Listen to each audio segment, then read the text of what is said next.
45 matches into this series in Milan, only 2 days of group matches remaining, and it's starting to get pretty congested there in the middle of the table. Only 4 teams will make the finals on Friday, only 1 will raise the trophy. I'm Mr. Maximo, this is the fan code ECS Italy Milan, and it starts right now.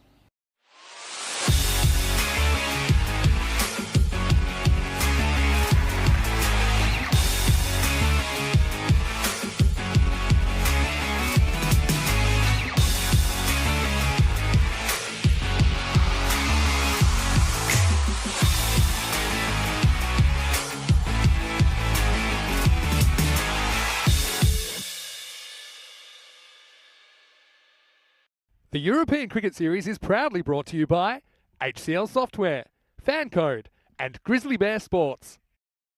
Good morning to you wherever you're watching from around the world. Buongiorno, welcome back to Milan, where we just have 2 days of group matches remaining. Finals on Friday in this ECS, and don't forget the internationals on Saturday and Sunday. So it's going to be a huge race to the finish here in the north of Italy. And with 5 big T10 matches on the card today, you feel it's going to be a big day in shaping that ultimate Final Four that will take part on Finals Friday. So we are starting the day with match number 46. It's the Brescia derby. Been looking forward to this one for a while.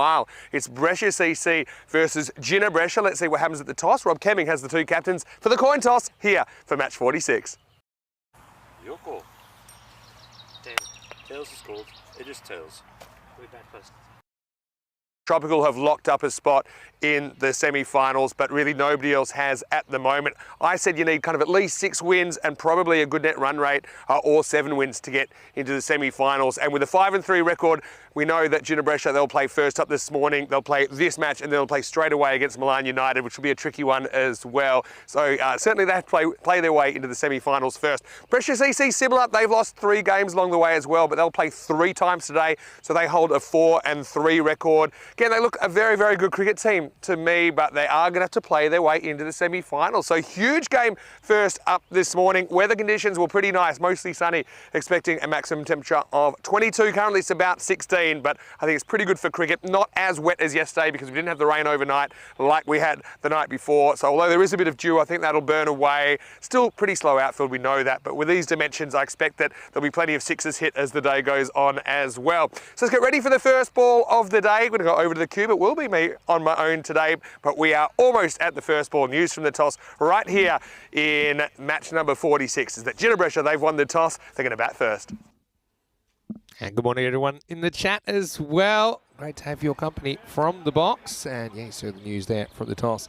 Jinnah Brescia winning the toss, electing to have a hit. They'll play first up this morning, and in the second game, that'll be the end of their 10-match group stage. And Brescia CC play their last 3 games today. So we are heading towards the conclusion of the round-robin stage before we make the cut. Let's talk about yesterday. What a day it was. Quite a low scoring, wasn't it? Bergamo CC in a 9-over match scored 67. No one getting more than 14.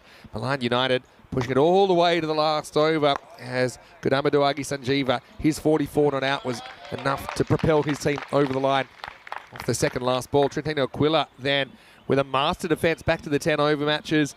They put on 75, but it was enough against Jinnah Brescia, who were really disappointing yesterday. They weren't able to get an individual score of more than 12, as they would only score 62 in response.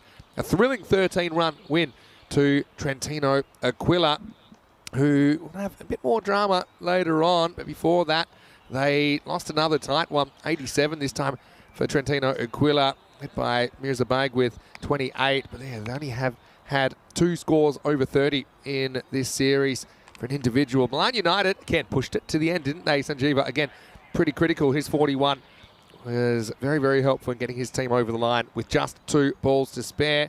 4th match of the day, Bergamo CC, a rare score of over 100, and that was enough to take care of Janjua, 111 to 77. Darashiko, his 3 for 10. Pretty important for Bergamo CC in the second half of that game, but Jinnah Brescia just had a bit of a day to forget, didn't they? And they are certainly in some jeopardy now, heading into finals, which will be on Friday. Now, this was the real crazy one, 67, Trentino Aquila, and defended, as at one point, Trentino Aquila were 20 for 7, but thanks to Alex Saqib and his 30 not out, they were able to get up to 67. Fresh Tropical completely fell apart, and they were, I think, 26 for 8 in response, and ended up losing by 14 runs. So this is what we've got first up this morning. Brescia CC versus Jinnah Brescia. The Brescia derby, always interesting.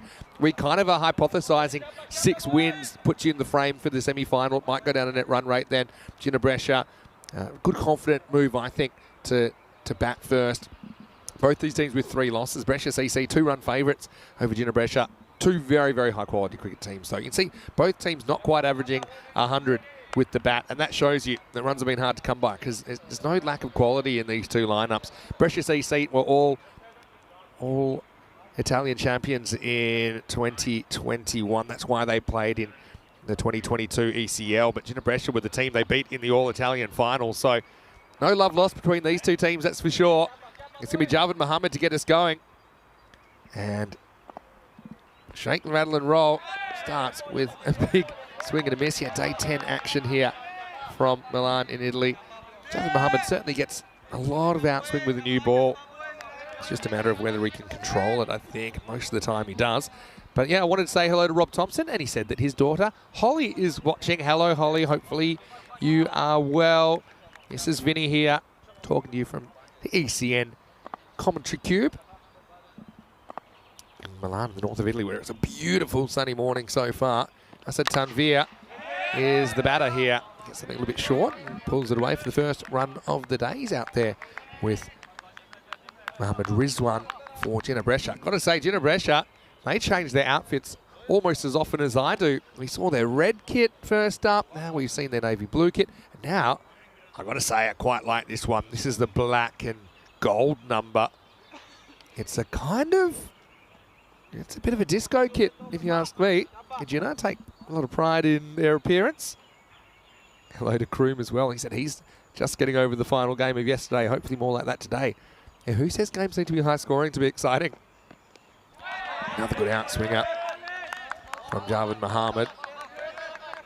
Beats the bat. Just have a look at this curve he gets right to left.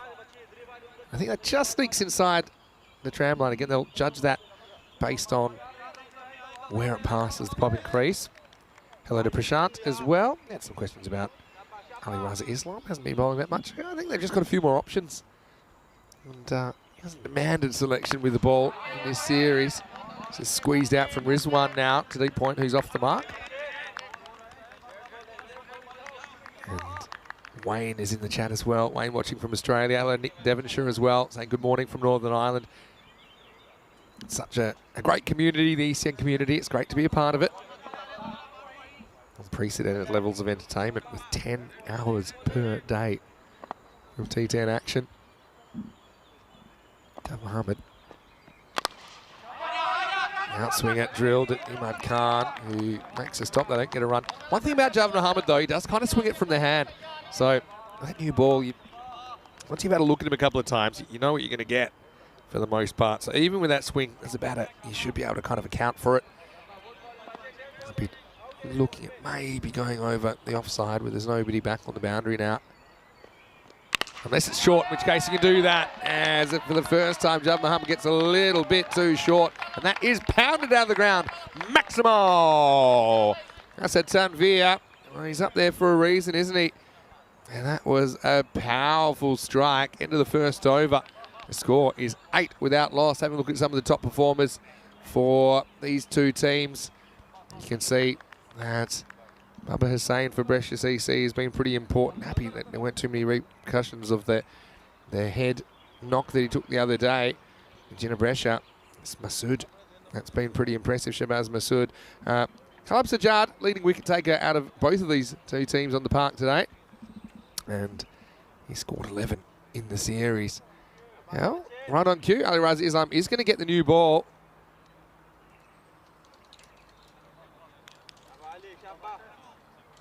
And he's going to bowl over number 2. So, yeah, we're wondering who might share the new ball. And Prashant had a few questions about Ali Raza Islam. Well, here he is. Let's see how he bowls today.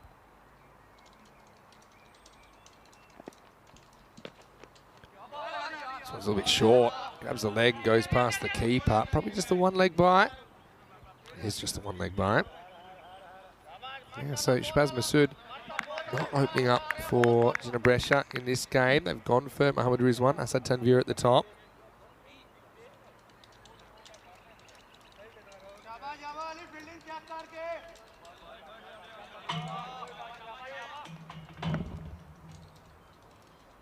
Obviously, Danny's got the day off today. He's worked very hard for it. Of course, he covered me over the weekend where I went to a wedding. First one I've gone to in a while.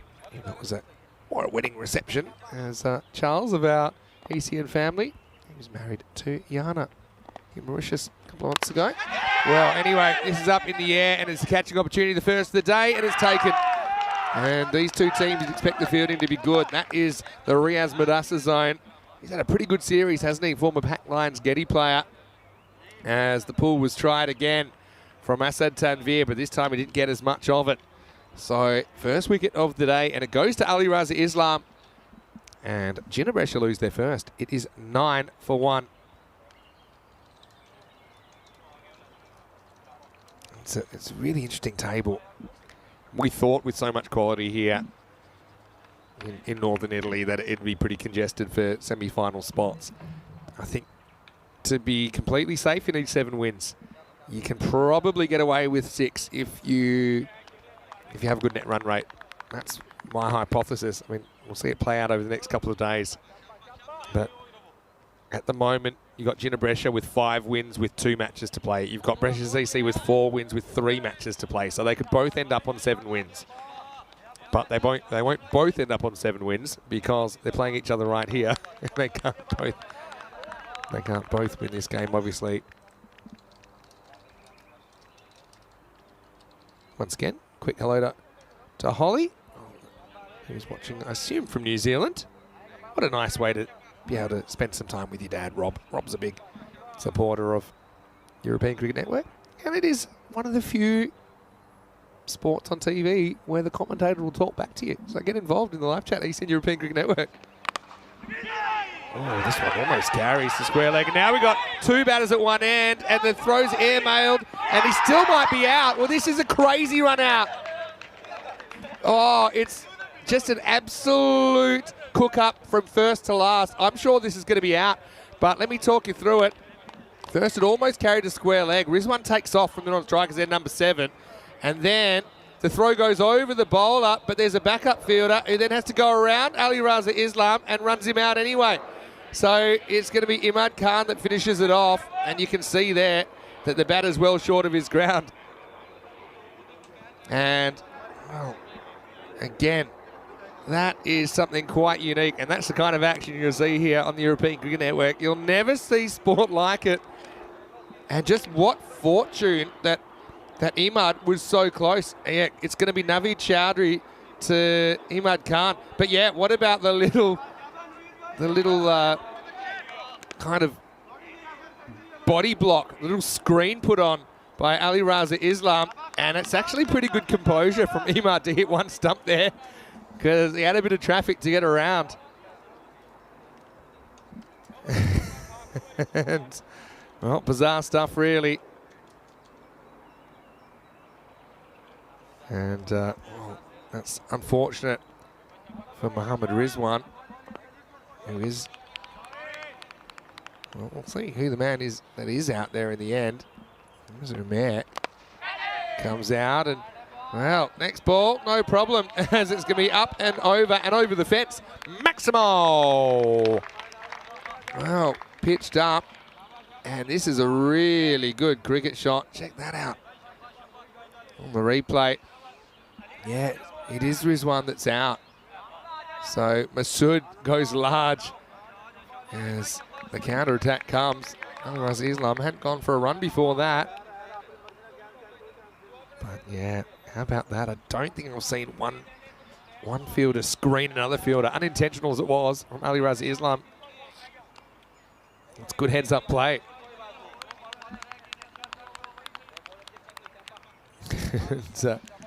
Yeah, PK saying, why don't these players play straight when the pitch is low and low? They get bowled or LBW, mostly because they're playing cross-batted. It's a good observation. I think my short answer for that is just habit. I think a lot of these pitches in Europe, you can afford to play across the line a bit. You can trust the bounce. This one, there's a few more gremlins. This one's chopped into the ground from Masood.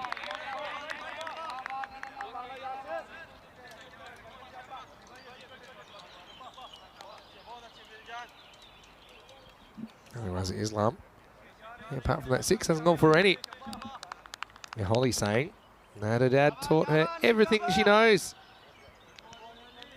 Maya saying, did they not cross? Well, I think it wasn't that. Rizam was sent back. And you can see he was just short, probably by about a metre or so of the line. So Masood wasn't having any of it. Hello to Prem. And yeah, Prem is watching from the Czech Republic. Well, I just spent the weekend there actually, Prem. It was lovely. As we have a look at the table, this is what I'm talking about. I think you need 7 wins or 6 and a good net run rate. And you've got a lot of teams that can get to 6 wins at least. Cividate are one of them. Even Milan United could get to 6 wins, potentially. But then obviously higher up the table, you've got Brescia CC. You're seeing now Jinnah Brescia. Going to be a really good finish. Even Kings 11, they're 5-3. If they lost their last couple, they'd be 5-5. So a lot still to take place. Going right down to the wire here. Mohammed to come back and bowl his second over. They like to use him with the new ball. See if it's still swinging for him. Yeah, still is. Well, pick up and throw. And Dulu with the gloves for Brescia CC today. He's been keeping sometimes. When Husnain is in the lineup, Nasir Husnain, typically he'll give the gloves to him, but Husnain's 12th man for this game. Yeah, Prem, of course, I remember you. And Prem, tell me if I'm right or whether I'm wrong. Did you bowl the first ball in the Czech Super Series back in 2020? Back in June 2020. Funnily enough, that was a game I was watching the other day, just to illustrate how far we've come on ECN. And Danny Hudacek, my fellow commentator for this series, was doing that one with Terry O'Connor. That's another good outswinger from Javed Mohammed.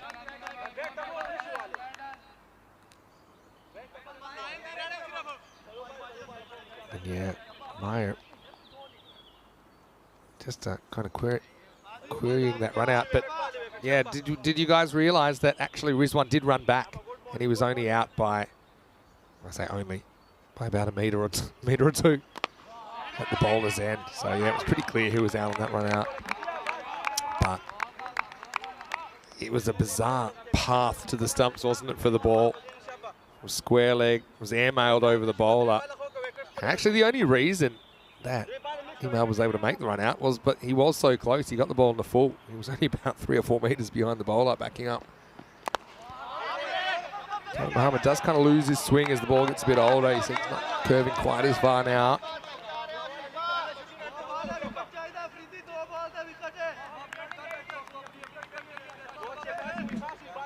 It's great to have viewers from all over the world. Like I said, got the Thompsons watching from New Zealand. We've got Kai Bay in there. Hello, Kai. Hopefully you're well. He's watching from New South Wales and Australia, I believe. This one will be a wide. So you knew it straight away. Javed Mohammed. One thing we'll say is the wide rules are pretty hard and fast here in ECN. I think it has to be that way in such a short game. You want to encourage positive bowling, and so probably we do call a lot more wides than you'd see maybe in a T20 match, but I think it makes sense. You want to give the batters every opportunity to show what they can do. It's more like it from Javed. He's put in a good shift here. Yeah. Natural rivalry between these two teams, of course, both Brescia-based teams. Like I said, back in 2021, they played in the Super Cup final, which is it's kind of like the champion of champions game here in Italy every year. The winner of that went to the ECL in 2022. Up and in the air, and almost caught. I think he does get fingers under it in the end. It was good effort, but Masood survives. Baba Hussain certainly had a few issues in this series in the point region. Tries it across the slide and he just leaves him with that natural outswing. Good effort. Much rather see someone drop a catch going for it full stretch than letting it go by. At the end of the power play, Jinnah Brescia are 17 for 2. Yeah, so actually that 2021 match was a bit unique because it was a playoff between Brescia CC, the previous year's champions, and Jinnah Brescia, who pretty much won everything in 2021. But they won everything but that game, which was the game that decided who went to the ECL. And that's why Brescia CC went to the Champions League in 2022 last year. And they ended up finishing 3rd in the whole of Europe. So, yeah, Prem's asking what's the schedule for Czech Republic this year in the ECS. I do believe it's scheduled to start on the 17th of July for 2 weeks. Prem, looking forward to getting back to Prague, of course. That's a good shot, isn't it? It goes inside out and pumps it over the fence. Masoud's been good in this area. That's twice. He's gone over point. Maximo! It's a bit of a shot in the arm, this innings, doesn't it? Ali Raza Islam only just misses his length. But what's so skillful about this is he's able to manoeuvre it inside out, pretty much straight over the fielder. But that is the shorter boundary on this ground, isn't it? New balls, please. That one's up and lost in the bushes. Yeah, so Prague is certainly one of our favourite locations. We've got a good history in the Czech Republic, and more and more teams all the time joining in. This is going to be 4 more. This was closer to the body. Masoud, we talked about how important he was. One of the leading run scorer actually for Jinnah Brescia in this series. He takes that one from outside off stump. He's looking dangerous. We've got Mirza Umair at the other end, who hasn't had to do too much so far. Getting that run rate moving. And yeah, Prem saying, yeah, it was him. It was bowling the first ball that 2020 Czech Super Series. Thought so.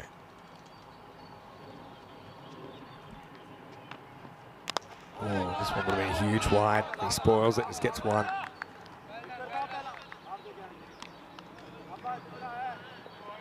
And so, yeah, Prem has taken 7 wickets in his ECN career. It was good to see Moravian back in the Czech ECS last year. We hadn't seen them for a little while. This is up, it's in the air, that's 6. What a shot. Again, here's Umair, gets in on the action. Well, that's Mama Bear. Remember Danny said that he named the trees yesterday. There's Papa Bear, Mama Bear and Baby Bear. Mama Bear in the middle. Taking a bit of a pounding there off the pads of Mirza. Just expect this to be a really good game. Quality on both sides. And yeah, there's the three trees, or the 3 bears. Papa Bear, Mama Bear and Baby Bear. And Baby Bear's a pretty big baby.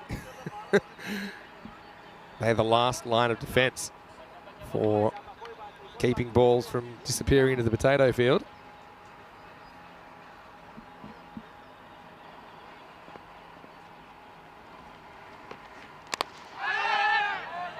Hit and run. I think of throwing, but with no one backing up. They decide against it. Decide that maybe the conservative route's the way to go. That's Isanullah. Seeing him for the first time in the ECS during this series. Yeah, I'm sure he's keen to show a bit more of what he can do. Ali Raza Islam has gone for a few in the end, hasn't he? Considering he pulled a lot of dots in his first over. He's 1 for 24. Of course, we're out of the power play now, so 5 outfielders in place. It's a good one to finish, though, from Ali Raza Islam. And we'll get to the end of the 4th over. And the score is 36 for 2.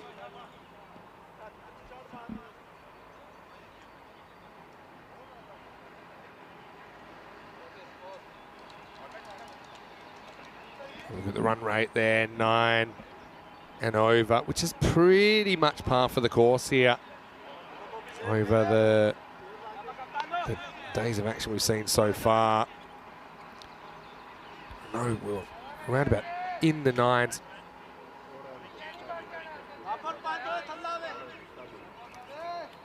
But I mean, I don't know exactly what the figures are on yesterday, but I got a feeling that yesterday is going to be the lowest scoring day so far because of some of the crazy results we had. We only had one score over 100, I think, in the whole day.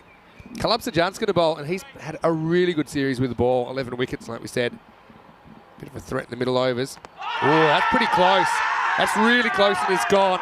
Yeah, it looks pretty good to me. Umair playing for a bit of turn that never came. And this is what Kalab Sajad does. It just slides on, and really, I don't think that's missing anything. Have a look. Just curves in a bit. That's gone. That's not missing leg stump. Hit him in line.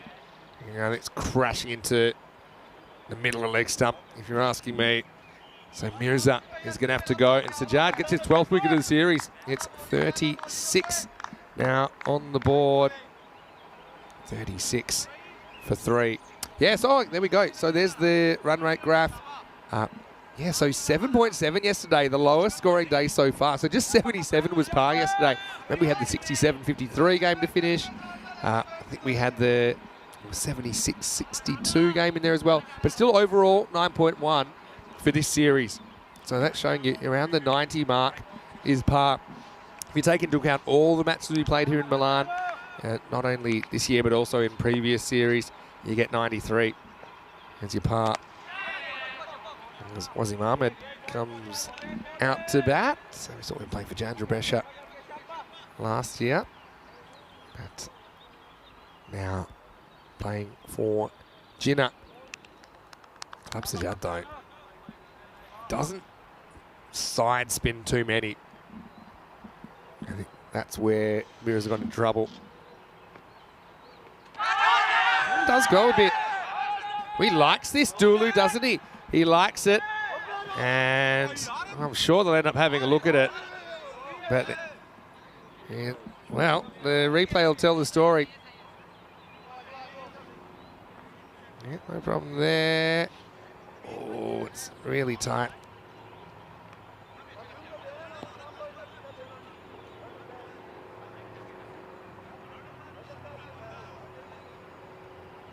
I got to say, I reckon it's out.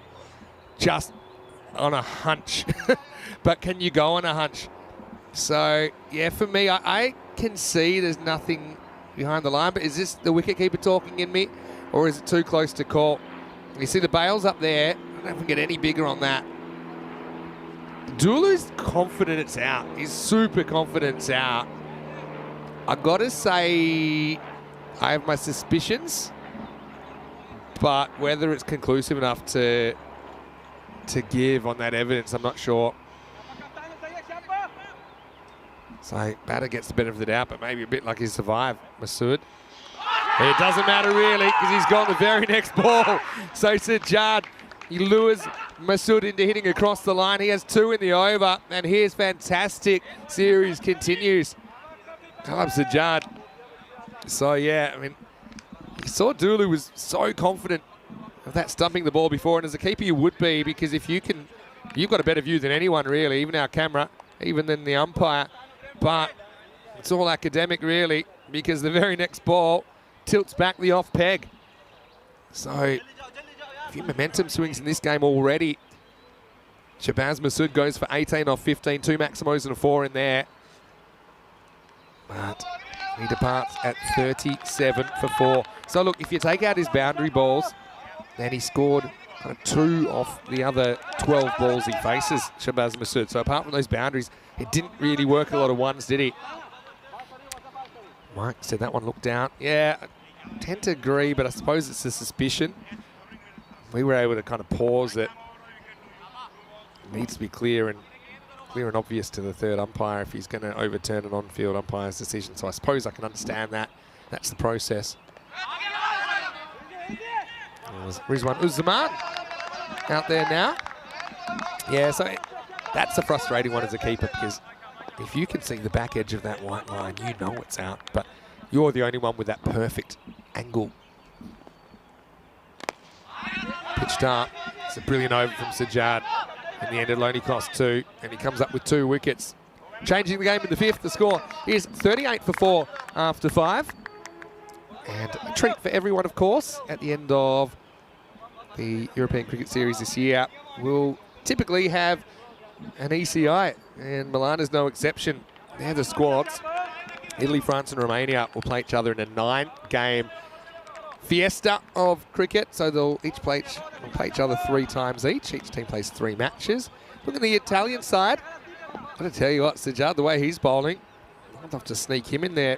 He's been brilliant, hasn't he? But, I mean, a lot of players from this ECS will be playing for Italy in that, of course. A few players from around Italy and other parts of the country as well. So stay tuned. If you want the exact schedule, you can always go to our website, europeancricket.com. So, yeah, Mike, nice to see you with us. I didn't know whether it was my wicketkeeper instincts taking over. I was pretty keen to hang the batter on that evidence, but maybe it's the universe giving us a signal, because Shabazz was out the very next ball anyway. This one's chopped away, but straight to the man in the circle. This is good stuff from Brescia CC at the moment, isn't it?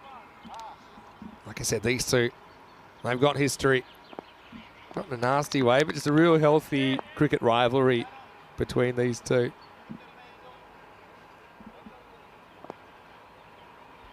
This is Riaz Madassa coming in to the attack now. Pretty good ball, but I can't get it off the square. There's one of Zaman. Certainly testing their resources so far. Rizwan, we haven't seen him in this series so far, but we have seen him a little bit before. Top score of 24. Good shout. Sneaks away for a leg by. Let's check it out on the replay. Seemed a bit short to me, although not as much bounce in this pitch as some others. Yeah, maybe just sliding down the leg side. Certainly an element of doubt there. Silver Lady gives the not-out decision. Not far away though. Bunt and run from Wasim. This guy that can launch at any time as well. But just have a look at how they've taken wickets, and that run rate's taken a dive now, kind of more around the 72 pace. They were up at 90, 91 pace earlier. A lot of arm wrestles in this series. This one's dug in, doesn't bounce higher than the bails. Zaman struggling to get going. He's 1 off 6 now. Mike said he was a keeper also, so keeper's union was pretty sure that something was out. And it comes down to the burden of proof, doesn't it? It's a good old-fashioned hack from Uzzaman. Gets a little bit of bat on it. Saves himself, but he's not going anywhere too quickly. It's the end of the 6th over, 41 for 4. Just looking at the batting to come, and there's still just been a seeing. Rookie Ahmed, who's a decent batter as well. He's listed down at 10. But yeah, the combined efforts of these two, being 3 off 9, not ideal. It's a bit of a dearth of boundaries as well for Jinnah Brescia in this innings. We haven't seen a boundary now for 14 balls. Fair few dots in there as well. Kalab Sajjad going for the kill now. 2 wickets for 2 in his first over. You've got to go after him. You don't really have a choice. First one, hit to cover. They go the long way, but they get through for a single. Yeah, Sajjad occasionally will slide one through past the off stick, but I'll just like when he bowls balls that are going to hit stumps. Tends to take a lot of wickets. Back to live action here. Now it's up, it's in the air, and it's over the top. Maximal. 6 runs, and well, they're going large. Not an easy bowler to get after. Kalab Sajjad takes it on and wins. What a good shot. Imad Khan did everything he could to keep it in the field of play. Didn't do anything wrong there at all. So there's the counter attack from Rizwan. Next one drills it straight back at Sajjad. That ball ended up in the cube. My first bit of fielding for the day. Goes after it again and gets it again. Great batting from Rizwan, and it's dropped. Wow. Well, hopefully that doesn't hurt too much. Yeah, look, I like it's on the phone. He just pretends. Oh yeah, don't worry. That wasn't me. I love it. Isn't this very 2023? Drop a catch and then drops the catch and then goes straight to the phone. So, you know what, I might get on the socials and just distract myself a little bit. And then I love that he just goes straight to the phone, knows exactly where the phone is. And And so just distracting himself from the harsh reality that he's put down a crowd catch anyway. Couldn't say the helpers have been amazing here in Milan. Umpire's been pretty amazing at having to set the stumps up. Hasn't been too easy a lot of the time. They do get knocked out a fair bit. Say hello to Corey Ruckers as well. Told me he's commentating a 50-over game in the Netherlands today. And he said that he will let me know when it's going. And he will probably be losing his mind with the pace of the game, and he's on his own. Well, this has got to be a chance, surely. It's up, it's in the air. Infielder's going back and he takes it. That's a really good bit of work. As Rias Madassa saying, hey, I said that was mine. I suppose when you catch it, you always end up on the right side of history, don't you? Mad was hanging around. To be honest, he never made a serious play at the ball. Rias still was having a go at him for getting in his space. Anyway, 7 overs down. The score is 54 for 5. Zaman whacks a couple of sixes, but then he also leaves as Sajjad finishes with 3 wickets for 15. What a good performance. Having a look at what's coming up, and well, tomorrow we'll have some more cricket for you. It'll be double trouble because we'll be here with our last day of group action, but we'll also be in Gibraltar for the T20 International Series, Tri-Series featuring Malta, Portugal, and the host Gibraltar. ECI, as we talked about that a second ago, European Cricket International on Saturday and Sunday. Before we've got 2 weeks in Austria, 2 weeks in Bulgaria. I think the next one after that is Sweden and then Romania. So it'll kind of take us through to the end of June. Oh, there's going to be plenty more cricket to come. Right, Jinnah Brescia needs something, don't they? That's hit pretty well. Wazim Ahmed's had very little of the strike. And we'll just get the 1 ball for now. Hassan Ali, youngster coming in at 7, so a bit of responsibility for him. He's a really good left-arm bowler. We saw him playing for Italy in the ECN last year. Push and run, some hesitation. They take it on. I think this might have been close. Not so sure he would have been out here, Wazim, but I might be wrong. Certainly gets on his bike. Well, actually, I think he would have been out, mainly because of the route that he took. He took a long way off to his right. I want to say out. Yep, out by a step. And still working hard for just ones at the moment.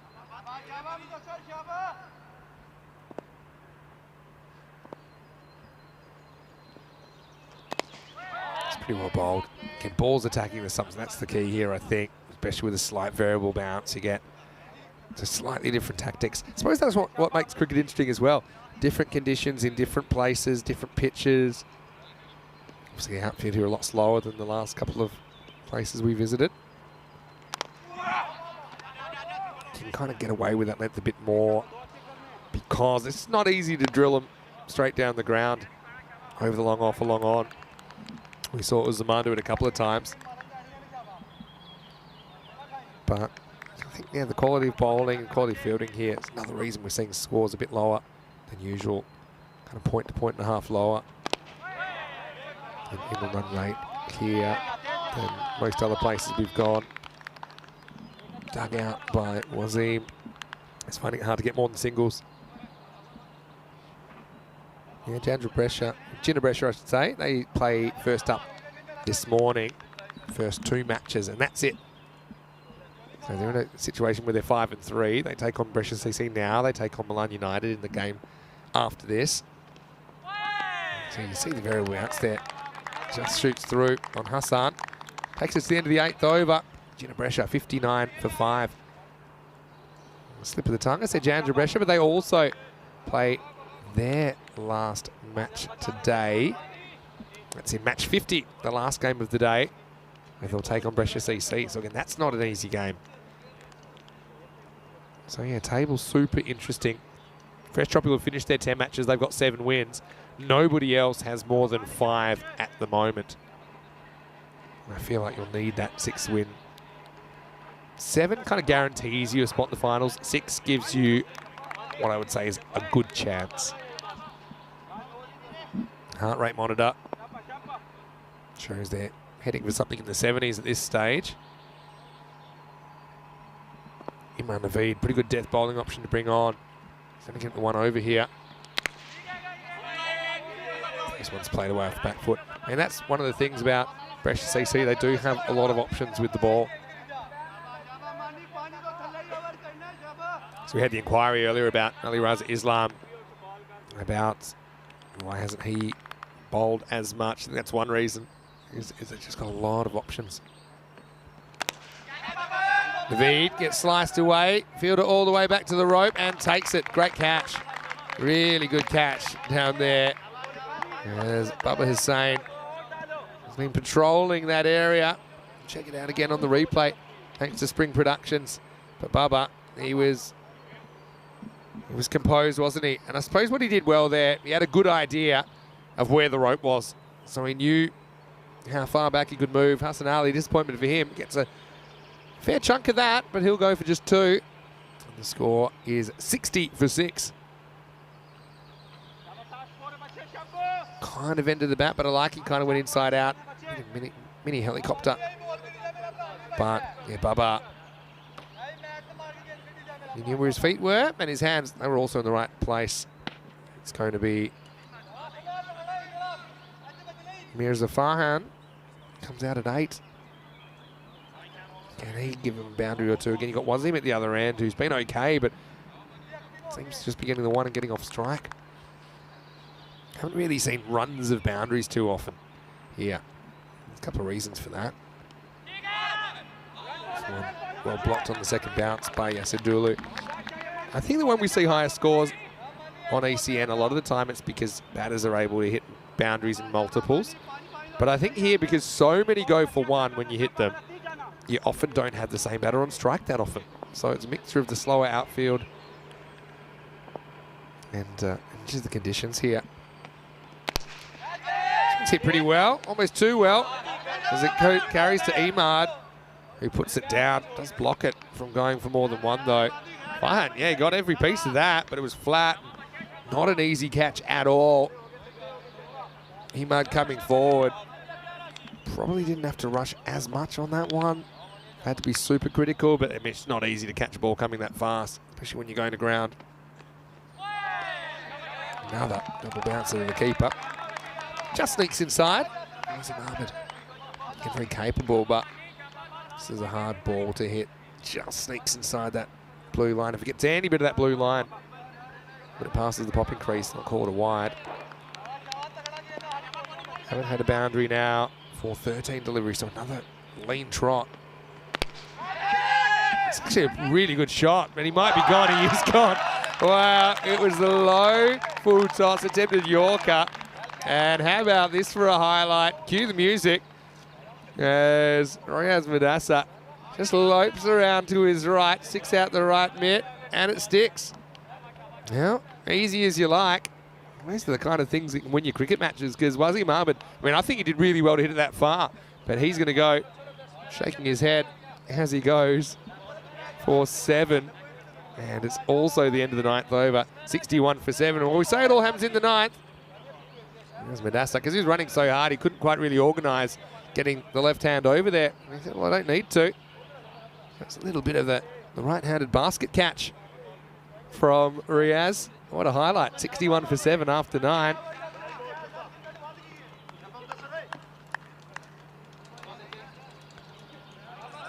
So, Riaz Madassa, probably that finds its way onto the highlight reel. Maybe even our HCL software player of the day.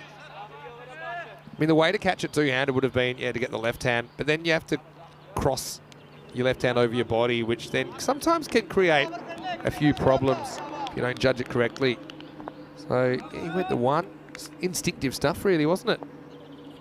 He was happy just to make the stop, to be honest, make sure it didn't go for 4, but even better, he catches Wazim. Here's Hassan Naveed coming out, and this one gets past Dulu, and this is a second bouncer he won't block. They'll get possibly 3 here. They could go 1 on the arm. Some fingers out there, probably good that they didn't, because the throw eventually comes in, hits the stumps. There'll be 2 buys. This is a tough one for the keeper. See, kind of tries to block it, but he wasn't really that excited about getting his head down over that, because he didn't want to lose any teeth. Yasadulu probably can take a step forward. A lot of balls bouncing in front of him. Yeah, Hassan, another very good over. Bowler to bowl and over. Just showing another option. And I thought maybe we would have seen Hassan Naveed with a new ball. He's been pretty good when he's been in that role, but they preferred Ali Raza Islam this morning. Goes after this, but doesn't quite get it. Well, if he can catch it one-handed, then he can certainly catch him two-handed. So Farhan hits a few balls hard. This one, a little bit down the bottom of the bat, presents a much easier chance for Riaz Madassa. He's caught very well. He's a good fielder, isn't he? Jinnah Brescia finding runs pretty hard to come by after winning the toss and batting this morning. They lose Farhan for 1, and the score 63 for 8.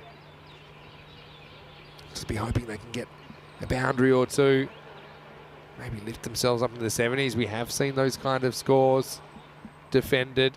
We even saw 67 defended last night. Best defence on Italian soil on ECN. This is Jaspinder, probably more in the side for his bowling, coming up batting 10. He's got a very good slower ball, Jaspinder.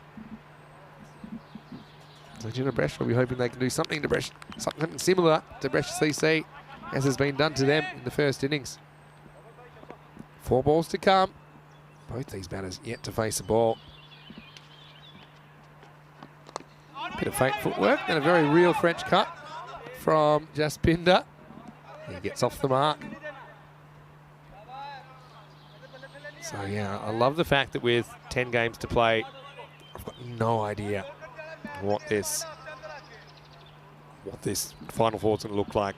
I know Fresh Tropical up there, probably favourites to top the table, though not necessarily uncatchable after their shock loss in a low-scoring game last night.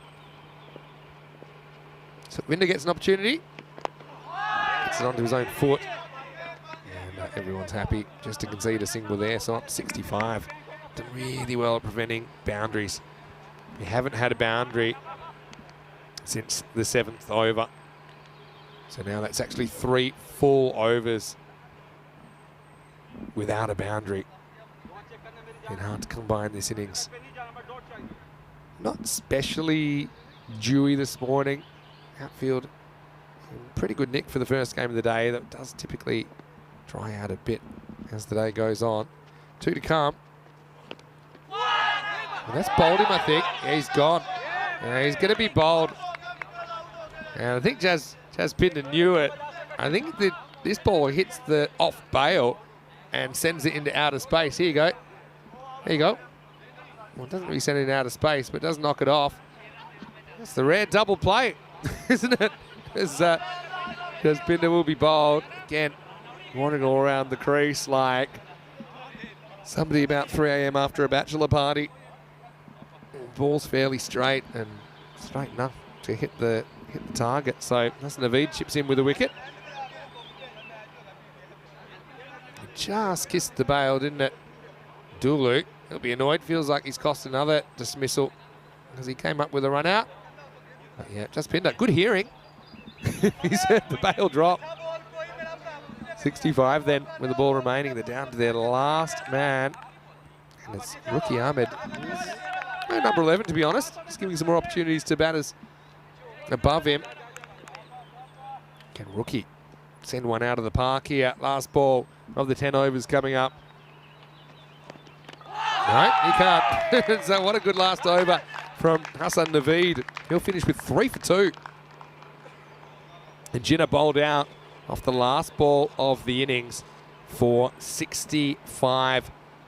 Yeah, bit of a dramatic collapse in the end, isn't it? They were 60 for 5 at one point, so they lose their last 5 wickets for just 5 runs. A really good holding job. Imran Naveed and Hassan Naveed finishing things off. Also set up by Riaz Madassa, who didn't get hit for a boundary in his 2 overs. Let's go back to the start of the 10 overs, though. Jinnah Brescia winning the toss in match number 46 and electing to bat. Signs were promising early. Javed Mohammed got whacked for a 6. Last ball of the first over. Then Ali Raza Islam came on, took a wicket immediately. Then we had a bizarre run out here. See Rizwan was forced to run back. And despite the ball sailing over the bowler, Rizwan was still run out by a metre or 2. Some really nice shots by Shabazz Masood. He looked like one guy that could get them to a respectable score. as this one crashed into Mama Bear, but Sajjad, he came on and had immediate success, didn't he? First, he got Mirza Umair LBW, then thought that he had Shabazz stumped. Dulu liked it, given not out ultimately, but he'd only last one more ball. Masood bowled by a ball that he swings all the way across. Couple of good blows here for Rizwan Uzzaman, back-to-back Maximos, but believe it or not, they would be the last boundaries that we'd see in this innings. That was a crowd catch gone very, very wrong. So the fact we didn't get a boundary in the 8th, 9th or the 10th overs kind of tells you all you need to know. Just 11 runs came off the last 3 overs. Baba Hussain caught well. In fact, the catching was pretty good for the most part all around, wasn't it? There were a couple that went down like that one from Email, but it was hit pretty hard. This one is one for the highlights reel though. Riaz Madassa lopes around to his right. Sticks in the right mid. This one was a bit easier for him, but and like I said, nothing except singles in the last over. And, a couple of buys in there, but it just kept being on target. And like I said, I mean those last 2 bowlers, Imran and Hassan Naveed, they only had 1 over each. So yeah, Imran Naveed 2 for 2, Hassan Naveed 3 for 2. I mean their 2 overs combined, if they were 1 bowler, they have 5 for 2. Now, that's brilliant stuff. Way to close out the innings for Brescia CC. Top score of 18 from Shabazz Masood, 18 on 15. Rizwan Uzzaman 13, including 2 Maximos, but he was bogged down for a lot of his innings as well. Apart from that, not much to write home about. And pretty ruthless stuff from Brescia CC as well, only conceding 6 extras. Only 2 wides in the 10 overs. Tells you they were right on target as far as the bowling went. But like I said, Imran Naveed and Hassan Naveed combined really well in overs 9 and 10 to combine for 5 for 2. But Sajjad changed the game, didn't he? 3 for 15. That was the kind of starting point, even though he did go for a couple of Maximos in the 7th. His 3 wickets were crucial. Ali Raza Islam was the other bowler that was successful with 1 for 24. Javed Mohammed again did his job, didn't he? Didn't take a wicket, but only went for 11, so less than run a ball for him. And Madassa, you got to mention him, 9 for 7 off his 2. He was really hard to get away. We'll take a break. We'll be back in around about 8 minutes to take you into the second half of this innings. Jinnah Brescia, 65 on the board. It would be the best defence we've seen so far, but they certainly have the personnel to do it. Vinny Sandu here, Mr. Maximo, with you today for ECN. We'll be back after the break for more action from here in Milan. You're watching the Fan Code European Cricket Series.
The European Cricket Series is proudly brought to you by HCL Software, Fancode, and Grizzly Bear Sports. Hello, cricket lovers. Welcome back. And yes, we love you. And a big thank you to all of our crew here from Spring Productions. We got Maria as well as Kirils and Utters, who's pressing the buttons today with us from Spring Productions. I want to say a big welcome to all of our viewers, of course. Right now, low scoring first innings of the day, but still, they'll have a shot. Jinnah Brescia scoring 65 off their 10 overs after winning the toss and electing to bat. They bowled out off the very last ball of their 10. And so, almost ready to go. Brescia CC chasing 66 for victory. Like I said, we had pretty good defence yesterday of 67.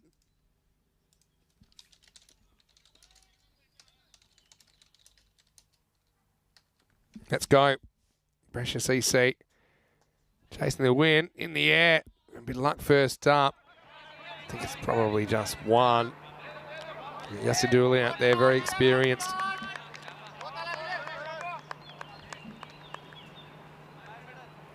Yasadulu opening up. Wazim Ahmed, the bowler for Jinnah Brescia. Imad Khan at the top of the order. Nice to see him back up there.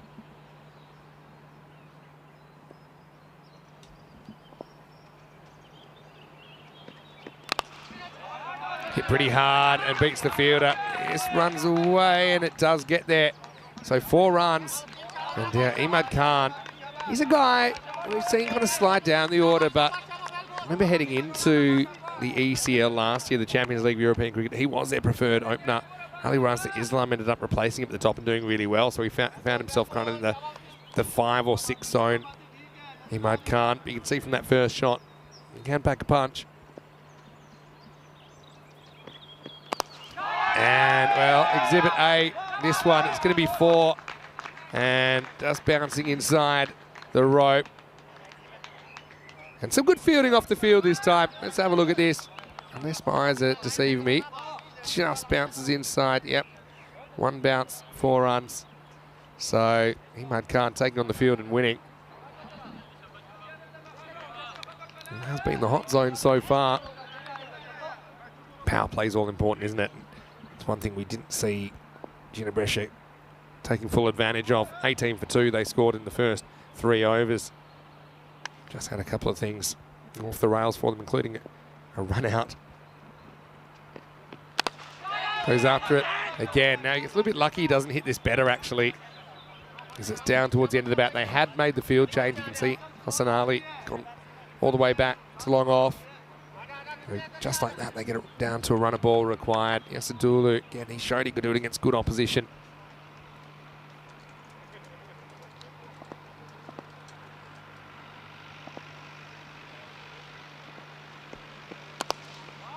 Back down the ground. Long chase for the fielder. Does well to get there. We'll get through for a 2.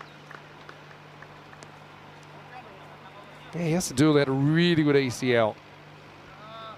And he was one big reason that Brescia CC made it out of their group. And they weren't expected to.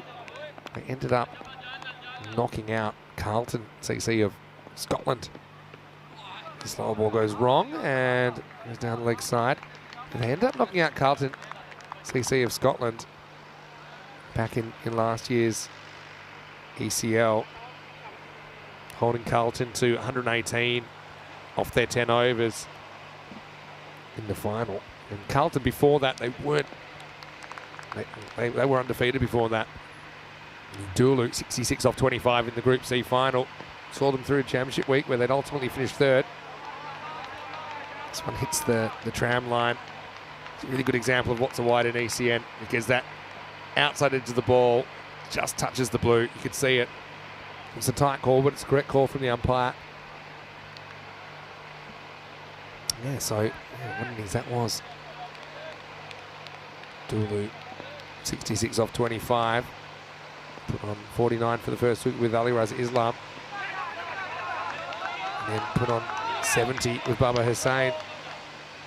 So if they can do that, you'd imagine they can do this, but Jinnah Brescia, they'll be fighting as well. because they also need to grab at least one win, you'd imagine, to get through to the semi-finals. Head of the first over, and the score is 15 without loss. Let's have a look at some of the lowest totals defended, including 67 we saw last night. Although the 67 didn't make it on there because on a count back, because Royal Strikers won by more when they defended 67 in Malta. But we did see 67 to 53 last night. That was a crazy one. Trentino Aquila against Fresh Tropical. And both teams had lost their first 7 wickets for around about 20 odd. But I tell you what, if Jinnah Brescia can do this, they'll find their way on that list with Montcada Royal and Gozo from Spain and Malta respectively. Here's Hasnali, the left armour.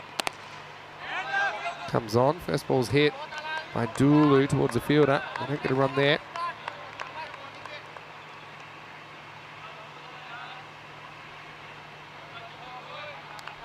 Fourteen matches since we've had a golden ball. And yeah, certainly think this would be a low scoring one, but it's not impossible. Need wickets though. The ball this time hit a bit more into the gap, but good stop.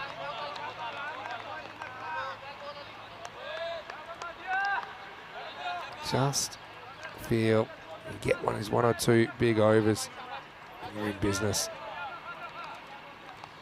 If you're Brescia CC.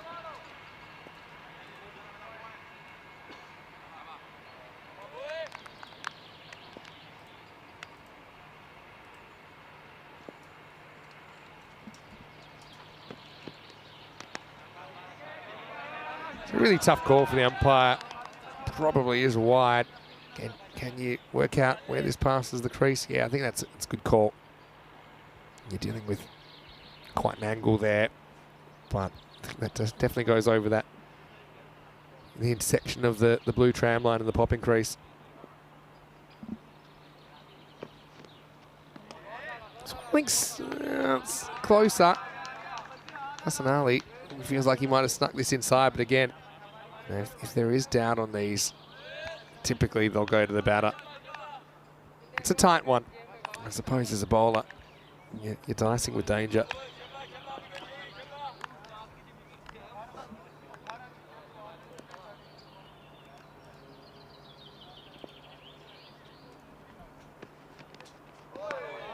This one's a bit closer in. He's got that beautiful natural angle across, doesn't he? Hassanali. I know that when Corey Rutgers is with me, he's always singing the praises of left-arm bowlers, whether they be pace bowlers or spin bowlers.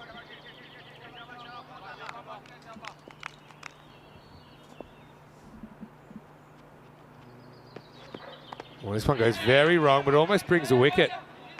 It's not a good trade-off for the batter because he should have got either a wide or a boundary here. In the end, he gets one and burns the ball. But in a sense, he might feel lucky that he doesn't get caught here. It's right off the end of the bat.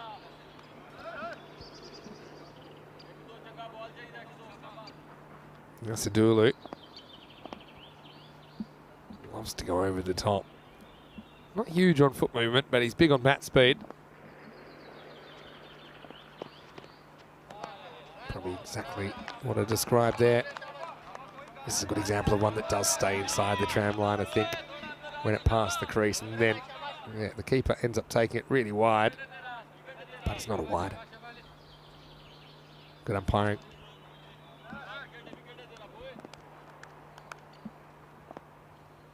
Last ball of the over. It's been a good one from Hassan. Cut down into the turf, and the over end. It's only 4 off it. So a good result for Jinnah. Trying to work their way into the contest. Brescia CC 19 without loss after 2.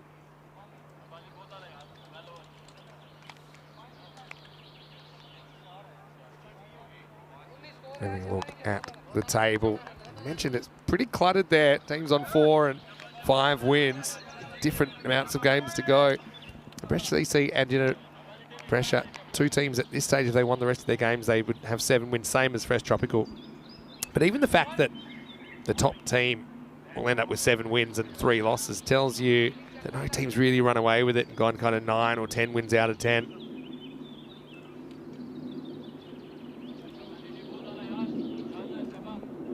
Sukhvinder Singh, another left armer to come on for over number 3.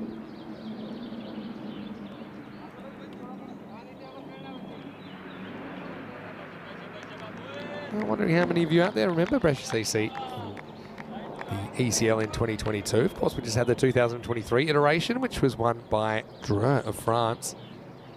2022 was won by Pacaquer Badalona of Spain.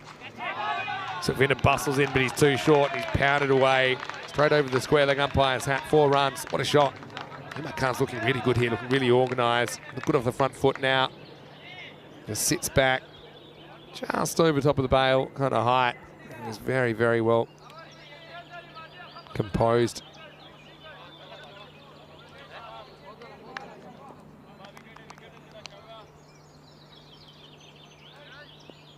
Sukhvinder needs to pitch up a bit, I think, judging by that.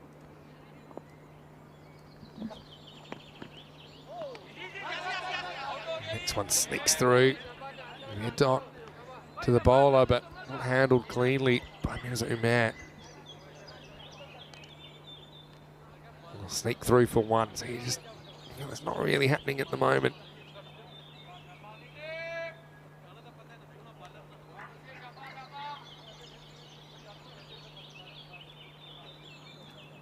I wonder what they can do to turn this around.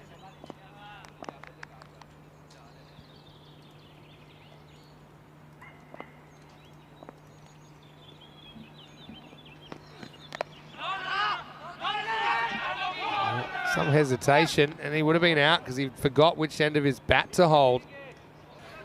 Dool is saying, what are you doing? Hit that straight to the fielder. Imad saying, well, I want a piece of this action.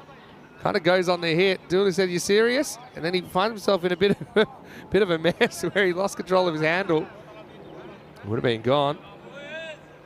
Imad perhaps just saying, you can thank me for that run later.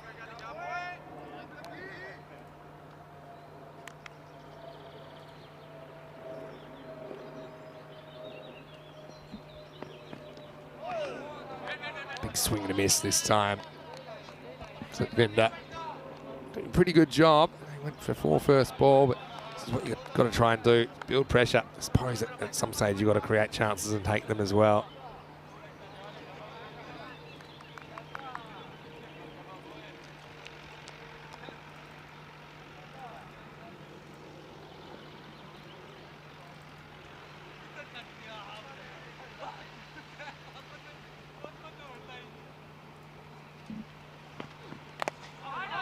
Taken off this time, he'll take some catching.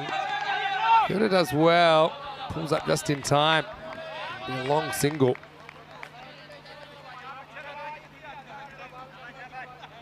So yeah, it's a bit of a wrestle at the moment. We just feel that Brescia have the answers, don't they?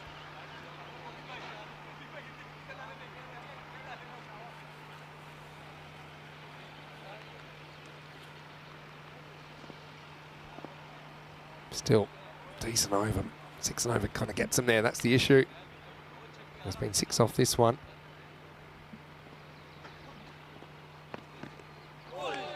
Pretty good one.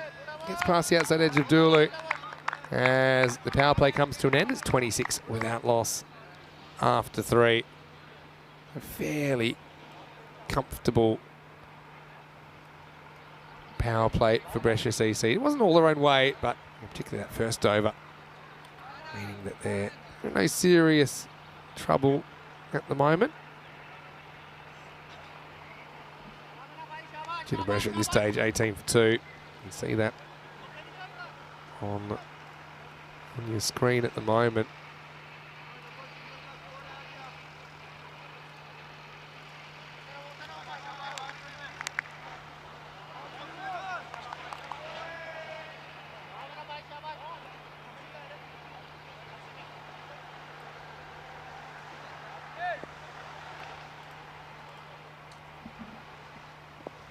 Change bowler, Wazim Abbas coming on over number 4.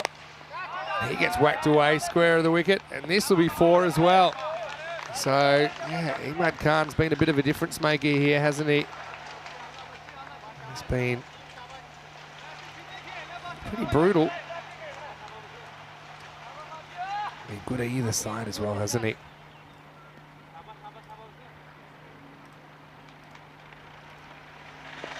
Just took the width on offer.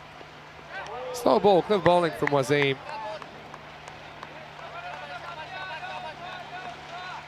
But, like I said, seems a long way back at the moment, doesn't it?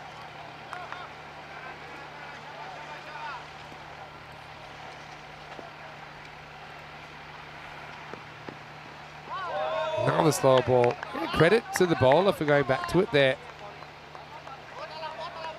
It's clever thinking. It's probably the last thing that he was expecting.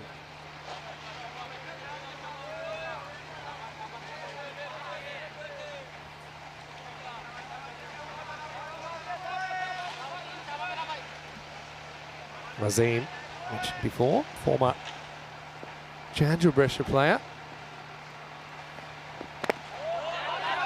Dug out, it won't be the infield, so it's a pretty good effort so far from Wasim. Again, all the bowlers kind of going for one first ball, going for a boundary. It's been a bit of a pain, I think.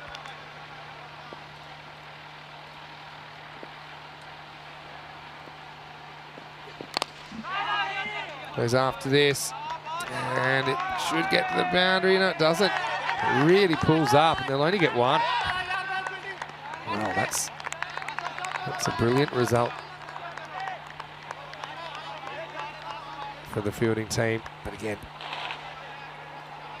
really quite tough at the moment to see them defending this. Score in the mid-60s.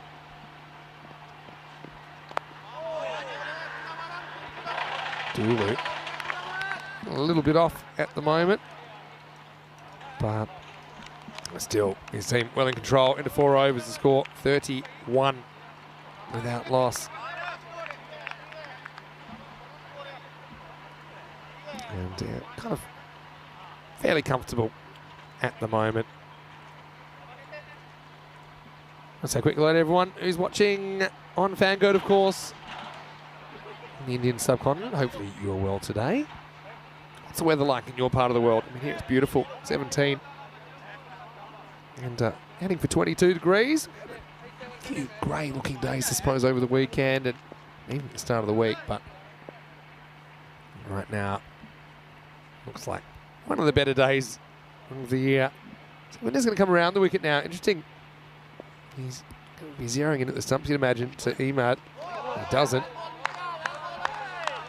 It's an interesting one for height. Does look really full. But where does it pass? Is it waist or above? Maybe just under. Just under. I was surprised by it. I can understand why.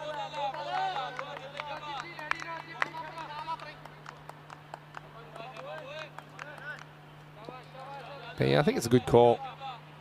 If it was called, I don't think I would have had a problem with it either. I think it was fractionally below the waist. Oh dear. It's going to run away for, yeah, it does run away for 4, but this is a similar ball. And it might even be the same ball. But he sneaks across a bit more. Again, we'll check out the height. Oh. Yeah, gotta say, testing my patience on the second one. For me, I think that's waist height. But they might get away with it. No, it's been called. Yeah, I think that's a good call from the off-field official. That one, I think, is hitting him in the belt buckle, which is kind of the rule if it's waist height or above. So free hit coming up. So the umpires, I've had a few tricky ones this morning, but I think they've been pretty spot on with their calls. You know, some of these are judgment calls, but I wouldn't say they've made any that I really disagree with so far today.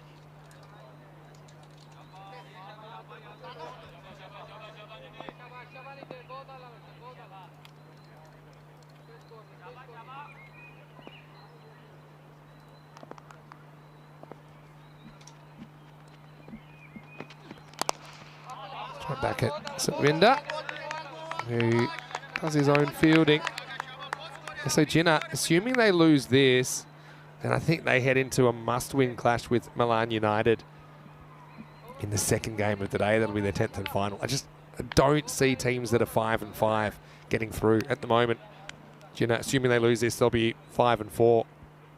Milan United, okay, their rank's quite low, but they've got their own ambitions to get to 6 wins. Won a couple of tight ones yesterday. This is hit down to, I think, backward square for one. Dulu, just not quite himself at the moment. But I suppose getting away with it, with Imad scoring pretty freely at the other end.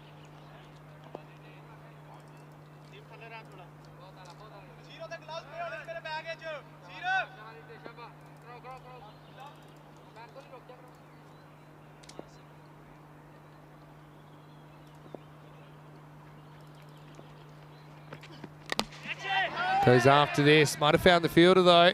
Comes around and spills it. Oh, that's a frustrating one. Mirrors the Farhan out there. Got 2 hands to it. Not the right place and just bounced off the palms in the end. Inside out, targeting that short boundary. You see it here. Didn't quite get their hands together, did he, in the end? So frustration.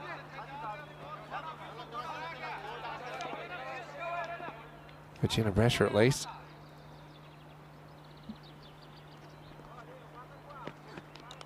Edged and gone.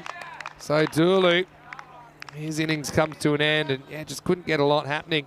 Tries to run that off the face, but it's just an edge that he gets through to the keeper. Pretty good catch because it does go late. You see here, big deflection. Keeper reacted well. Here's Umair. Takes the catch. Yeah, but Dulu, just a bit off in that innings. It'll happen. You know that. It's a frustrating game batting sometimes as we get to the end of the over. 39 for 1 after 5. Something that we got late last week actually were the ECC groups. So if you're just joining us, maybe after a bit of a break over the last few days, you can see that there are 6 groups of 5 and the 31st team, the Netherlands defending champions, will play in Championship Week along with the 6 other group winners. So Italy have been drawn in Group C, which is a very interesting group with Denmark, Sweden, as well as a team yet to be named, and Estonia. So yeah, tough group. Jaspinda coming on to bowl for the first time. Bowling over number 6, goes straight to the slower ball. And does it work? Not so sure. It's a really good shot from Imad. You wouldn't necessarily expect the slower ball first up. He takes on the fielder and wins. It's that over the top spinning, back of the hand slower ball. But he gets just enough. Maximo! 6 runs. Brescia CC look like they're running away with this. 21 to win now. It's a brilliant shot, even to go after that. Could have quite easily taken a more conservative route, but didn't.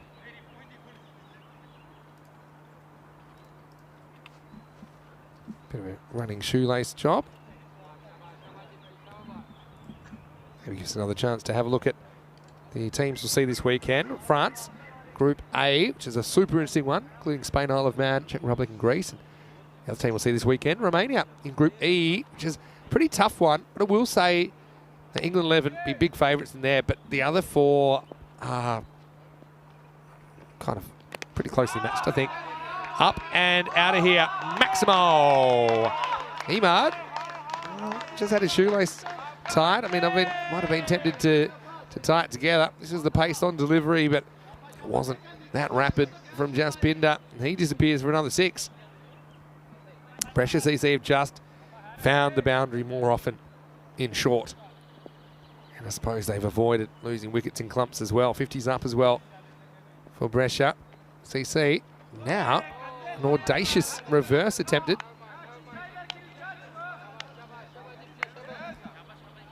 Yeah, takes this on straight away. You know, it's an interesting one. Whether that's a wide or not, I suppose when he switches round, does change things a bit. All right, well here it's in the air and it's a catching opportunity. Won't be an easy one, but it is taken and nicely taken down there. I think that's Asad Tanvir that takes the catch. It went very high. We've seen some pressure catches taken on that side of the field. I remember yesterday, Adil Ahmed had a chance to win the game over on the deep leg side fence against Fresh Tropical, and he took it. That was another good catch taken. Asad Tanvir is the man that's able to hold on. Jaspinder does go for a couple of bombs, but does come up with the wicket. And that's the second one to fall. Emad goes for a very good looking 38 off 22. Nice innings from him.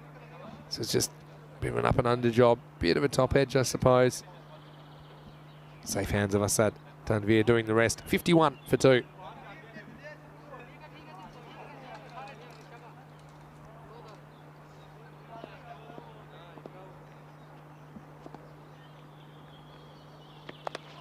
Oh, this is a ball that would have been LBW. Instead it's caught. So how about that? It's a no-nonsense approach from the new batter. Check it out here on the replay. It's Chowdhury that's come out and just horned that one away. I was almost going out for LBW. If he missed that, he was stone dead, but he was dead anyway.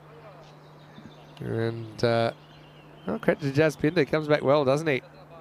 Hasn't been an easy time for him. Yep. There you go. And Asad Tanvir, 2 balls, 2 catches.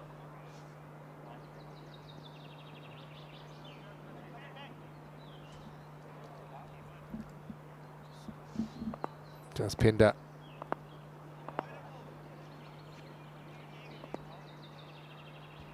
Could this be a consolation hat trick? Nope. Blasted through the cover for a single. As Midasa gets off the mark. As we're at the end of 6 overs, 52 for 3. This is what's coming up next. So, Jinnah Brescia, they go down here. Looks like they will feel like this is a must-win against Milan United. But Milan United, they are in a similar spot, although they have more matches to play, where they can't afford to lose another match. So, I think that is a match to keep your tournament alive for both teams. Match 47 coming up in round about 35 minutes or so right here on the European Cricket Network. Milan United winning the toss and electing to bowl. I think partly that's because they continued to pull off good chases. They had 2 tight chases yesterday, but they got there. I suppose Jinnah Brescia batted first this morning and didn't really set the world on fire. So that's coming up. Join us for the second of 5 matches today. They're all important. Here's rookie Ahmed coming on. Really reliable for Jinnah Brescia. He's an unselfish captain as well. He'll give opportunities to other guys. And I think writing's on the wall here at the moment.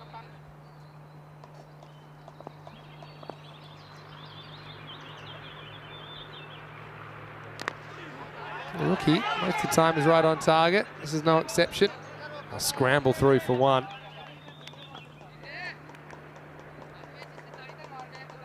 Yeah, what do you think about the next game? Milan United certainly have a little bit of momentum going, I think, off the back of those good performances yesterday. Winning the tight ones, holding their nerve under pressure. Baba Hussain comes out, and he certainly is a powerful striker of the ball as well. He's a guy I've seen make 100 at the ECL, the Champions League European Cricket.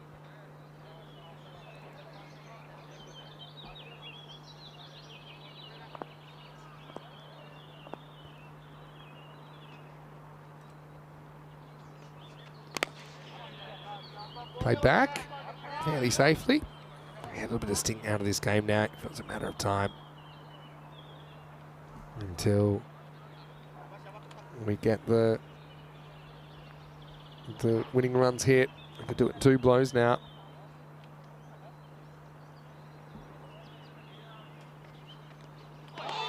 It's pretty well bowled though.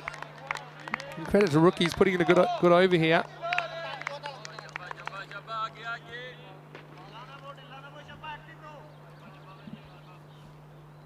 Last ball, the 7th coming up. So yeah, I suppose if you could have 3 more overs like this, it could be tight. It's just hard to see it happening. 2 genuine bats there. Pretty confident looking shot here. Tests the fielder, but he does well. Hustle through for 2. Pretty close, you know. My instinct is he's just home, but I'm a long way away from the action. It's a pretty good throw. Probably had to be a little bit lower for the keeper to be able to break the stumps in time. Happy to be corrected though. See. You see here, because the keeper had to go up.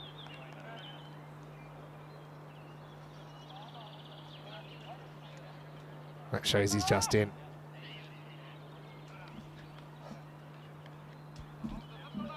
Pretty good work from the keeper, improvising with the 1 glove, but it will be 2 to finish the over. And they creep a little bit closer, 56 for 3 after 7. 10 runs required for the last 18, so what I will say is, even for Jinnah Brescia, if they are to win their last game, it could come down to net run rate as to whether they qualify for the semis or not. So, you know, I think even in a game like this, you need to try and stretch it as long as possible. In Brescia CC, with this, they'll have a 5th win, but again, they haven't quite got the 6th or the 7th win that would kind of guarantee them a spot in the top 4. Highly competitive, isn't it? In this format, 11 doesn't go into 4. Yeah, Kai was talking about the net run rate of Brescia CC. But yeah, again, certainly being made to work for it. Hasanali, pretty good bowler to be able to bring back as well here at over number 8. Knocked away for 1 first up. So yeah, just with the Gibraltar T20 International starting tomorrow, I was going to say, it's actually pretty cool because it goes into the night. So the first game is 2:45 local time, which is 6:15 in India. It's not a good ball, and this is going to disappear for 6. Maximo! Hassan just gets it wrong, doesn't he? Not a good first over. With this angle, you don't want to get too straight. And just all hands from the batter. Whereas Madassa puts it away. He's just grown in stature throughout this tournament in the green shirt. Just 3 to win now. Losing his run. Have to bell that one again. So, I mean, it still is a very healthy win. They would bring it up with kind of, yeah, around about 2.5 overs to spare. It's kind of the equivalent of winning by about 25 runs normally. Oh, may have just stuck inside the wide line. Yeah, just. Hasanali, again, really like his attitude. Really happy to see him in a blue shirt for Italy. Just knocked away to deep point. That makes it 2 to win. And I really hope he's given a few more opportunities as well. No, he's not listed in the squad this weekend, but I think he's got a bright future. Again, we'll see national selectors probably picking a few different names, just giving an opportunity at the level in ECN cricket. It's pretty well bowled, but it'll tie the score. Baba Hussain is able to move to 3. Hands over to Riaz Madassa to finish off. Probably fitting if Riaz gets the opportunity to hit the winning run here. Well, the winning runs bowled really well. They didn't take a wicket. Very tight. Took a one-handed catch. Took a two-handed catch. Now we'll win the game for Brescia CC. So I'll do it with 2 overs to spare in the end. Final score, Brescia CC 66 off 8 overs, defeating Jinnah Brescia 65. A win built off a strong first half from Brescia CC, former ECL representatives of Italy, where they were able to strangle Jinnah Brescia. And although they kind of plodded to the victory target in the end, they do it fairly comfortably. Here's what's coming up in around about half an hour's time. We'll get the first ball. Jinnah Brescia feels like a must-win now for them against Milan United. And you say on paper, Jinnah Brescia deserve to be strong favourites, but Milan United have been improving all the way through, and they certainly have got up a bit of a head of steam. Jinnah Brescia will have to put more runs on the board, you'd imagine, as well.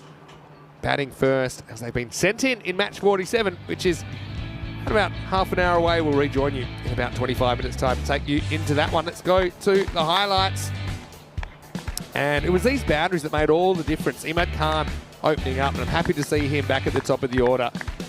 And he was up there for the very start of the ECL last year, but often we do see him in the middle overs as he targeted the short boundary. This one got away from everyone, ended up being 4 as well. So I suppose this was the difference for me. Although they were held at bay at times, they didn't come up with the boundaries that got them ahead of the rate. Dulu didn't quite have a great time out there. In ledge, well held by Mirazume behind the stumps.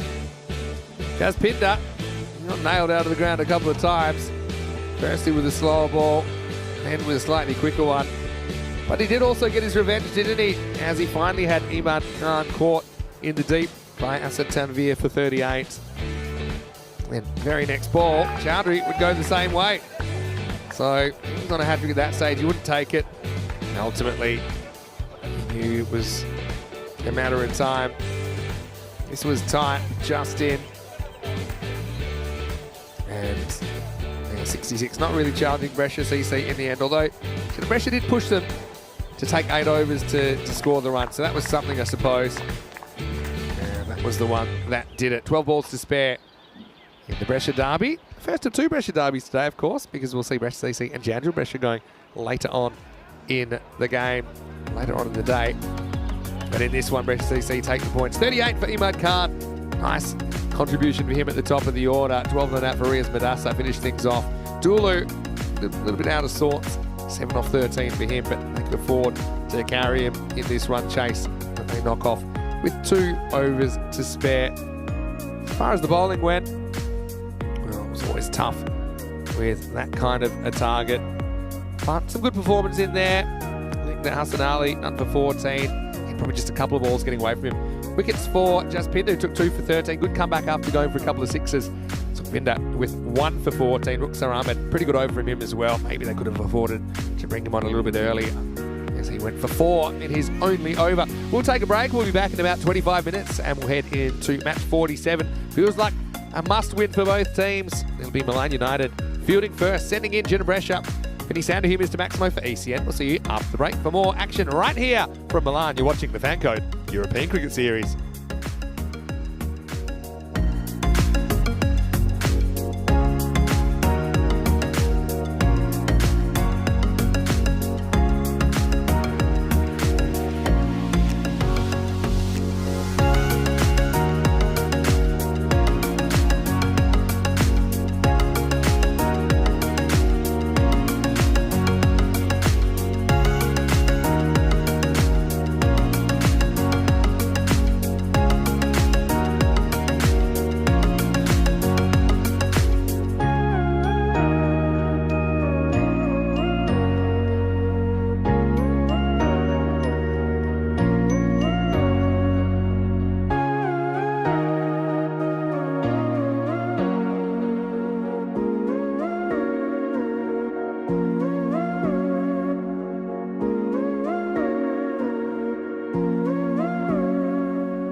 The European Cricket Series is proudly brought to you by HCL Software, Fancode, and Grizzly Bear Sports.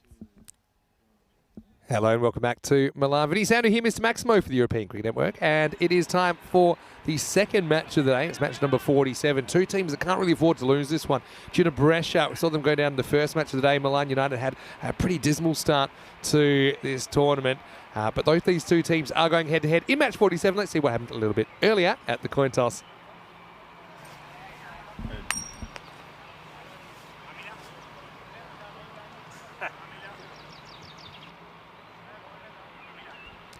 So the news from the toss is that Milan United won the toss and elected to bowl. No real surprises there. I think that they have been pretty good chasing, haven't they, Milan United?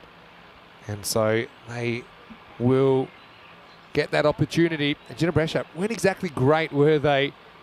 Batting first in the first game of the day. Looking at the two teams, where you've got Asad Tanvir listed at the top of the order. That wouldn't surprise me at all. Shabazz Masood hit the ball pretty well, but got out at a key moment. Just had no real fluency in their innings. Milan United first, we'll see them today. Watch out for Gunamaduagi Sanjeeva, who I think will open the batting. He's listed there at 5. But Milan United not a bad team at all. They've won their last 2 games. They only won 1 of their first 5. But yeah, I do think that they'll be pretty competitive.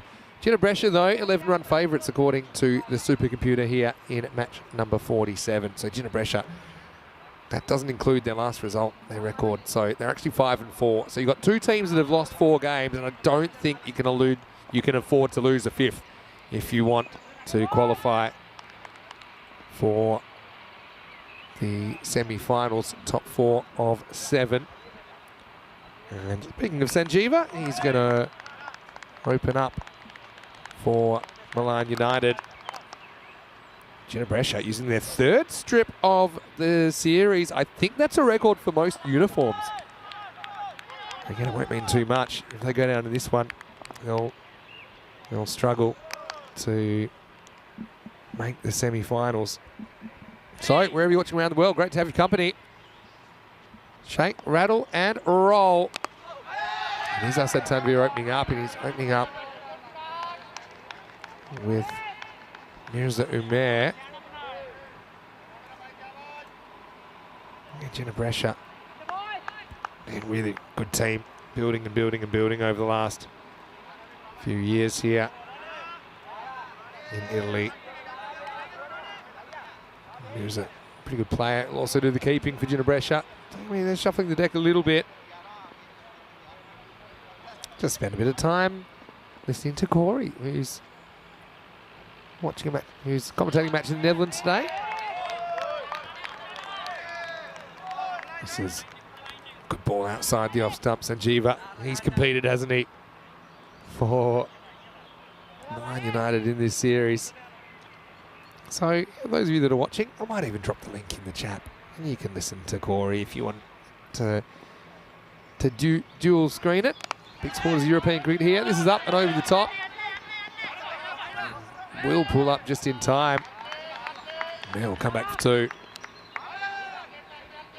Yeah, but I certainly think Milan United are full of confidence. They've got a bit of momentum going for them at the moment, don't they? But a pretty tough task ahead of them. Jinnah Brescia, especially after that loss to start the day. Not ideal at all. He tries to pull this. It wasn't really pullable, was it?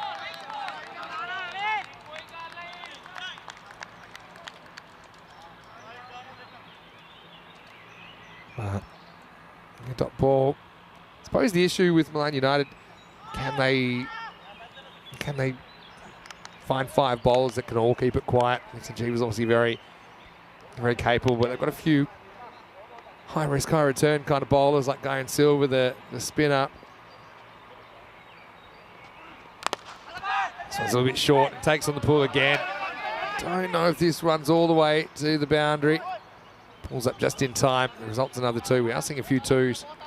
That's pretty much because a lot of balls aren't running all the way to the rope. Vinny Sandhu here, Mr. Maximo for ECN. Danny's off today. Hopefully he's enjoying the sights of Milan. I went and had a really nice local pizza last night, but it was pretty filling. On the side, it may have come off the bat, you know. It's Lindy over, but it looked to be wide of the body. Maybe, maybe not. Might have just flicked the pad. Hard to tell. Anyway, it is the end of the first over. The score is 5 without loss, so not a bad over from Sanjeeva at all. Let's have a look at some of the top performers. Sanjeeva leading the run scoring and the wicket taking now for Milan United. That was on the back of his really good efforts. Back-to-back 40s, seeing them to the victory targets yesterday. Their 2 matches. Jinnah Brescia, though, and Masood. This is up to match 45. So it doesn't include the first match this morning, but you can see Wasim Ahmed has been a pretty important bowler for Jinnah as well. Time for over number 2. Just outside the line, I think. Although, almost creates a run out.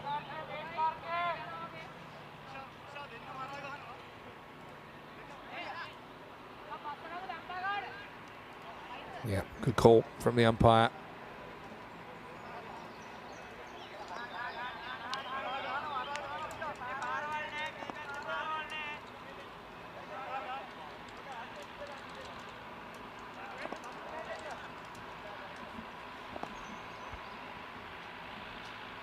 Ishanjai Cody with over number 2.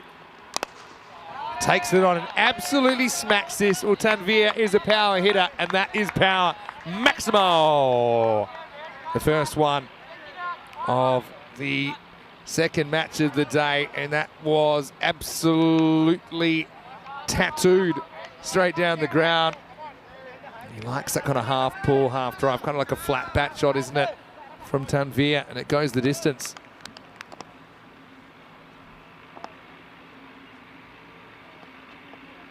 Hello to Josim, who is joining us, and hello to Mosharaf. Just catching up on the chat. I was busy working on a few things for the Gibraltar T20 International starting tomorrow.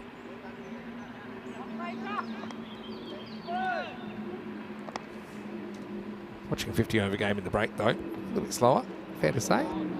But some very good players playing there in the Netherlands. Just put the link in there with Corey doing that at the moment. Mike's in the chat asking, are there any Welsh teams that play ECS? Well, I suppose Wales does come under the England and Wales Cricket Board, or the ECB for sure. There's some discussion about potentially having a Welsh team in the Euros that is separate from the English team at the moment and kind of come under the one banner. And I think that'd be a really good move, because I know there's a lot of good grassroots cricket that takes place in Wales. There's various competitions. I've looked into it before.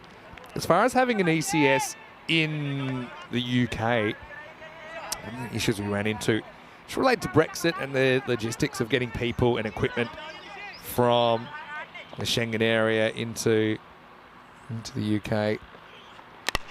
Well, this is a chance, or is it?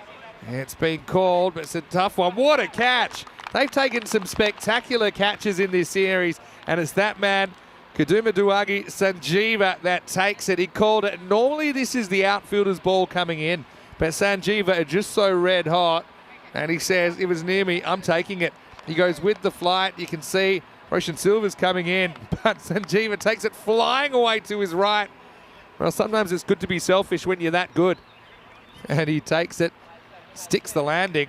What a piece of fielding from a real playmaker from Milan United. And that's a big wicket as well, because as you can see from Tanvir's briefings, he's a guy that can hurt you real quick. He's the first man to go. Jack Cody with the wicket. The score is 12 for 1.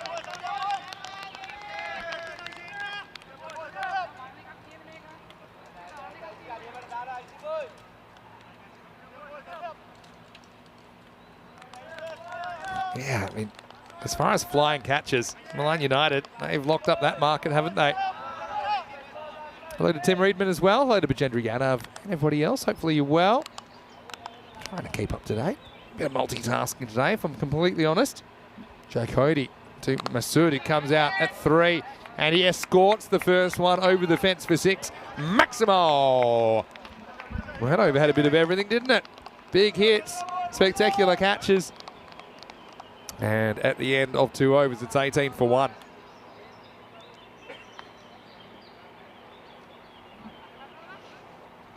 And this is a spectacular looking table as well, because a lot of teams on 5 wins. It's the race to 6. I think that 6 can get you a spot in the final 4, but you need to have a good net run rate. I think 7 guarantees you a spot in the top 4. Kings 11 and Brescia CC could still potentially get 7 wins. Jinnah Brescia potentially could get to 6. This is their last game in the round robin stage. Well, there's another impressive hit. It's got all the way. Maximo! Here's a mare. Decides not to wait against Sanjeeva. Again, it's kind of full, but not quite a Yorker, isn't it? And that's good power play batting. Takes on the mid-on and wins. Takes on the rope and wins as well. 6 runs. Yeah, so looking at that table, there will be a team, or at least one team on 6 wins that will make the 4. And then it does come down to net run rate.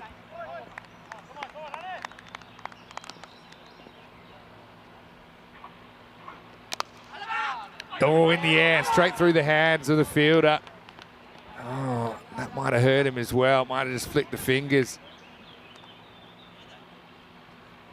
Oh, looks like a nasty one. It went so quickly, but I think it might have been Guy and Silver there at point, and this might have just, flicked the end of the finger, and that can do you some damage. Let's have a look at it on the replay.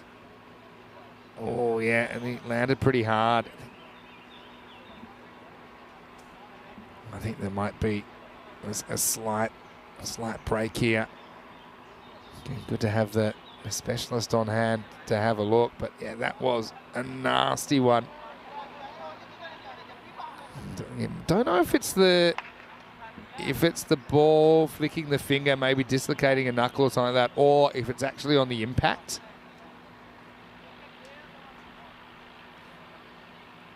I mean, the impact wasn't great for Guyan, but they want him to bowl as well. That's the thing. So yeah, some concerns there for him.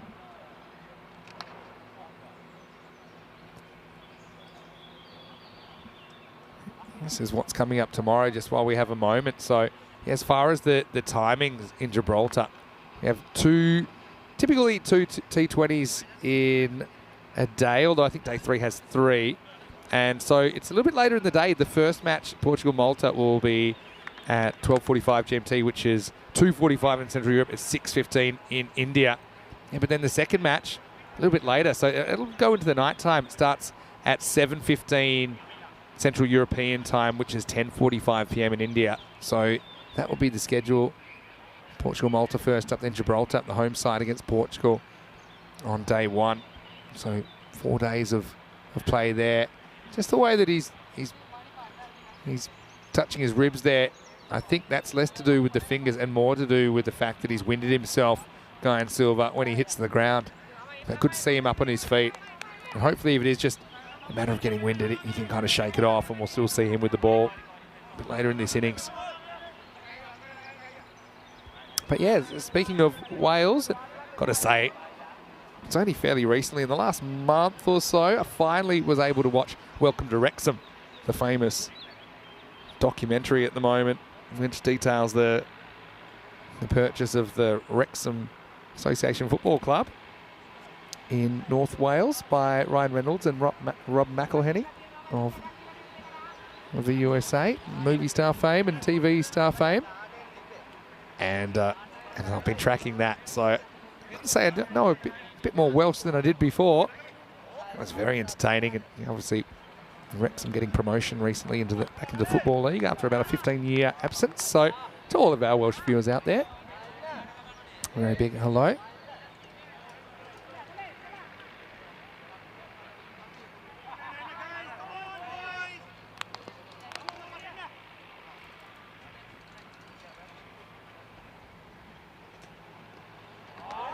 Good ball from Sanjeeva.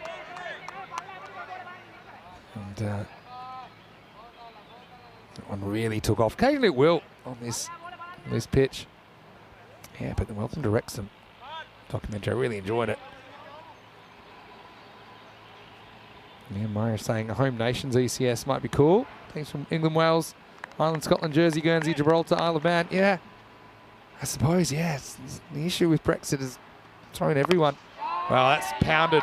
Masood goes large, and I don't think that'll endanger the 3 Bears because that's over the top. Maximo uses the pace of Sanjeeva against him. He's in perfect position. Got to have a good eye to play that shot. Shabazz certainly does. 6 runs, and Jinnah Brescia could have used a few more out of Masood last time. He was almost stumped, and then he got bowled next ball to Kalab Sajjad. So again, they might be eyeing off spin as an opportunity to unsettle him a little bit. He just ate up the pace of Sanjeeva there, didn't he? Yeah, so Mike Seal saying Series 2 is going to be good. Welcome to Wrexham. Agree. I'd actually love to go see a game. I'm sure I'm not the only one. And I don't think it's a problem. We've got a few supporters that have converted because of the hype. It's just nice to see, I suppose, owners with a bit of money that genuinely care. I'm not going to say I know how uber rich people feel because I'm not in that society, but I don't think you necessarily lose your humanity. Everyone's got challenges they've got to deal with in life, whether they've got a lot of money or hardly any. Don't know quite what the hold up is here. Maybe they want to measure the 6. Let's have a look. It certainly kind of just messes with the momentum of the game a little bit. But yeah, who do we like in the three-weight T20 National Series, Portugal, Malta and Gibraltar? For me, the way Portugal are tracking lately, I probably have them as favourites. Again, it's just a round robin format where each team will play 6 matches. So they'll play 3 against each of their opponents. And Masud has to smack that one out of the ground as well, but misses out. Yeah, Rob Thompson's popped into the Netherlands chat as well.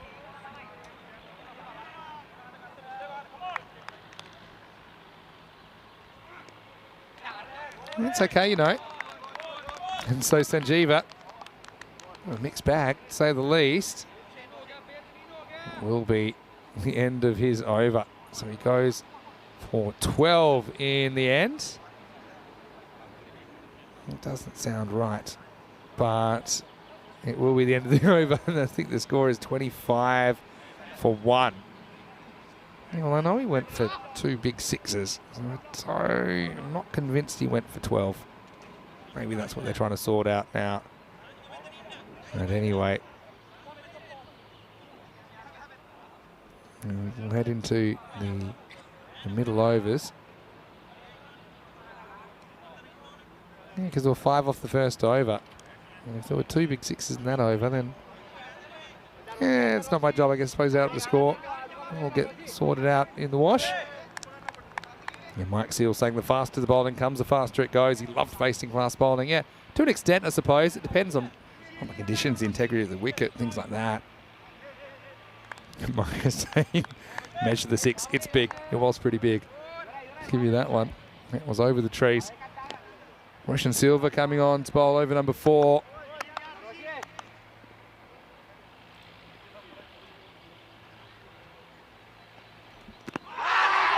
Might have hit this. Oh, he's gone. And again, you can see he's going to keep running off. I think this is to do with the fact that Mayor doesn't want to stick around and do something he regrets. I've got to admit, I picked up a double noise. Yeah, he's nicked that. Again, if you don't hear it, you don't hear it. And you can see he's saying, all right, I'm not going to stick around and plead my case, but I certainly saw a little bit of a deflection here. Yeah. Apart from that, it was dead. So I suppose he can blame himself for not getting more of the bat on it, but yeah, maybe they're cutting a few trees down. It's not easy to hear at the moment, but I suppose if he didn't nick it, it was going to go on and smack middle stump out of the ground. And Mirza, I like his tactic. Instead of sticking around, he just runs off before he gets too mad about it.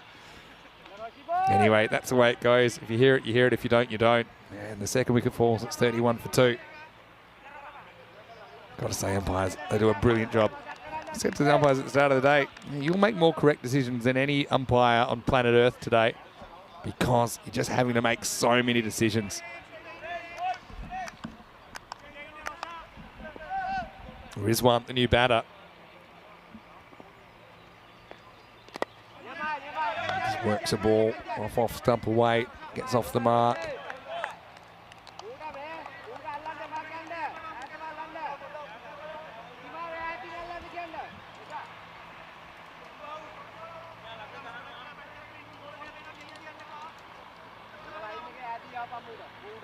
As I've just seen updated that Sanjeeva does finish with 18. Anyway, oh, it's caught. And Sanjeeva's caught really well. He gets the second bite of the cherry there. And he will take the catch. Again, it was pretty powerfully struck, wasn't it? Masud, he's been good. You don't want to drop him. Sanjeeva does drop him, but he gets the second opportunity. And so 2 wickets and 3 balls for Roshan Silva. Ball that probably was going for 6 if the fielder wasn't there. And so it's going to be a third wicket, 32 for 3.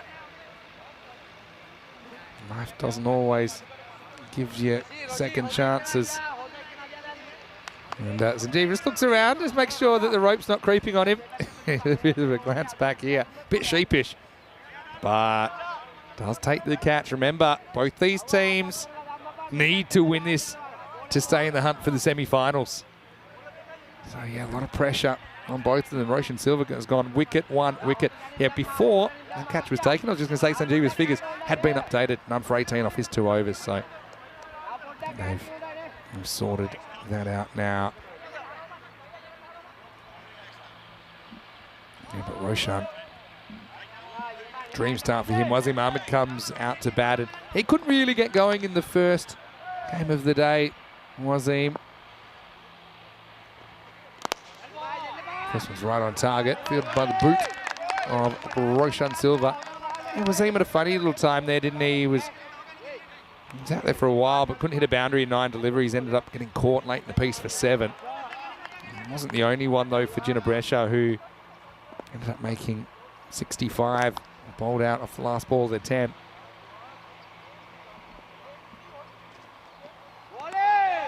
Sneaks inside. So certainly a good channel if you can be consistent there, but you can't hit the wide line.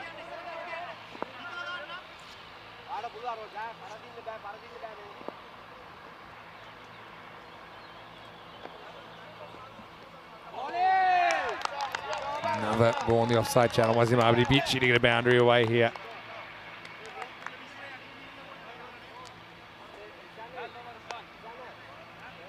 So, end of the 4th over, 32 for 3. So, yeah, run rate's okay. Milan United, I suppose, aside from Sanjeeva yesterday, not a lot of contributors for them with the bat. They are capable. No, Tweedy Hashan yesterday, but he's back, so that certainly improves their batting a bit as well. Jay Sacred can whack a few around as well. But I feel that Jinnah Brescia with their bowling, they'd feel, even if they can get the kind of 80 plus, they'll be confident that that might be enough.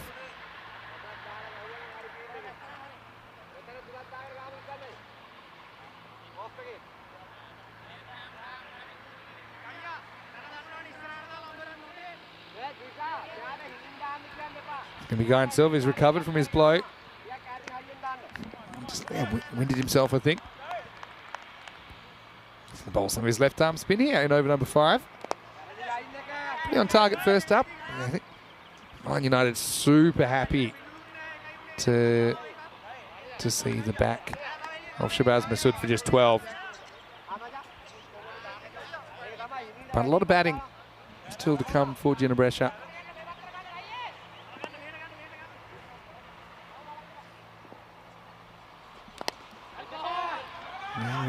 Bit of hesitation. Oh, an interesting attempt from Trishan Silva. I think he might have tried to Harlem Globetrotters it behind the back to his teammate to finish off the run out. Through this one, takes the glove off. Yeah, well, didn't get the ball any closer to the wickets, put it that way. I like the innovation. Guyan Silva really not afraid to take the pace off. And just hoping that the batter makes a mistake, trying to generate the pace, trying to hit the ball out of the ground and maybe presenting a catch.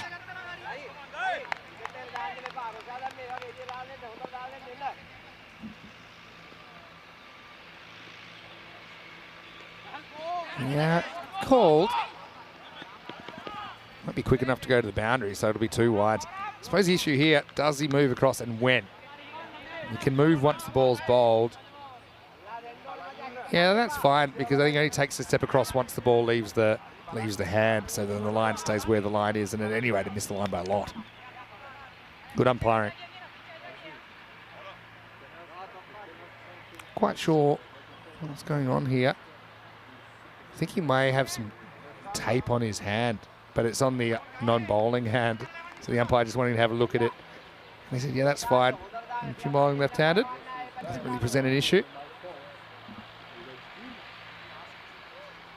He banged up a bit, hasn't he, Guyan? This one will be a wide as well.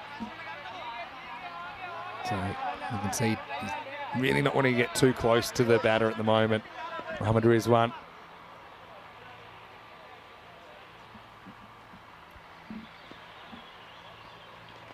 It's wide as well, I think, or is it? And again, as does he move early? That's gone straight over the tram line. I think that's wide because he doesn't actually go outside the off stump. Anyway, you win some, you lose some. I think actually we got called. I think I might have just missed the signal. Anyway, Guyan is going to have to bring it back a little bit. Does. Probably just hanging down the leg side, but here's the thing. You feel like you got nothing to work with. We knew the change of pace would present, I suppose, a new challenge for the batters. You feel like they've got the concrete boots on at the moment, Jinnah Brescia. That's the quicker one. I'd say it's lightning, but certainly had a bit more on it from Guy and Silva. That's Stephen Josakera out there. Probably see him with the ball a little bit later on. He's a good all-rounder for Milan United.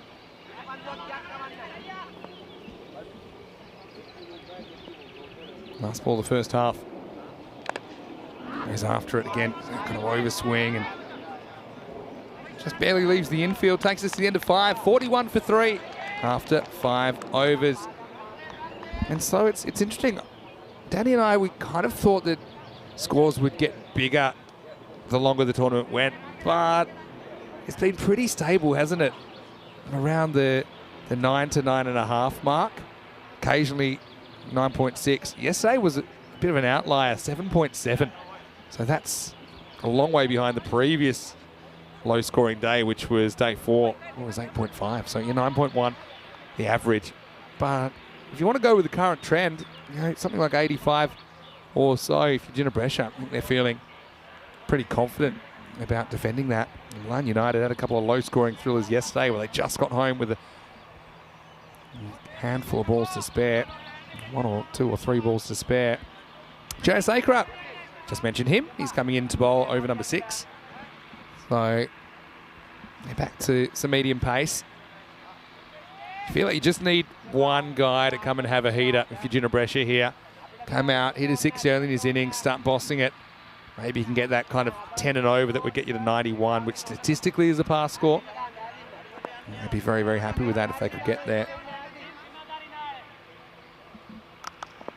So that's Wasim Ahmed. Still hasn't hit a boundary today. Has a go at this one, but it certainly is well wide. You can certainly see Milan United have that tactic to try and get the batter reaching away from his body. Just occasionally they'll overdo it and they lose the ball to the tram line. Well, he's called wide as well. Again, that's closer. I can understand what the umpire thinks there. Is it hitting any of that blue line? And I think it is. About half the ball on the blue line when it passes the popping crease. Good umpiring. Again, a lot of decisions to make. And they get the overwhelming majority right. Right, steps down, trying to break up the length, and he does. Going, gone. Maximo. Josakera didn't really adjust. But have a look at the batter here. Take a very clear movement forward, about 1 metre or so, and then smashes it out of the ground. So I think Wasim will be feeling a lot better after that. He just got closer to the ball, and it turned into a length he could pick up on the drive and get it away for 6. And in low-scoring conditions, those 6s make even more of an impact on the score.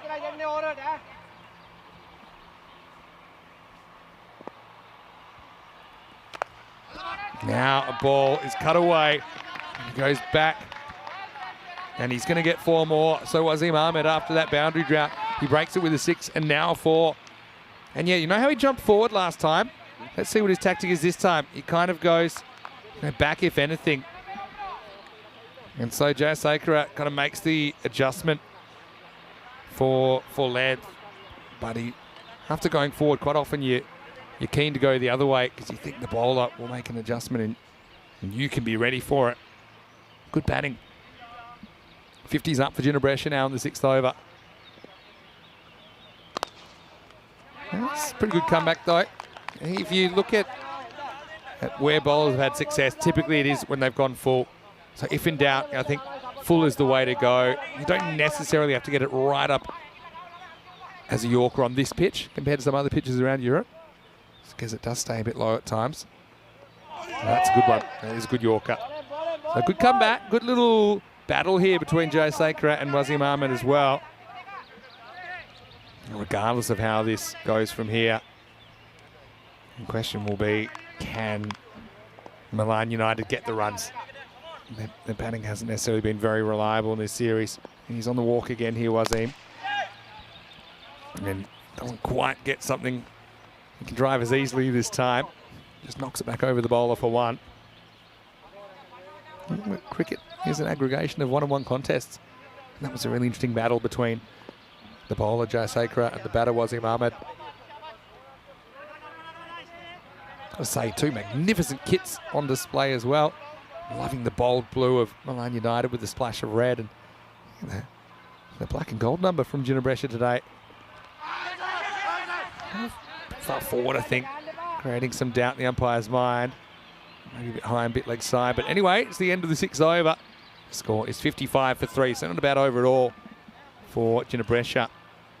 You get 13 plus that leg by. Heading into the last 4 overs, I want to say hello to everyone who's watching on Fan Code in the Indian subcontinent. Hello to everyone watching on our YouTube channel as well. ECN, European Cricket Network. You know, we've had a fair few new viewers all the time coming in and sampling European cricket and what it's got to offer. It certainly is different. It's outside the kind of regular cricket universe in a way, isn't it? It's bringing cricket to strange new places, to new audiences as well. Showcasing all the best bits, I think, in a neat package. Kyle Silva should be interesting as well. Second over for him coming up. He's been pretty accurate. Good running though. I mean, you want to be getting at least one off every ball. That's the thing. You don't want to be bogged down. At least a run a ball from here will get you 79, and then obviously you're hoping for maybe a boundary and over that can take you up to maybe early 90s. This is not a good delivery. Of course, occasionally you'll get some handed to you. That's the first one that Ryan's really lost down the leg side.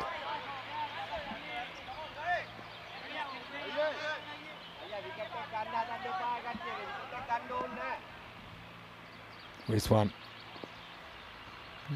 Yet to get going.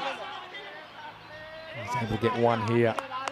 So yeah, I mean, two teams, like I said, they have lost 4 matches each.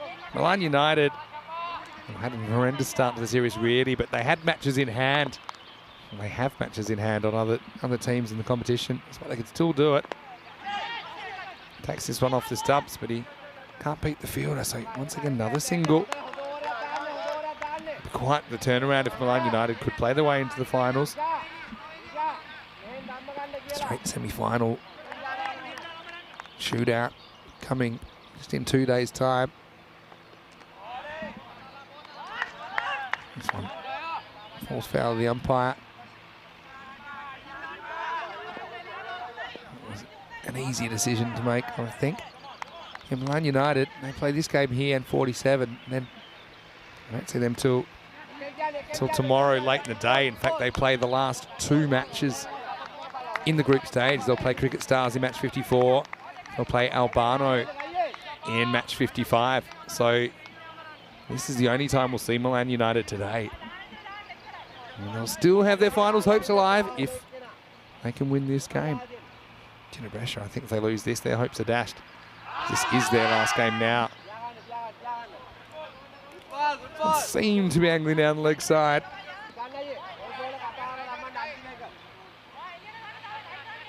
Not really coming back enough. Good decision by the umpire once again.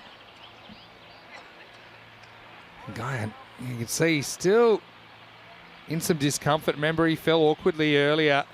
He's just got 1 ball to bowl here. I mean, at least he's not a fast bowler having to run in and put his body under that kind of stress. But you can see he's kind of struggling to get his breath back even now. Maybe overexerting himself on the appeal. Anyway, last ball of the 7th coming up.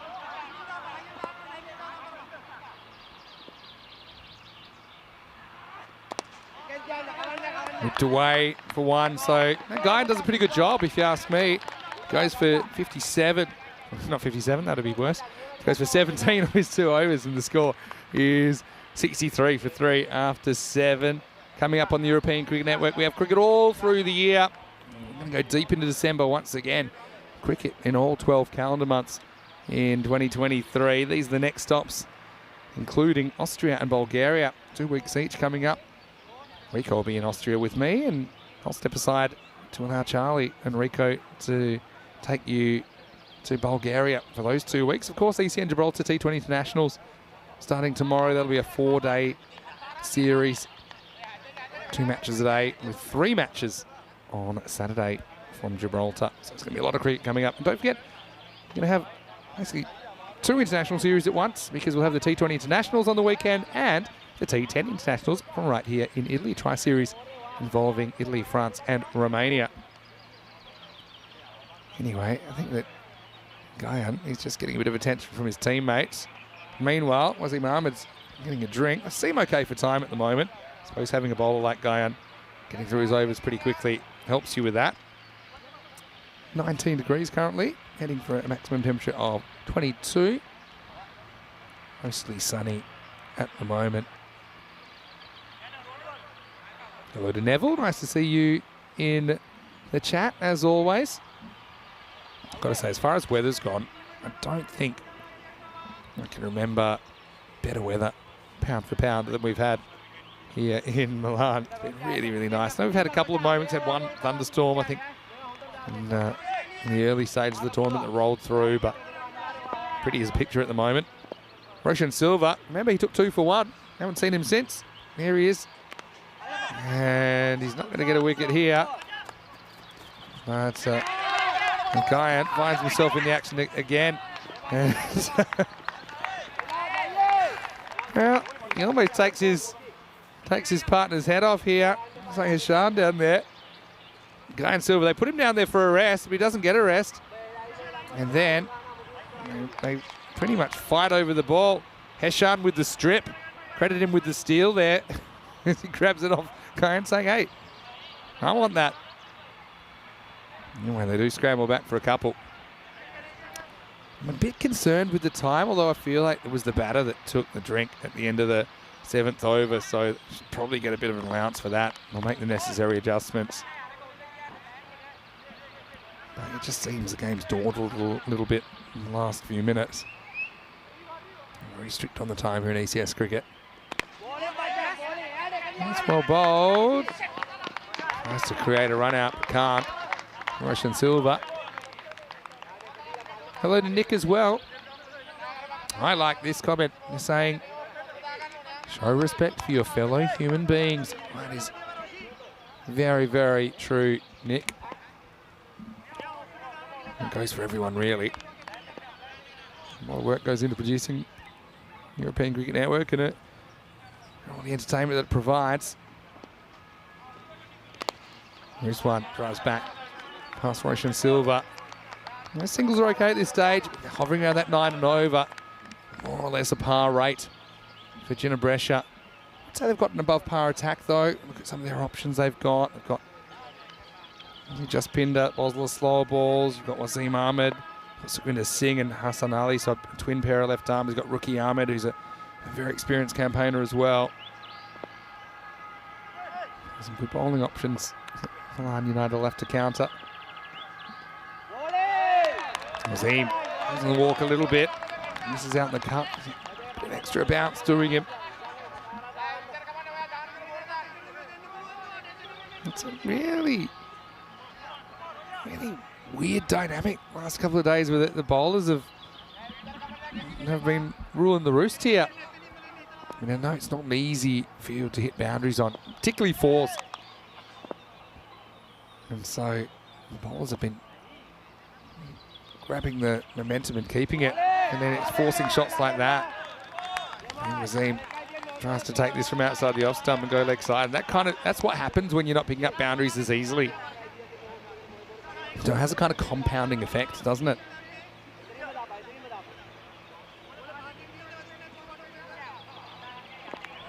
Wasim's played with the crease a bit. Sometimes he's been jumping forward, sometimes kind of hanging back.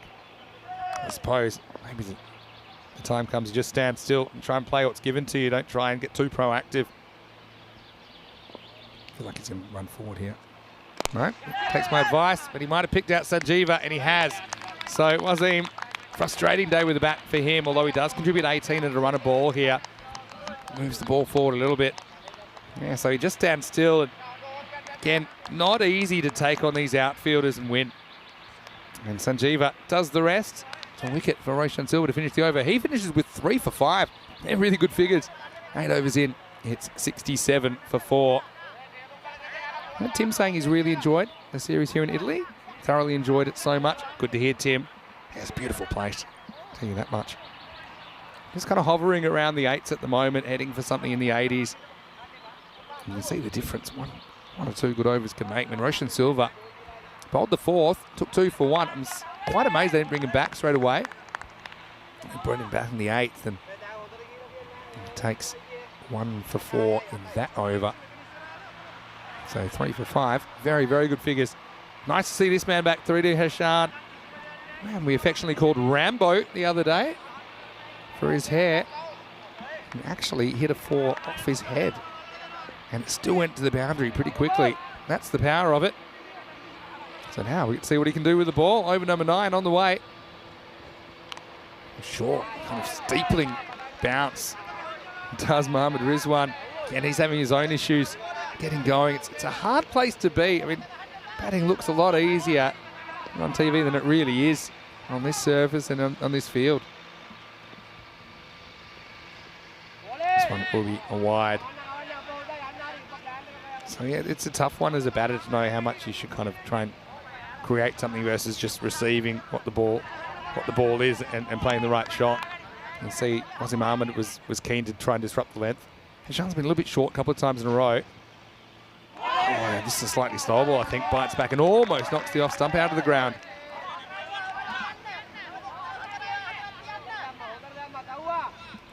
Let's have a look at what he does here.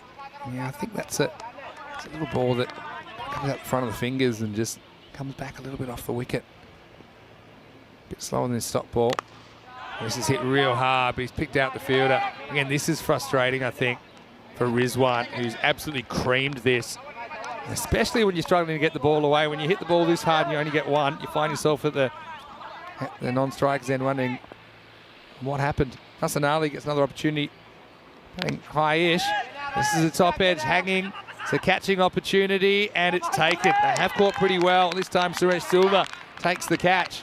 So it's going to be a first ball duck for Hassan Ali.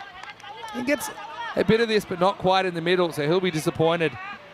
And he can't improve his team's score. A nice team being given an opportunity, but Hassan, only 2 in the first match. Follows it up with the golden Derek here. There's Derek. Nicely taken, though, by Suresh Silva. And Hashan with a wicket. Rambo chips in. He's bowled a pretty good over. He's bowled 4 balls now. And he's taken 1 for 2. So yeah, this was the issue for Jinnah Brescia earlier. Just struggled to hit boundaries. In fact, there's only been 1 4 in this whole innings so far. They have hit 4 maximos. This is Rizwan Uzzaman. Got the 2 Rizwans out there together. And this is turning out to be a really good over. Dawood Hashan. And he was excellent with the bat. In some key situations. Take 10 wickets in ECS last year, including 4 for 4 against Fresh Tropical. But he'd only bowled 1 over before this spell in 2023. He bowls a good one there, 1 for 3. As we get to the end of 9 overs, 70 for 5. So he'll only bowl the 1, but what an over it was. Looking at who you can bring back, and you've got the option now of Jaya Cody and Jaya Saker, I suppose. Yeah, but Hashan being asked to do a job. It's probably because they went wanting to bowl both Jaya Cody and Jaya Saker, so just using that 6th option. I bet they wish they could bowl him again though. It will be the captain, Ishan Jayakody, to bowl over number 10. What a good holding job this has been from Milan United to keep Jinnah Brescia's score under control. 70 plus this, 6 balls to come in the first half of match 47. It's a big swing from Rizwan Zaman. Comes up with nothing but fresh air.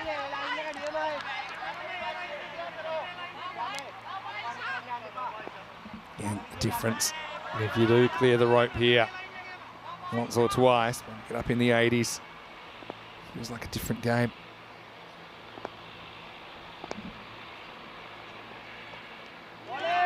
Here's the wide. Yeah, it's a good call, I think. Again, it's frustrating for the bowler, but this doesn't pass completely inside the blue line. It grabs a bit of the blue line. I think umpires have been much better on the wides today. By their intermission, that a little bit inconsistent at times. Milan United, they had 2 chases yesterday, like we said. They chased down 68 and 88. And 68 was in a 9-over game. This one's closer, but yeah, again, I think it's the right call. Let's have a look. Yeah, but it goes away at last moment. It's umpire's call. It did cut away. I mean, on review, that one might have just snuck inside, but you can see why the umpire had the doubt. Benefit goes to the batter on those ones. Bowl a bit straighter. It doesn't. I actually think this is probably more of a wide than any of them so far. But it's just because it's full. The umpire doesn't get a good look at it. Yeah. I suppose 6 of one, half a dozen of the other. A couple of 50-50 calls. One goes one way, one goes the other. As the next ball is dragged away. So the other thing is, we talk about the batter's position. Does he make a significant movement outside off stump? And the key word there being outside off stump and before the ball's released. So then those last couple you see toe pretty much in line with off stump. So you don't move the line unless it goes outside. Now, French cut. They might go 2 here because there's no one at the keeper's end. And think about it. Now there is. And we've got to run out on our hands. And, well, there we go. Sharing it round. It's going to be a 4-person run out. I've got to say, I didn't mind the thinking of Rizwan to come back because there was nobody home at the keeper's end. But I think it's Danuka just sneaks in the back door, doesn't he? Now let's count the fielders involved here. You got Trishan Silva to Danuka. Danuka to Jayakody. Jayakody to Heshan. Goal! Good team play. 3 passes setting up the run out. But yeah, the funny thing is, they only count the last 2 people to touch it. So the people that did the heavy lifting there, they get 0 credit at all. 74 for 6. 2 to come. And this is lifted away, and this will be a boundary. In fact, that'll go all the way. Maximo! Well, there was a Rizwan remaining, wasn't there? And yeah, Mohammed Rizwan was the survivor of the run out. Like I said, I didn't mind the theory of maybe going for 2 there, just in case someone didn't cover the stumps at the keeper's end. Didn't work out, but it works out fine the next ball. And that gets Jinnah Brescia to 80.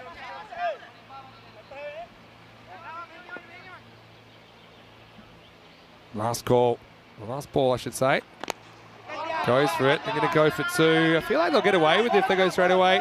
Jaspinder will scramble home for a couple. So it's going to be 82 for 6. Serviceable score for Jinnah Brescia, but you feel that they're defending for their tournament. And really, Milan United chasing with their tournament. So, I mean, it may be match 47, might not sound that significant, but the 2 teams, I think, fighting for survival of their final chances. Let's go back to the highlights. Got to say that was absolutely smashed from Asad Tanvir early. But then he would create another one for the highlight reel. Sanjeeva diving away. It was way more difficult for him than Roshan Silva. But he makes the difficult look easy, doesn't he? Sanjeeva. And Shabazz came out and he's hit the ball well in this region. So he holds the pose. Maximo time.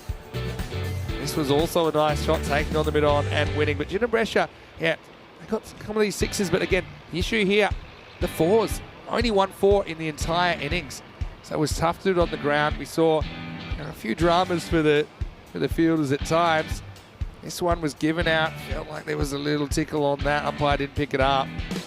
Again, that man is in the best spot to make the decision, I suppose. And Jiva had a much easier time this time, but he made it look hard as he knocked it up and flashes the pearly whites there, saying no problem. Took it in the end. Wasim did his best to keep things moving. Did hit a couple of boundaries, something he couldn't do before. And we saw basketball-style steal from Torito Heshan. Guy got out of the way pretty quickly. But yeah, Sanjeeva continued to catch well. That was his third of the innings. Bit of a wild card, Torito Heshan coming on with the ball. Did have some success last year, but we haven't really seen him bowling, just the one over previously in this tournament. But he was able to really keep things quiet. I think Guyan bowled well in the middle. This was a 4-person run out. And yeah, I like the way they all lined up in an orderly fashion. Make sure they didn't mess it up. But I mean, the next ball is one smashed for 6. Got them up in the 80s. They certainly have enough to bowl at if they perform well. So feels like a bit of a 50-50 to me, even though that score is probably 8 to 10 less than what a past score is according to the numbers. But I just feel with Jinnah Brescia and their bowling that it's a toss-up. 18 not out for Rizwan, was equal top scorer with Wasim Ahmed, who scored 18 at a run of ball. Also, you had Shabazz with 12, getting to double figures, and Mirza Umair with 11. That no one reaches double figures. 14 extras, including 13 wides. That hurts a bit. They were toying with the wide line a fair bit, weren't they? And occasionally you're going to get burnt. 3 for 5. Roshan Silva was outstanding, though, with the ball, wasn't he? Other wickets went to Giant Cody. And Torito Heshan just the one over, used as a 6th bowler, but worked out pretty well. Sanjeeva got hit for a couple of maximos, but still very acceptable figures on 1 for 18. Going Silva as well. I think, like I said, he did a pretty good job in his spell. We'll take a break. We'll be back in a few minutes and we'll take you into the second half of this match. Like I said, it's anybody's guess. 2 teams here at the moment that are playing for their finals chances, I think. Vinny Sounder here, Mr. Maximo. Match 47, second half on the way. After this break, you're watching ECN. This is the Fan Code European Cricket Series.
European Cricket Series is proudly brought to you by HCL Software, Fan Code, and Grizzly Bear Sports. Hello, welcome back to Milan. Time for the second half of this crucial match, match 47, between two teams that can't afford to lose. Jinnah Brescia against Milan United. Brescia and Milan, both hives of activity as far as cricket here in northern Italy. A lot of teams flourishing in this region. There's Suresh Silva, who's opening up, and there's the man I think a lot of hopes pinned on him. That's Kadamaduagi Sanjeeva for Milan United. He made a couple of 40s yesterday that really helped them in their two chases. Milan United did chase successfully twice yesterday. First, they chased down 68 in a 9-over match with a ball to spare. And they chased down 88 in a 10-over match with 2 balls to spare. So, cutting it fine. There's every chance this could be pretty close as well. Here we go with Wasim Ahmed getting us going. Starts with a wide. So, Sanjeeva's been the ultimate hit and miss, hasn't he? He's missed a lot of balls outside the off stump, especially early in his innings. So, I don't know if you want to believe in the fate of the universe, but I feel like he's due to nick one out there. He's missed a lot. Almost nicks this, will be another wide. Grabs the tram line the way through. I might have been harsh on wides, but that's the way you expect it to be in this form of the game. See that one straight over the tram line. Good umpiring. The field there, 2 outfielders back. Got a deep point. And there's also a long off. So both on the offside. Leans on this, but part of the field pretty well protected. 3 infielders in that quarter, top right quarter. Run's not easy to come by. That's what we've learnt in the last couple of days especially. The lowest run rate I've seen in a while. In a day of European Cricket Series cricket, 7.7. So 77 par yesterday. Another wide. So Wasim getting some good movement away from the left-hander, but just needs to control it slightly. If he can just maybe bring it back a bit closer to Sanjeeva and get that same movement, maybe he can induce that edge. And like I said, they've got pretty well protected wall of, well, I suppose 4 in the top right quarter if you include the man that's just behind point. Slip in place. Sanjeeva pulls this way, can't get off the mark. So yeah, Milan United, I feel like they never do anything easily. They're always, I suppose, taking things right down to the wire.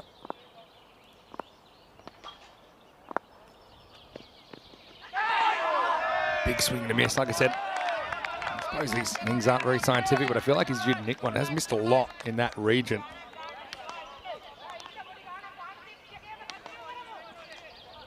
But Sanjeeva is a key. 44, 41 yesterday. Set up those chases. They lose him cheaply. You wonder who can pick up the pace. Well, they do have Taridu Hashan back. Rambo. This is in the air and it's dropped, and they'd stacked that part of the field, hadn't they? Sukhvinder Singh's the man. It wasn't an easy catch when he means. He had to go goalkeeper style. He jumps up and to his right. He was flirting with it. The plan came together, but he just wasn't able to hold on. And yeah, also could have easily popped up to another fielder. They had a slip, a gully, another gully, and a backward point. They had 4 of their 9 available fielders in the infield between the keeper and point. Just remember that though, Sanjeeva dropped on 0. Suresh Silva does get an opportunity.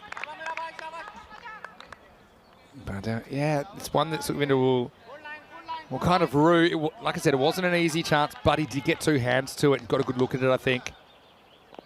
It just burst through his hands in the end. Wasim, last ball of his over. Oh, how did that miss, or did it miss? They like it. The umpire says no. It was pretty close. I got to admit, I had my doubts. And he may have hit, he may have not, but I bet the umpire had enough doubt to give it not out. Let's have a look at it on the replay. I still can't believe it missed the stumps. Hard to say. It might have just been the natural movement. Don't think Wasim was that convinced either. with the appeal. Yeah, watch Wazim here. Yeah, he says, oh, and then he turns it into an appeal. So that kind of tells you what you need to know. Even the bowler had his doubts as he got to the end of it first over. Pretty good 1-4 without loss after 15 matches since the Golden Ball. Well, that's exactly 3 days of ECN cricket. It was Sunday morning.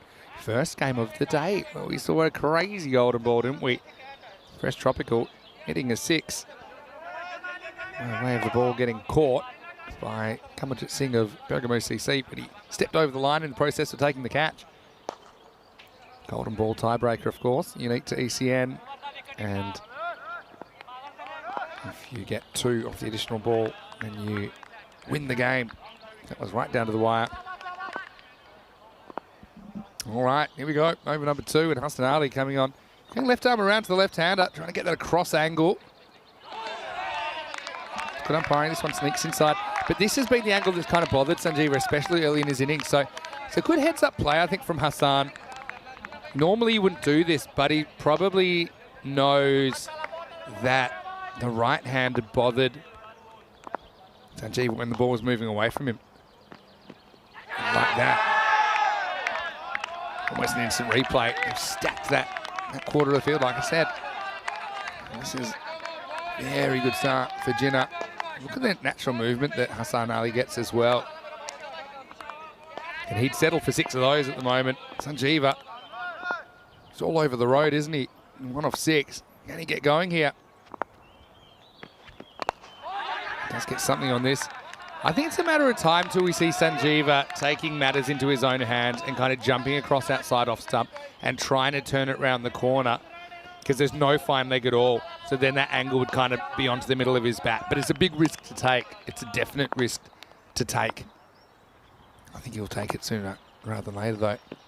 No, this is no ball, I think, and it's cracked away. And that's gone all the way, I think.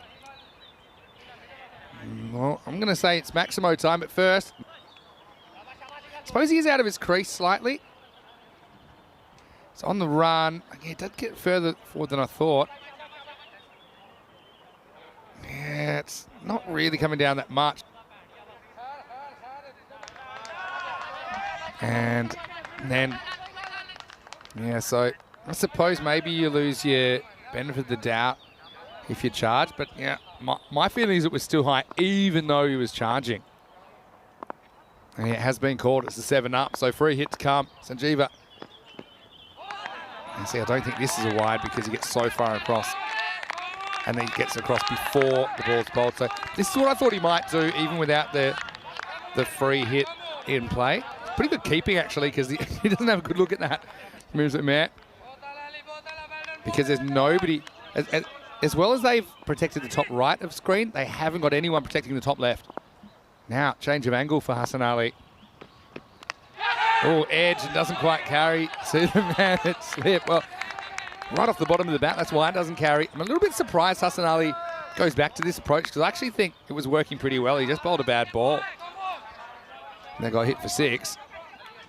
Crazy start to this game. Get a boundary here, though. Get some more or less up to the right. Nice ball the second. There's some feeling again. Sanjeeva. Well, he's doing more fishing than a shrimp boat in Forrest Gump at the moment. Let's have a look. Yeah, it's a fine delivery. And Sanjeeva does get the 7-up in that over. But there were 6 dot balls in the over. Having said that, the over goes for 7. And the score is 11 without loss. I don't think I've seen that before. So it's the race to 7 wins, and failing that, 6 wins. If you can get 6 wins, you're in. I don't think 5's enough.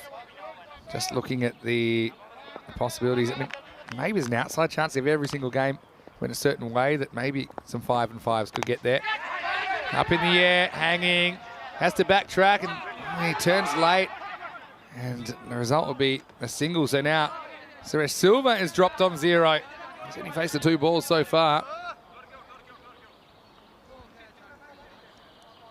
So, it was a tough one. I did like that he kind of stayed facing the ball, but then last minute realised he kind of had to turn around.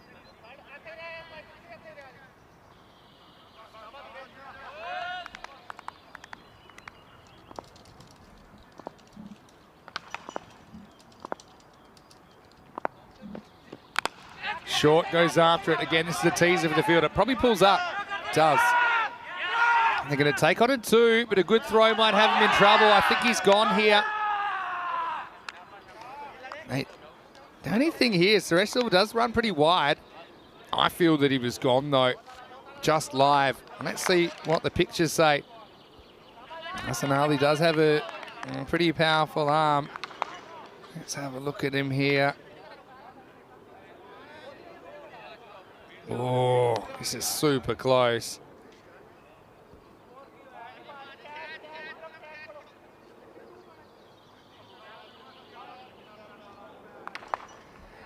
For me, my instinct is it's out. I don't see anything over the line.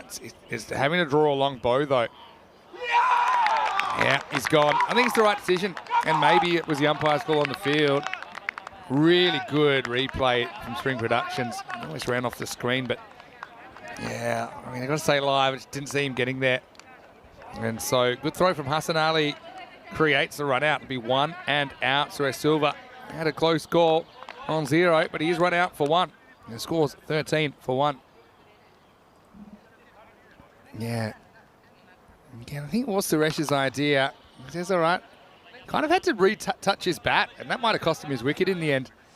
When he was turning for the first run, yeah, he just slimmed out. And so, the batter comes out, and is Roshan Silva. Bowled really well in this game, didn't he?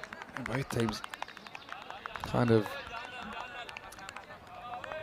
fighting, I suppose is the word, for a spot in the semi-finals. And this was him, Ahmed. Had Sanjeeva. It's susceptible early, he's 8 off 13. I mean, he's one guy that can turn it around pretty quickly. And this target of 83 is not huge. Run rate required at the moment, around the 9.5 mark. The question is, can Jinnah Brescia have bowlers which can back up the good start that's been provided so far in the power play? Sanjeeva does get one a bit close to him, and there's the pressure relieving boundary. Such an interesting contest at the moment. This is one that doesn't really swing away from the left-hander. Just angles in towards the pads, and Sanjeeva's all over it. That maybe is just a lack of patience from Wasim. He had a plan going well, didn't he, to Sanjeeva. In that off-stump channel with the catch as well placed.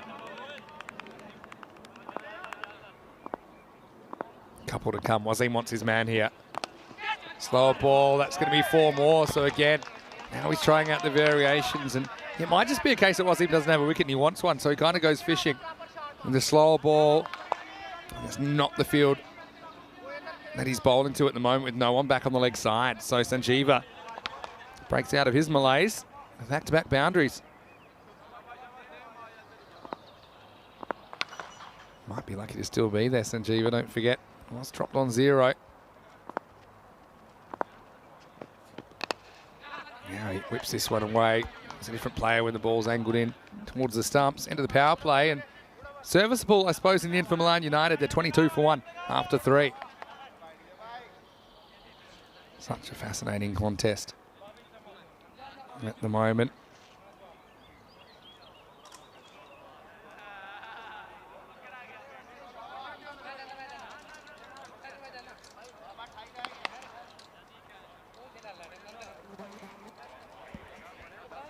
So middle overs, protection of 4 outfielders, but this game still could go either way.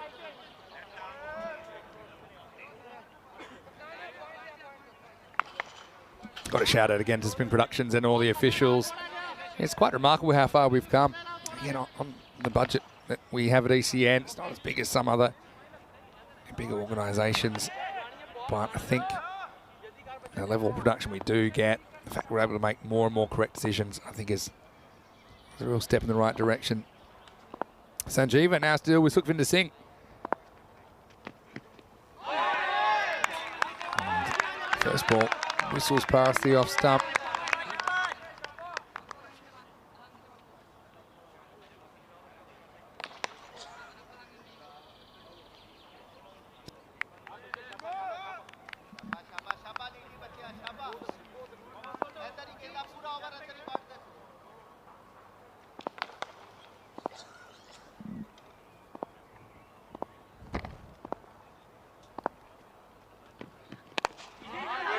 This one's hit straight at the fielder. So Sanjeeva falls back behind, run a ball again.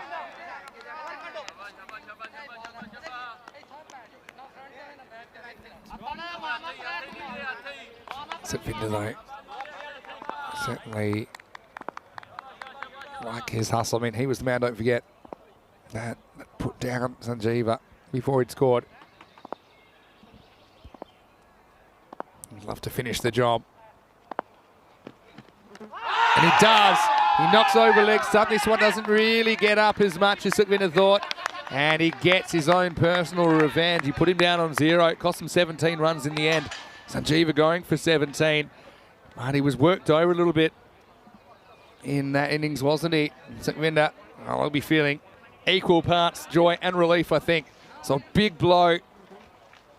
Although, I do think they have one or two players that could pick up the slack this time around from Milan United. But they lose. Kudamaduagi Sanjeeva at 22 for 2. And Maya Patel was a bit curious. They started bowling a bit straighter to Sanjeeva. Last over was seen, but I suppose it works this time. Just expected that to bounce a bit more, didn't he? We've seen a lot of balls that would normally bounce over the stumps on other pitches, hit the top of the stumps here, and that was the case. But here's a guy I think is very, very capable of still getting Milan United over the line. Hisham, who's back into the lineup today. Looking magnificent. Like seeing wearing a helmet as well, even though it covers his flowing hair.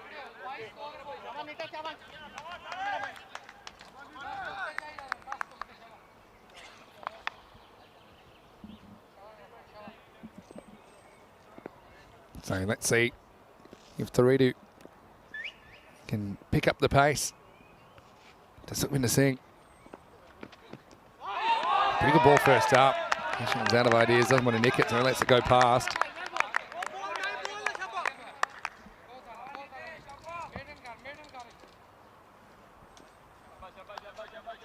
Satvinder, I like the way he goes about his work. I like his work with the new ball as well, because it's newish at the moment. Didn't want to go the dual left arm attack early on. They liked Wasim Ahmed with the first over and the third. Another good ball, right in the channel. And he wants to be Satvinder. The Maya is feeling Jinnah Brescia should win it from here. And right now, Satvinder is on a wicket maiden. He's got 1 for none of 5 balls. Both these players yet to score. And Roshan still at the other end hasn't even faced a ball yet, despite coming in above Taredu Hashan. Pitching outside the leg stump. Scramble through for a leg by. Well, maybe he got a little bit of an edge. Let's see if there's any signal. Well, there's not. Oh, now it comes. So it's a maiden that does bring 1 run in the form of a leg by. Satvinder well bowled. 23 for 2 after 4. So that makes an even 10 and over required. Again, the pressure of runs on the board. Milan United, they wanted to be in this position though. They did elect to chase, and they chased successfully yesterday twice. But you can see from that they've fallen a bit behind. And more or less were consistent from this point onwards. Jinnah Brescia in the first innings took a bit of a dip at the end. Now Asatan Veer is going to get a bowl over number 5. His first one is wild, and I think that he's going to run most of the way to the boundary. I'm not sure if the keeper gets anything on this. It's called a no ball. Okay. This must have been really wide. I just saw how far the keeper had to run. It must have hit the edge of the pitch. And that's why the umpires has called it a no ball. Means a free hit's on the way. No ball plus a bye. Very harsh on the keeper, those ones. So now a chance for the batters to go for a shot. I mean, they can't be out. They get more than a single. Roshan Silva knocks it away for just the one run. Over to Heshan.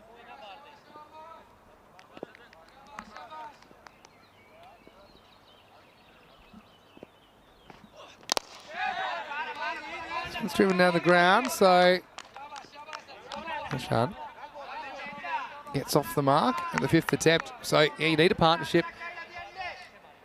Find it hard to believe that if they leave it to the lower order, that they'll get there. I think they need a partnership in the top order. We might see Jasakra next, potentially. Maybe we'll see Joe Cody, the captain. This one's called a wide. He's just all over the place at the moment. Asad Tanvir. But I think you don't want to be too conservative and let that right rate climb on you too much, especially while you've got wickets in hand. If it's not you, it might be someone else, but you have to be proactive. And it's well bowled. It's good length from Tanvir.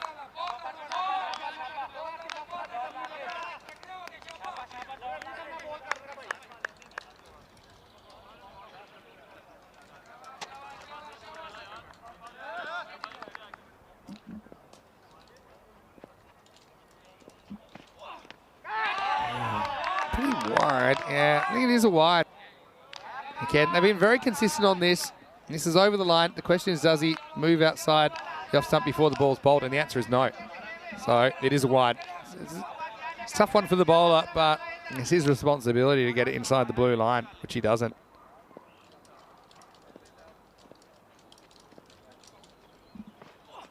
That one certainly is a wide. The one before was. No real complaints from Tanvir this time. There's a lot of things they're having to consider.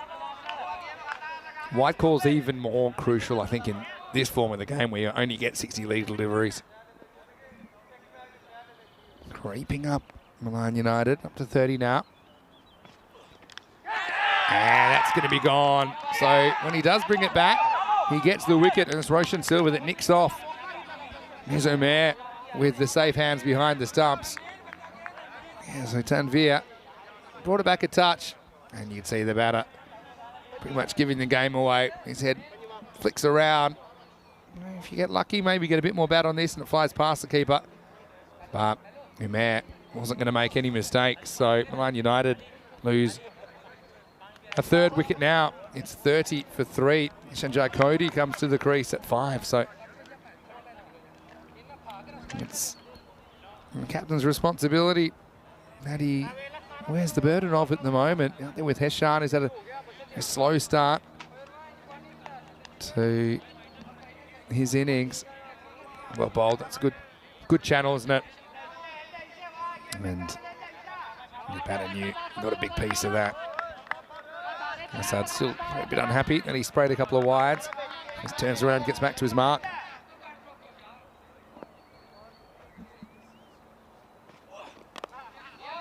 Nice looking shot from Joe Cody first up. I think a 2, but it's not quite there. The ball does pull up pretty quickly. So, I mean, this is the thing. If it's not going to be your day, like I said, still got batters to come. Joe Cody with a pretty confident looking shot first up.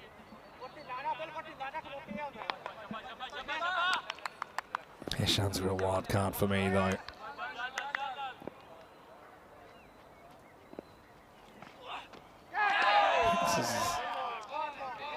This is another one that's straight over the tram line, but again, does he move before the ball's bowled?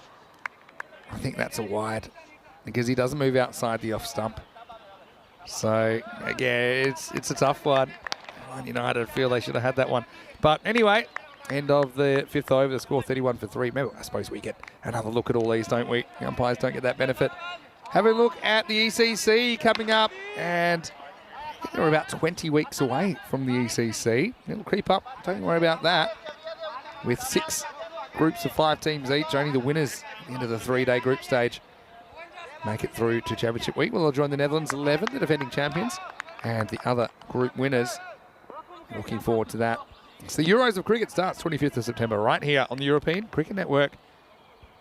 Now let's get back to the action. Sukhvinder Singh getting a second over pretty much straight away. Starts with a wide. Both teams have struggled with this a little bit, haven't they? So needing round about that 10 and over from here on in. This is where I think if I was batting, I start making mini targets, okay? And I want to be in the 40s at the end of this over. And then the next over, I want to be in the 50s. Next over, I want to be in the 60s. You can't really sit on your hands for too long at this stage of the game. A nice looking shot, Joe Cody. Confident so far. Surely get 2 here, although a good throw might test him. He just gets home. Good shot from Joe Cody, well run as well. Heshan legs it back to the non-striker's end. I thought maybe keeper's end would have been the way to go. It's kind of an equally distant throw. Heshan trots the first one and makes up his mind to go, and throw not quite making it to the stumps. So he just jams that bat in time. 2 runs to the total. And what I said, trying to get up in the 40s this over.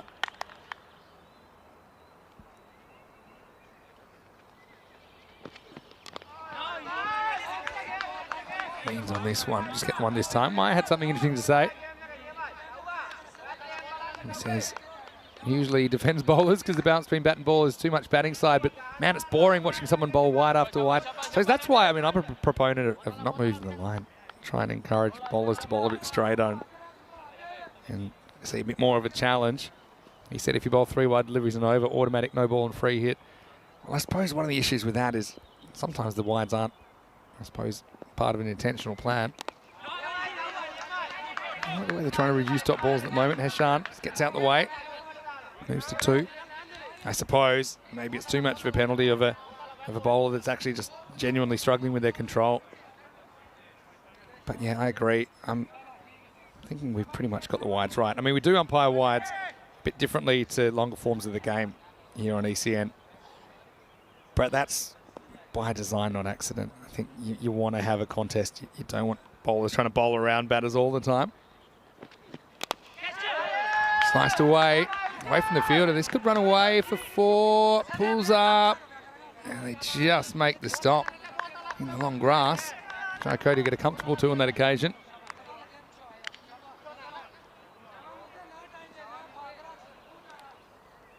Yeah. I suppose we've done so much cricket now in a short space of time. You can start kind of drawing a few conclusions on little tweaks you can make just to try and make the spectacle a bit more attractive.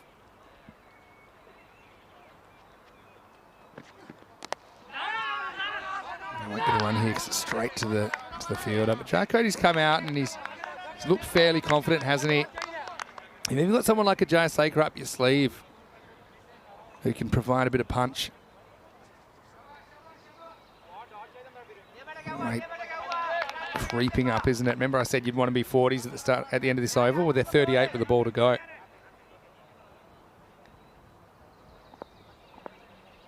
Mike saying they might make it in wides alone. Well, I mean, a few too many. So Winner's had a good spell. Beats Joe Cody for bounce. Pretty good over and pretty good spell from the left armour. He'll finish with 1 for 7 and with 4 overs remaining. Milan United are 38 for 3. So yeah, you need a biggish over, don't you? I mean, just looking at the overs so far. 4, 7, 11, 1, 8, 7. So that 11, which is the top over so far, you kind of need that every over from here to get home.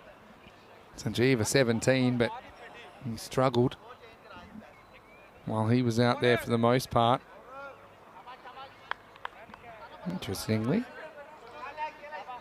So, dismissal missing. Roshan Silva's dismissal missing from the scorecard. Well, this is lifted up in the air, and 2 fields almost collide. And they're going to have to check, see if this has gone for 4 or 6, or if we can even tell in that part of the ground.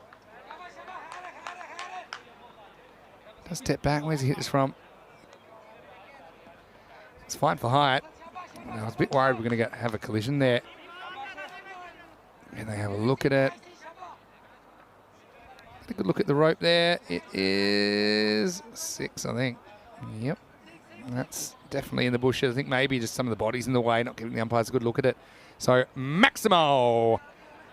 6 to the total. And I think it's pretty clear. It's up and clears the boundary fairly easily, doesn't it? Probably by a metre or so into the long grass. So yeah, it will be 6. There's the signal. And get right in the end, so yeah. 6 to start the over. Tanvir coming back for a second.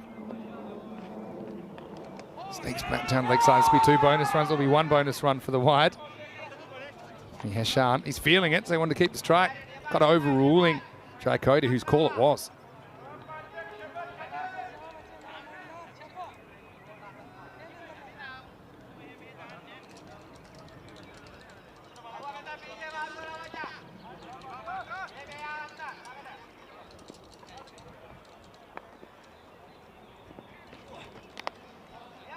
Uses the pace this time. Test the field. Oh, it's not a clean pickup. He almost fumbles it for 4. Does at least stop it from going for 4, but it will concede 2.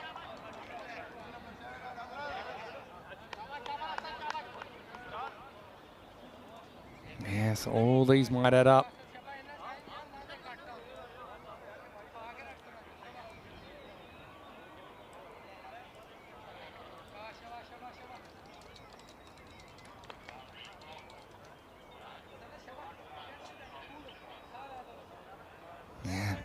Very interesting game at the moment. They've got it back under 10 over. So as much as they would have said you wanted to be in the 40s at the start of this over, which they weren't, I'd want to be in the 50s at the end of this over. I think they will be the way things are going at the moment. Tanvir gets this wrong. This will bring up the 50 for Milan United. Full toss turned away. 4 carreras. And that is one of the faster areas of the ground. And so this game takes another twist. This partnership's been building. I mean, Hashan was taking the gamble of having a look at a few early, including leaving the first ball he saw.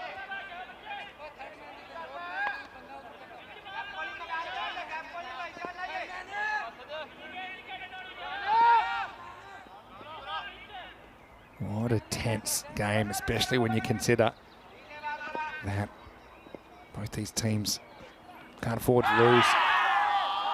Oh, he's gone. And, well, he's been given caught behind. And the batter cannot believe it, Hashan. Let's have a look at it. I mean, the bowler gave a bit of an inquiry. The keeper was sure that he heard something. And, I mean, you never like to see batters kind of sticking their hands out. Too difficult to tell on the replay. Umpire's in the best position. He hears the edge. He sees something. And Hashan is going to have to go, but he's nonplussed about it, to say the least. And that will be the 4th wicket to fall. And the score is 51 for 4. And the other thing is, just the time. Just looking at the time, you won't get a minute allowance, because that's only the 5th wicket. It's only after that you get a minute for every additional wicket. Again, it's just pretty much impossible to tell. I've got to say that it seemed like a pretty genuine post missing the ball reaction from Hashan, but I mean, you can only read into that so much. Danuka gets an opportunity. I would have thought maybe they'd go for Janasekara now, but going for the left-hander. Bat on ball, takes on the fielder. Oh, that's close, you know. I've got a serious feeling that this is closer than you think. Takes on the fielder. It took a bit of time to gather the ball, then throws from his knees. Danuka. Again, he's watching the ball, and he is home. Just home. It was closer than I thought, though. So I suppose that's a well-judged single, but he kind of relied on the fielder. Being a bit slow to gather the ball. Good direct hit from the knees, though. And Milan United don't lose a 5th there. Tanvir 2 for 21. 1 ball to go in his spell. Getting left to bowl 2 overs in 6 minutes here. Hit back at the bowler. That'll help in the over 8. Tanvir does grab a couple of poles in there. 7 overs down. 52 for 4. Looking at what's coming up in the 3rd match of the day. Brescia CC versus Cividate. And Brescia CC, again, they find themselves 5-3, chasing that elusive 6th win, which puts you in a pretty good position to make the semis. Again, they could still get 7 wins potentially. Cividate, though, they cannot afford to lose. They're 4-4, but they played some good cricket along the way. Hamad Afzal comes in for Cividate. Zain Ali, though, what a series he's having. He's played his way into the national T10 setup this weekend as well. I'll say some good options there. Baba Azam, he's been pretty good at closing out innings.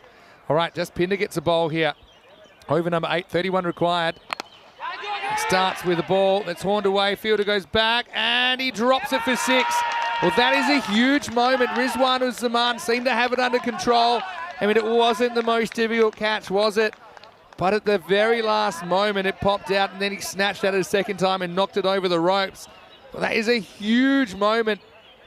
He dived, searched for it a second time. Even if he dropped it the first time, if he never touched it again, it probably wouldn't have even gone for 4. So a big momentum swinger. Pitching outside leg stump, they'll rush through for a single.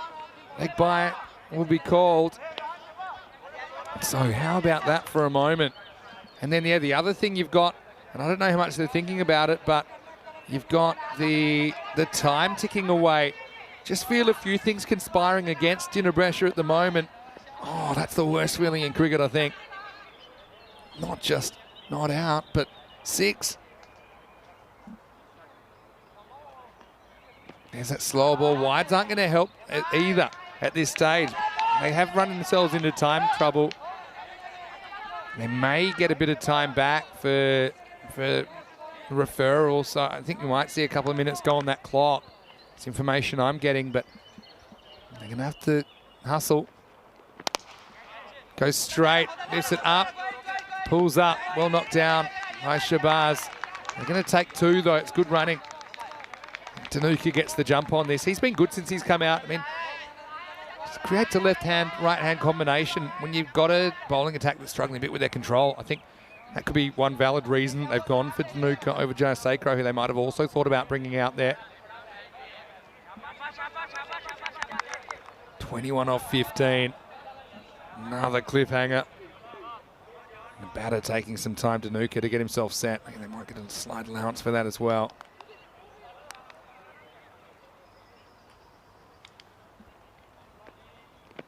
There's the slow ball. Gets a good look at it though, because it's short. Here's one. No, he's cooked it now. We might have a run out though at the other end. And I think this might be gone. It's going to be really tough to see. And what they do is they get Jayakody back on strike. And I don't mind this one from Jayakody. He sees this it's sailing over the keeper, so he takes it on. But he might have run Tanuka out here. See, once he sees the throw, he says, all right, come on, they're going to have to be perfect to get us out. Tanuka still spends a lot of time defending his head around. I think he's gone here. He is out. So, again, right decision, but bad result, I think, for Milan United.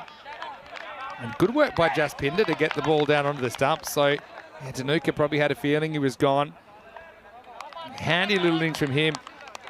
I mean, he'll probably take it considering he should have been caught on the boundary. But he brought his team 6 runs and closer to the target. He will be the 5th wicket to fall, 63 for 5. Yeah, again, I don't mind that run from Jayakody. I'd say that more often than not, you'd get away with that. Because look, Jayakody, he obviously wants to strike back as well, with a couple to come in the over. And once he sees this, he's saying, okay, let's go. Maybe Tanuka could have spent less time turning around and more time running. So there's that. But, yeah, it is. Here's 1 and a run out in the book. Jinnah Brescia does come out to bat now, 2 to come in the 8th, and now a wicket. So things turning around so quickly, so it completely backfires, that decision to take the second run, because he runs out to Tanuka, and then the next ball, he's bowled. This one doesn't get up. Certainly, I would have expected it to bounce a little bit more. Maybe a slight bottom edge from Jayakody. This game has more twists and turns than a length of old rope at the moment. 63 for 6, still 20 required. Seems a long way away though, doesn't it? It's going to be Trishan Silva. I mean, he's no slouch with the bat either. Coming out at 8. Got 1 ball to go in this over. Again, both teams need this win to stay in the hunt. And if you can make the 4, well, then you're 2 games away from the trophy like everyone else that makes it. But, yeah, no good deed goes unpunished. I must admit, yeah, I did like the theory of the decision for Jai Cody to come back, make them force the play. But it's backfired spectacularly. Trishan, though, does bat left-handed, so he re-established the right-hand, left-hand combination with the ball to go. You see that the clock's had a slight adjustment, so they've got 5 minutes from this point. They may even get an extra minute for the extra wicket there. Not sure if that's gone on yet, but should be okay for time, you'd imagine. Let's have a whole bunch of wides. Last ball of the 8th over. Doesn't really get up. Trishan can't get it away. So, well, they have left in the hands of the lower order. 63 for 6 after 8. We've had some really good games here, haven't we, in Italy so far. We did say earlier, if you leave it to batters too low down, it could be a bit of a problem for Milan United. But we'll head into the 9th. It all happens in the 9th, and I think it's the most important over for both these teams in their ECS so far. Pretty much on the pace, just a touch behind. I would have said at the end of 8, you want to be in the 60s, you'd want to be in the 70s after 9. It's kind of the little mini targets I would have set for myself from all the way back in the 4th or 5th over. Hassan Ali, very good bowler, comes on in the 9th. A lot of pressure on him. He's got a bowl over in 4 minutes as well. Edge flies down to 3rd man, but it's just a single. So it's hard to win if you don't hit a boundary in this over, I think. If you're just going to get, say, about 6 off at 14 off 6, I mean, yes, but it's been tough to score boundaries. And it's hard to believe they're 3 big blows away from tying this game. Seems a long way away at the moment. Jinnah Brescia, you feel more experience in this situation, in these kind of matches. Trishan, lefty on strike. Digs it out. You've got to run. Oh, and then well, you see there's a bit of argy-bargy there. He does kind of kick it, but he doesn't try and run. So I don't think there's an issue with this. I mean, Hassan and Jai Saker are fighting for position here. Look, they're together, and he's saying, look, you're not going to barge me out the way. And then he boots it, either intentionally or not. Hassan is about as nice a fast bowler as you can get. He didn't really have an issue with that. It would have been funny if he booted it for 4, though. I think then you have to appeal. 18 off 10. You'd see neither player wanting to give the other the running lane. Hassan Ali, again, international experience last year playing in the ECC for Italy. And Mike Seal sums it up saying, let's see who's got the bottle. And let's see, he might even get a bit of a time allowance for the stumps having to be set up there. I don't see him running into trouble unless there's a whole bunch of wides in this over. Oh, that is a wide, I think, though. Does a little bit of fake footwork here. There's Sakra. He's there and he's back, but it's over the line. And some people would say, okay, he's gone outside the off stump, so move the line even though he moves back. I just think if there's doubt, you've got to give it a wide in this format of the game. You need to force the bowler to bowl a bit straighter. Tries it again. This time I think it's all right. Good umpiring. Almost inside the tram line. Jai Saker is a good hitter. I'd say maybe put away the tap shoes. Just stand and deliver now. Don't think you're going to throw Hassan Ali too much. Just saying, got just over a minute to bowl these 3 balls. Well bowled from Hassan, full straight. Milan United, even if they win this, they've got 2 tough games tomorrow in matches 54 and 55 to close out round robin stage. They'd have to win, and potentially maybe in the 4. Around the wicket now. Hassan gets Trish under edge and goes to the keeper. You see, Jinnah Brescia know they're not fooling around with the clock as well. They know it's not an empty threat. Just got to make sure he bowls this next 40 seconds. Last ball of the 9th. pretty well. Doesn't beat the fielder. They'll eat the single. So Jinnah Brescia do make the time. And Milan United with plenty to do. 15 required with the last over for victory. 68 for 6 after 9. I suppose it's not impossible. We'll have a tie at the end of 10 overs. And if it is 82-82, we will head into golden ball territory. We've already had 2 of them in this series.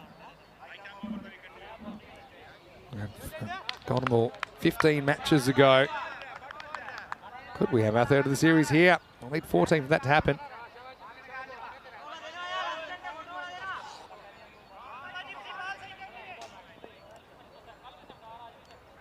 Just Pinder gets the last over, defending 15. And it's a little French cut that gets past the keeper. They've got to come for 2 here, you'd imagine. Slow turn, decent throw, but they do get back. And 2s are so much better than 1s in this situation now. You are scrambling for every run. This is a thin inside edge. It gets past the keeper. Again, he'll be disappointed he doesn't stop this, but it's an unpredictable bounce, and Mirza's has had a few issues with balls bouncing in front of him in this series. Throw not powerful enough to get back on the full. If it did, I think we might have had a run out. 2 so much better than 1s. And extras are important. Does Jaspinder go to that slower ball? It'll kind of break into the left-hander. Pressure's on for these 2 teams. Oh, it's well bowled. Digs it in. And just moves it away from Trishan. He goes walkabout. Jas Saker is stuck at the other end as well. 13 off 4.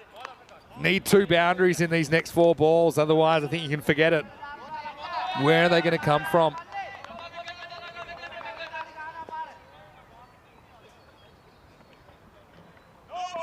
No ball called. And he's overstepped.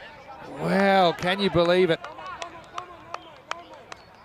Yeah, I think it's a no ball. It's good umpiring. He lands with nothing behind the line. What a time to overstep.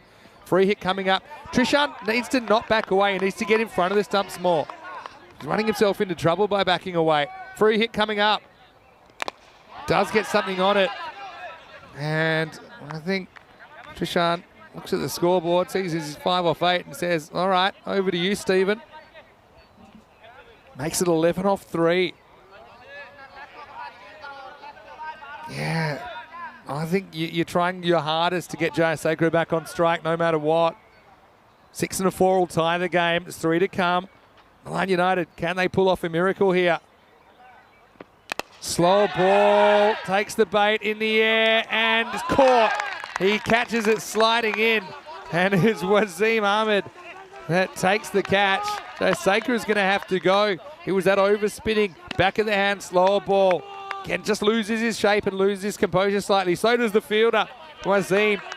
But he keeps his eye on the ball, and it is the 7th wicket. So Fahad Mohammed is going to come out. They need a 6 and a 4, and really they need a boundary here to keep the game alive. If this ball stays on the field, then you can't see Jinnah Brescia letting it go, because they just have to bowl a legal delivery last ball. Twists and turns. Jinnah doing it the hard way again. This isn't going to be a great net run rate booster for them either. Bearing in mind this is their final game in the group stage. Jinnah Brescia, if they win, finish with a 6 and a 4 record and a net run rate of around about plus 0.5 or plus 0.6. They'll have a nervous wait ahead. Just pinned. Just kept running through the umpire's arm there and said, well, at some point, are you going to put it down? Fahad Mohammed, though, he has to watch the ball like never before. Try and send it out of the ground, or at least past the rope. Here we go, boundary needed. And he does hit it pretty well, but I don't think they'll get more than 1. So, yeah, it wasn't the worst shot from Fahad, but wasn't quite off the middle. Now, I won't call it dead just yet, because and you could bowl a no ball that goes to the boundary or something that could change the equation. But I feel like Jinnah have done enough. What a game. 82 looks like it's standing up here. Milan United Needing 10 off one ball. Just needs to be a legal one from Jaspinda. And it is. And they won't take anything more than a single. So Milan United, again, they're always playing the close matches, aren't they? But they're going to go down in this one. It'll just be 8 runs the difference. Jinnah Brescia stay alive for now at least. Milan United feel like they're sunk after that result. The final score in match 47, Jinnah Brescia 82, Milan United 74. A tense game. And, well, Milan United, again, they've been brave, haven't they? But they've just struggled to put it together and have probably enough contributors with the bat. This is what's coming up. There is a 5-minute delay to the next game, just because of the slight running over of that game. It is Brescia CC that have won the toss and elected to bowl in match 48, which is coming up. So Chivinate will get the opportunity to have first use of the pitch in the third match of the day. 15 minutes away from the first ball there. Well, Sanjeev had an interesting time, didn't he? Got put down by Sukhvinder Singh. Suresh, he was living dangerously as well. Now that was the one that got things going. It was the no ball, pumped over point for a 7-up. And then Sanjeeva, he just didn't really hit a lot of balls in the middle of the bat. There was this situation that turned out to be a run out. I think it was a good call from the off-field official. Sanjeeva did get a couple of boundaries away when they bowled a bit closer to him. And then Sukhvinder got the ultimate revenge as he tilted back the leg stump. And that was a big moment in the game, wasn't it? But he did use up a lot of balls. And it's hard to be critical because they bowled really well to him. Meanwhile, Roshan got caught behind. And they needed somebody to step up. I mean, thought Heshan might be that man. Rambo come out there and he ended up going to a caught behind decision. You can see he didn't feel that he gets a touch on that. The umpire thought otherwise. Asad Tanvir removed him from proceedings. That was a tight one, but Danuka, we thought this one could come back to haunt Jinnah Brescia as Rizwan Ussaman knocked it over the line for 6. After fumbling a couple of times, he was in a world of hurt right there. Jaspinda came on. Probably not the best he's bowled, but certainly held his nerve when he had to. And this is where it also derailed a little bit. I mean, I didn't mind the idea for them to take on this overthrow, but it created 2 wickets. The run out of Danuka and then Jaya Cody, the very next ball, trying to lift that out of the ground. Jaspinda was able to remove his stumps. Left-hand, right-hand combination resumed, and again, they just left it a bridge too far, didn't they? Some late drama, though, with Wasim taking a catch, sliding in, but they did just enough. Jinnah Brescia defending 82, as they're going to finish with a 6-4 record. Looking at the score, Sanjeeva 17, top score, but couldn't quite go run a ball pace. Put some pressure on the middle order. Heshan again battled, didn't he? 14 off 11, but no one really getting hold of the bowling. I mean, extras right up there as a top scorer as well. 16 extras, including 10 wides and 3 no balls. So, Jinnah Brescia, I suppose they're used to winning, and that kind of came through at the end. Took Vinderbold really well, including a fake maiden, 1 for 7. Fake maiden, including a leg bye, but we'll count it. 2 for 21, Asad Tanvir. And Jaspinda, like I said, I think he's bowled better, but I mean, they're decent figures, aren't they? 2 for 16 at the end as well when the pressure was on. Wasim Ahmed and Hassan Ali also kept it pretty tight up front for Jinnah Brescia. Well, what a day we've had so far. Jinnah Brescia, they'll finish with a 6-4 record. Time will tell whether that's enough to see them in the 4, but I suppose they do get that 6 win they were looking for this morning. We will take a break now. We'll be back in around about 10 minutes, take you into the 3rd match of the day. Brescia CC and Chivinate. I think they're 2 teams that have their own semi-final ambitions. Let's see what happens when we return to Milan in around about 10 minutes for more Fan Code European Cricket Series.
The European Cricket Series is proudly brought to you by HCL Software, Fan Code, and Grizzly Bear Sports. Hello and welcome back to Milan. Great to have your company here. Beautiful sunny day today in Milan, and we're heading into the third game of the day. They're all kind of important from here on in, aren't they? Brescia CC, saw them this morning. We'll see them later on, but right now they're taking on Cividate, who must win, I think, to keep their semi-final chances alive. Let's see what happened a little bit earlier at the coin toss when Rob Kemming had the two captains. Your call. It's just called. It is tails. We ball first. Brescia CC, Captain Club Sajad winning the toss and electing to bowl. And, you know, real surprises there. They seem to be fairly comfortable chasing. They did it successfully earlier on. But it'll be a tough one against Cividate team we haven't seen for a little while. Cividate 4-4. They need to win their remaining two games if they're going to stay in the hunt. Brescia CC, though, and they're trying to get that sixth win. It's pretty congested at the moment. Teams going for second, third, fourth spot, but there's a fair few contenders. Nasadulu and Ali Raza Islam listed to open, although I'm sure we'll see Ali Raza Islam that high. Imad Khan batted really well for Brescia CC earlier in the days preceding. Cividate, though, Zayn Ali's been brilliant, hasn't he, for Cividate. 3-run favourites, interestingly. Cividate expected to score 97. That's exactly what they're scoring and conceding on average. Brescia CC struggling a little bit for runs. 90 runs per 10 overs their average, but they have done a good job restricting. It's lower scoring than I would have expected here in Milan. A lot of that is to do with the pitch being a little bit up and down, and also the outfield being fairly slow. We've talked about that a few times. Anyway, almost ready to go. Javed Mohammed will get us going. Here we go. And Zayn pushes, runs. This one gets through the field. And so we're away. Cividate. A team I think they're really improved as far as I'm concerned. Having watched them in the last 3 years of European Cricket Series. Yeah, but we haven't seen them since it was Saturday. They won their last two matches against Fresh Tropical and Cricket Stars. Two really good wins. And that's from Javed. Picks it up, throws. It's in vain. Kuljinder Singh, the captain, is off the mark. Yeah, so Cividate a bit of a losing streak of 4 matches, but they turned it around, winning their last 2 against good opposition. They also an action opening day, so Zayn Ali became first player in season 2023 to hit six sixes in an over. Quite a good effort. This one's knocked back to the bowler. They don't get a run. I want to say quick hello to everyone that's watching in the subcontinent on Fan Code and everyone watching on our YouTube channel, ECN European Cricket Network. Great to have your company. And feel free to jump in the live chat, ECN European Cricket Network.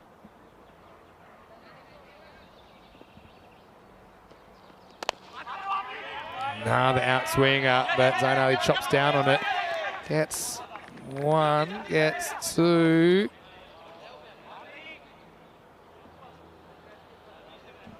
I think this is all right, but certainly it's one they'll have a look at. John Mohammed gets that pretty predictable outswing. Look here. It's Baba Hussain who's off after it. Never gives up the chase. There. Okay, no problem. But then when he picks it up, let's make sure he gets back in play. Let's just have a look.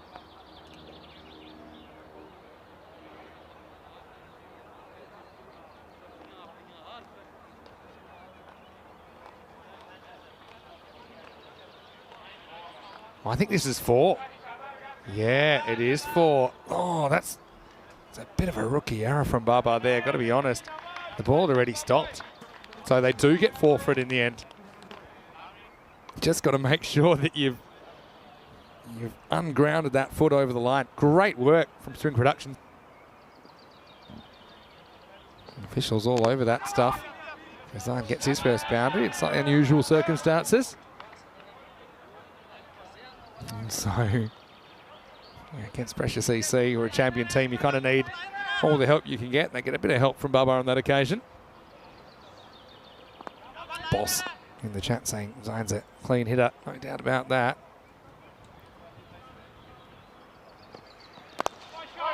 In the air, gets a long chase, and it's going to be a forlorn chase from Milan United. That's another boundary.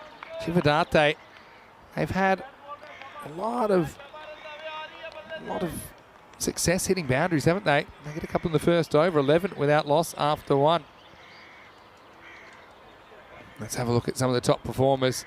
Bubba Hussain and Yasadulu run up the top of the run scoring for Brescia CC. Cividate, Zain Ali, no surprises, he's right up there, having a brilliant tournament, and he's got 11 wickets to boot. Jinnah also pretty important with 11 wickets. He's out there opening the batting at the moment. Arslan's also a key player for Cividate. Kalab Sajjad though, that's 11 wickets, that's at the start of the day. I think he took 3, so he's right up at 14 wickets now. He's having such a good series.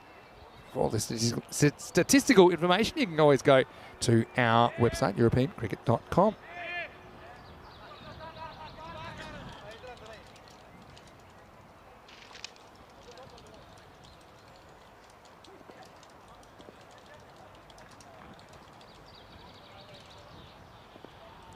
It's going to be Ali Raza Islam. 12 over number 2. Saw him sharing the new ball earlier with Javed Mohammed. First ball's back to 8 for 1.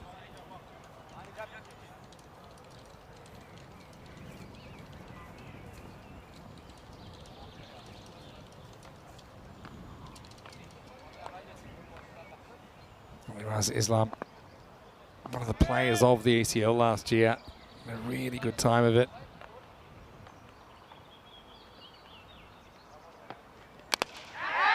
Up and in the air, plugs in front of Imran Naveed. He bowled really well earlier. And yeah, Imran and Hassan Naveed both in the lineup. They bowled overs 9 and 10. I only got 1. I'd be so tempted to try and bring them in a little bit earlier. Ali Raza Islam, they bowled him a second over before, and it didn't go too well.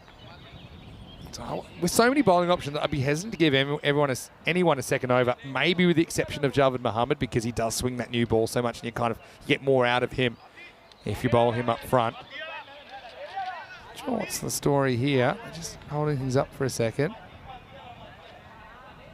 Maybe he needs a new bat, that's my guess. But he's not a striker's end at the moment, so he doesn't need it straight away.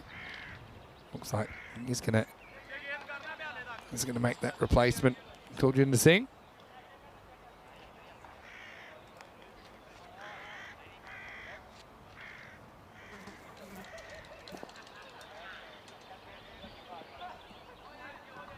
Back in business. Oh, hit pretty hard, and that's for Zain Ali. Just seems to have a bit more power than your average bear, doesn't he? Comes down and clubs this. And it wasn't too far from the fielder, but that's the difference. It skips along the outfield, hit pretty flat, and runs away for 4. Good batting. Well, don't know if Rob Kemming's much of a bat enthusiast. He might be putting that one up on eBay or something a little bit later on tonight. Slightly used. Another powerful shot. This time, long on's come a little bit straighter. That's Imad Khan. He's probably smart. I think I'd rather field a bit straighter and try and force Zain Ali to hit across the line of the ball a bit more. Maybe he can induce a mistake.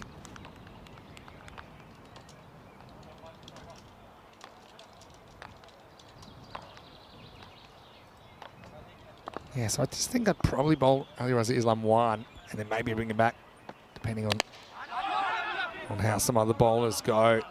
I'm probably planning for him to have 2, but if you have Imran Naveed or Hassan Naveed bowl really well, then maybe they deserve a second instead. I think Sajjad's a lock for 2 overs, unless he bowls really badly in his first. Sajjad's just been so effective as a change of pace.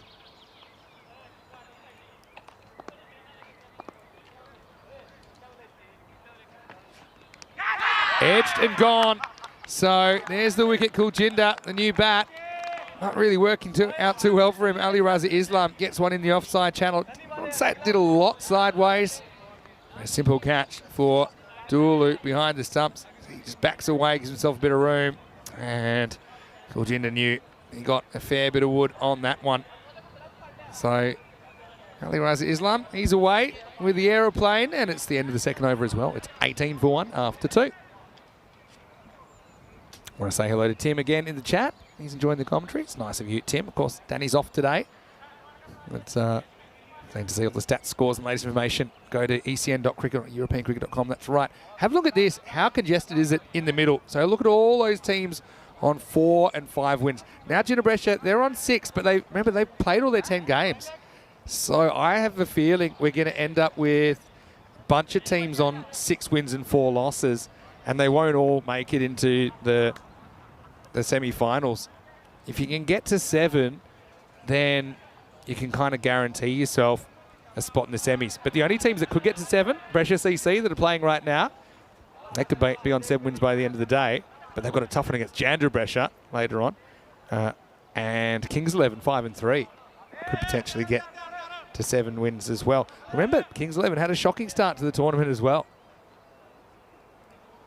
But things turning around for them slightly. Son Naveed coming on a bit earlier. He only bowled the 10th earlier.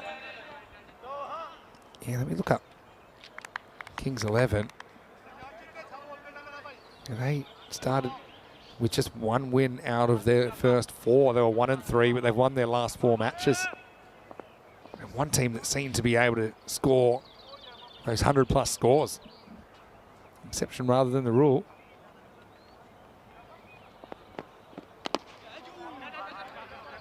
This one is just going to be a single.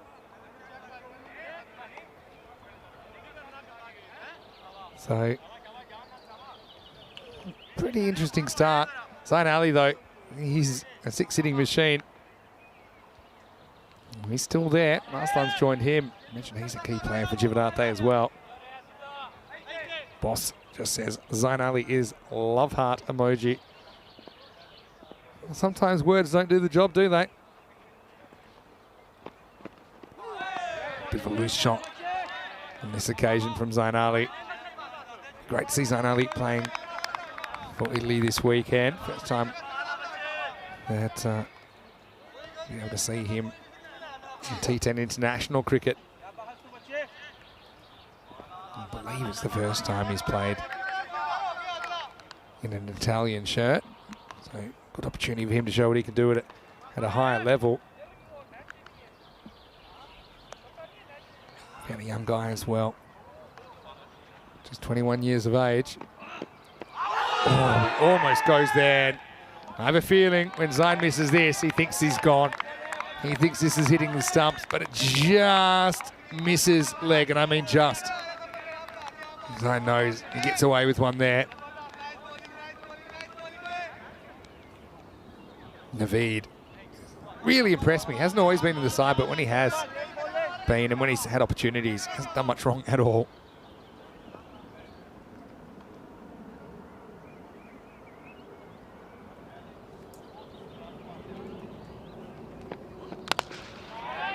Hit back pretty hard.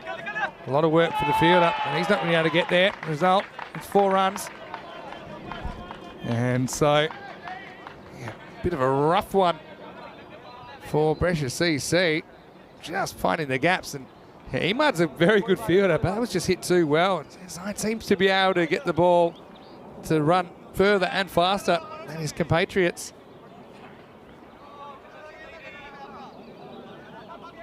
Jivanate putting down the challenge. I mean, it's not a must-win for Brescia, but it certainly would like to win. They don't want to end up on 6 and 4 as well and rely on net run rate. Oh no, this has gone wrong. And that is a tree topper. Maximo! Got to say, this looks pretty high, though he is tall. Let's have a look. I mean, he does charge, so there's that. How high is it? Yeah, it probably is coming down. The umpire calls it no ball straight away. Yes, I think it was given. I mean, if there's doubt, then you give it. That's the thing with these ones. And so, yeah, it has been called. Look, I know you can argue the toss on whether that's maybe coming down or not. probably line ball, but as yet, the umpires are directed. If they're not shorts below the waist, it's no ball. And I suppose, by definition, you're pretty unsure. It wasn't like it was a slow ball. It wasn't really dipping. So it's going to be a 7-up and a free hit to boot. So Naveed gave him a wrap. Kind of lost the plot a little bit here towards the end of the over. Hit really hard as well. Imran Naveed does well to make the stop. End of the over. And pretty good power play for the most part for Cividate. They finished 32 for 1 after 3 overs. Get a lot of pressure on that guy. Who will pick up the strike in the 4th over, but I've got a feeling that we'll see Kalab Sajjad with his leg spin here in over number 4. And he just has the knack of getting the big wickets for Brescia CC in this tournament. 14 of them so far. Maybe a late switch. Sajjad was about to bowl, but they've said no. We're going to go back to Ali Raza Islam. Okay, well, this is kind of what they did last time. Brescia CC. It didn't work out great because Ali Raza Islam went for 18 in the 2nd over he bowled. That was in the 4th. So Sajjad was flirting with the ball. He says, no, I'm going to back my all-rounder Ali Raza Islam. Now, I ain't going to run first. Balls on Ali on strike. Kroom saying, yeah, a bit harsh, maybe. But I suppose you shouldn't be bowling that high. I mean, it's a tough one. You could maybe make an argument that if you come past the kind of little hash marks, which are for the protected area, maybe you lose your right to that height no ball. That's maybe an idea you could flirt with. This is hit really well, and it's straight through the hands, and it's going to go. So Maximo, this was an opportunity, but if there were police around, I think they would have booked this ball for speeding because it was hit so hard from Zain Ali. Fielder just doesn't get their hands together. Off the fingertips, 6 runs. Riaz Madassa's fielded really well in this tournament, but that one just eats him up. Big moment in the game, remember that. Zain Ali dropped on 24. Now gets a slightly slower ball from Ali Raza Islam.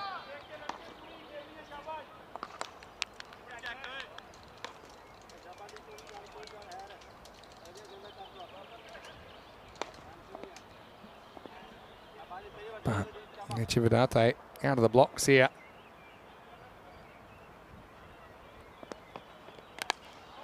Up and over, and 4 more runs.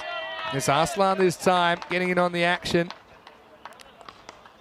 And again, Ali Raza Islam. I know you might say he should have had that wicket, but I mean, it was pounded from Zain Ali originally. Now Arslan gets a boundary. This is why I think with so many bowling options, I don't know I'd be bowling anyone out this quickly. I think that's okay. Javed Mohammed is one I would have considered just because he swings the ball so much. But they didn't go back to Javed anyway in the 3rd. Now Arslan works this way inside out for a single. Cividate, a team we first saw in 2021 in Brescia. Saw them in Brescia last year as well. And seeing them for the first time in ECS cricket in Milan. Tim Reedman asked me, what's my favourite moment up to now? We might have to be a bit more specific. Tim, do you mean in this tournament? Bowled up in the block hole. Doesn't make the return stop. Into the 4th over. Ali Raza Islam goes for 19 in his spell. That over goes for 12. And the score is 44 for 1 after 4. Checking out the run rate, still early days, but 11 and over. Pretty healthy start. Just the 1 wicket down for Cividate so far. Oh, look, probably my favourite moment in this series. I mean, I always gravitate towards the golden balls, right? So, got to say the golden ball where I just stepped into a wedding reception and watched it live, sneakily, on one of the couches away from the main tables. The Fresh Tropical versus Bergamo CC golden ball was probably one of my favourite moments as far as making memories. Sajjad does come on now in the 5th. And the first one's worked away from Arslan, so another boundary. This hasn't happened too often to Sajjad. I suppose this is a ball which is just wide of the off stump. I mean, just. But well handled by Mohamed Arslan. I suppose also enjoyed watching the 6 sixes in and over from Zain Ali. Well, a lot of my favourite moments I wasn't actually here for so far. I realised. I'm just heading down leg side, I think. Sajjad just slides on, doesn't really turn it a lot. Maybe a bit of bat in this as well.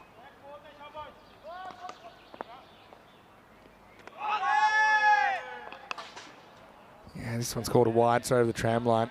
Again, batter's allowed to move to the ball without penalty. So when the ball's bowled, it was more or less in line. It was on the way to taking a step, I suppose. Back to live action. Yeah, but if there's doubt, it's a wide, pretty much, to discourage negative bowling. Sajjad is a guy that I would say typically he underbowls himself, but this series he's been the key spin option. It's a little bit short though, and it's going to disappear. Abracadabra, Maximo. That one heads into Papa Bear pretty quickly. A little bit short, and Zain Ali takes full toll. As this one disappeared over backward square leg for 6. Good batting. Sajjad just hasn't quite got the length right so far in this over. Can he get this key wicket? Again, quick hand speed from Zain Ali. He's only able to get one this time. Yeah, so Tim, they're probably my favourite moments so far. I just think in general, my favourite moments have been all the close games. We spent a lot of time in 50-50 games here. Games in the balance. Inside out. Pretty good batting from Arslan. And it will go for another 4. Cuatro carreras más. And 17 of Club Sajjad's over. Great shot selection here. And you can see they're not really playing for a lot of turn. Some batters have got themselves into trouble that way. That will be the end of the over. Does go for 17. 61 for 1 after 5. Chivinate off to the races. And speaking of Zain Ali, you'll see him in the Italian side alongside a lot of players we'll see in this ECS. So Zain Ali getting opportunity for Italy. For Romania, they're going to bring a squad of 17, including a fair few reserves apparently. Good to see a bit of Romanian national or ethnically Romanian players in there. Luka Petri next to Nasi as well. A lot of young players as well. Safiyaman's certainly one to watch out for. And a smattering of experience as well with Sathisen, the captain, Taranjit Singh in the squad. Something that Gotla as well. Anyway, time for a new over. And here's another one. And it's gone. So it's going to be gone. Ahmad Ranja takes the catch. And this was one of the longer pockets of the ground. So Zain Ali, this is luck one out in 38. It's Riaz Madassa that is into the attack. You can see just the dimensions of this ground. It gets a bit longer there. And Hamad takes the catch. Kept his cool, didn't he? Under pressure. That could be a big moment in this chase. 61 for 2 now. Riaz has had the Midas touch with the ball in this series.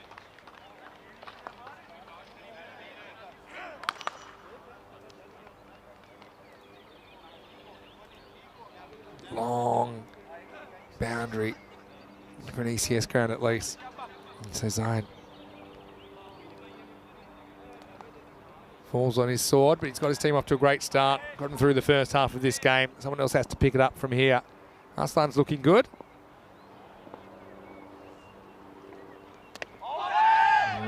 It's a shaky start for the new batter. It's Isra Munshi, and he's a bit of a 6-hitting machine as well. So you can see they're a bit of a unit. Chivinate. I think it's only good for the competition when we see these I won't say new teams, but up-and-coming teams. Really mixing it with some of the established teams here. Oh, this is almost chopped onto the stumps. Late decision to go. Dulu thinks about throwing, then realises, oh, I'm backing up, probably not worth it, might not have been out anyway. So Munshi gets off the mark via his own body.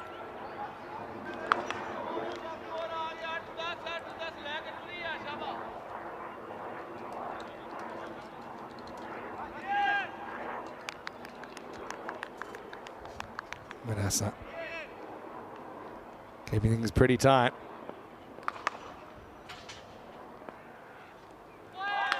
Swing and miss. So Brescia CC can palpably feel that they've gotten a bit more into this contest now. They'll be hopeful from here. They can maybe still keep it below 100 to chase.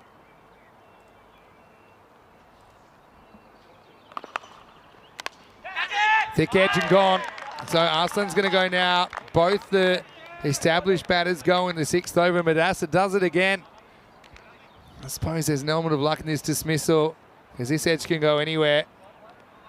But it's pretty much straight to the fielder. So Arslan, the next man to go. Manassa grabs 2 in the 6th. And the score is 62 for 3. Nice catch taken as well by Javed Mohammed. Has had to take maybe 1 step to his left. Not a big step at all. And so Chivadate at the crossroads. Well, here's another good boundary hitter, Ali Sadat, coming out at number 5. So you can see why they've been dangerous in this series. That they seem to be able to have these players that are able to hit boundaries on this field and under these conditions. And I think I saw a statistic that said that Chivadate were hitting more runs in boundaries per innings than any other team. So Chivadate, they're hitting 7.9 maximos per 10 overs. That's the best in the competition. They're scoring 65 runs on average in boundaries per 10 overs. That's the best in the competition.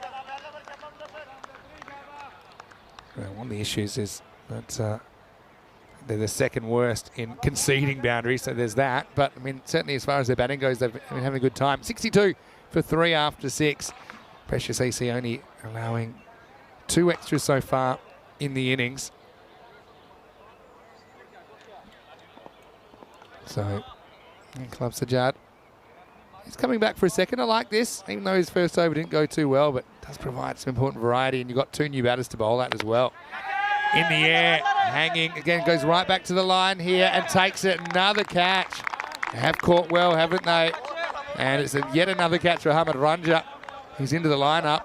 And so Kalab takes another wicket, put it with the rest, and I like that. I like the decision for the captain to bowl himself a 2nd over, because it's a different proposition, isn't it, with 2 new bats at the crease.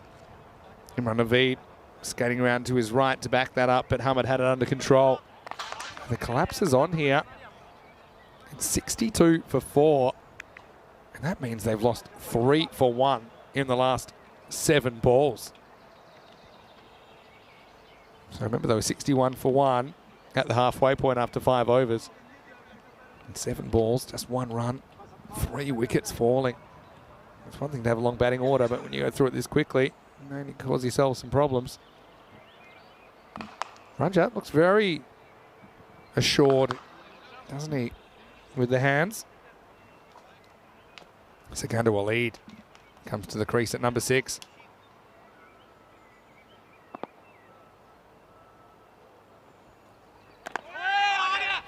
Get this away for 1, but he'll have to hustle for it. Get there. So that's the beauty of T10 cricket. I often say don't judge a game in the first 5 overs. Certainly Chivadante had the best of the first quarter of this match. We saw it last night, didn't we, as well? Trentino Aquila 20 for 7 at one point. I said, don't call the first 5 overs. Danny thought it was crazy. They ended up winning the game. Brescia CC storming back into the contest.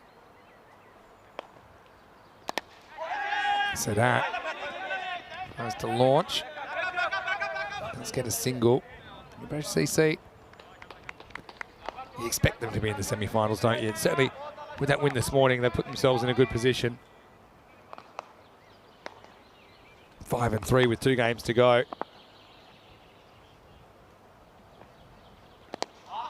But they've got this tricky one against Chivadate. They're already going to be chasing a decent score.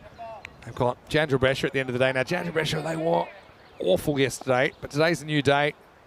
And, big rivalry between those two. What a shot! What a piece of hitting this is. Maximo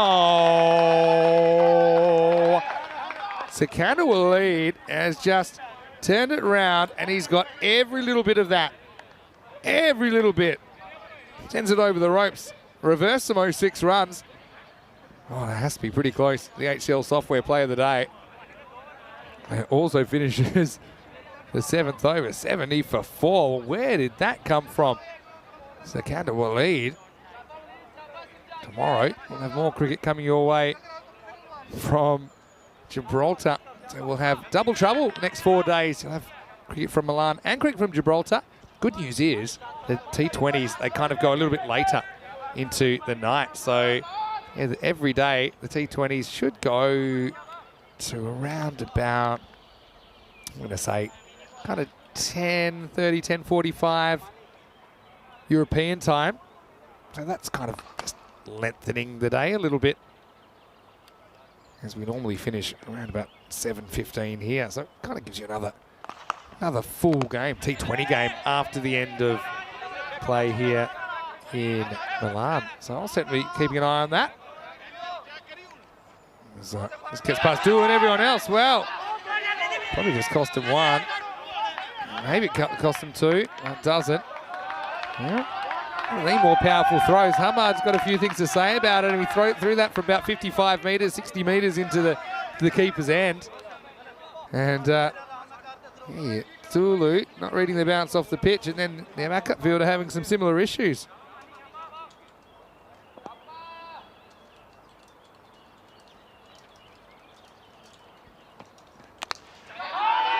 So that now cracks this and sends the field around as well to keep it to 1.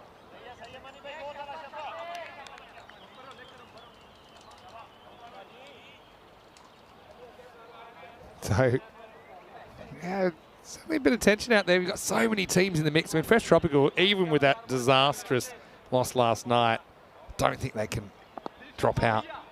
So they'd earned the right through a lot of close matches to top the table.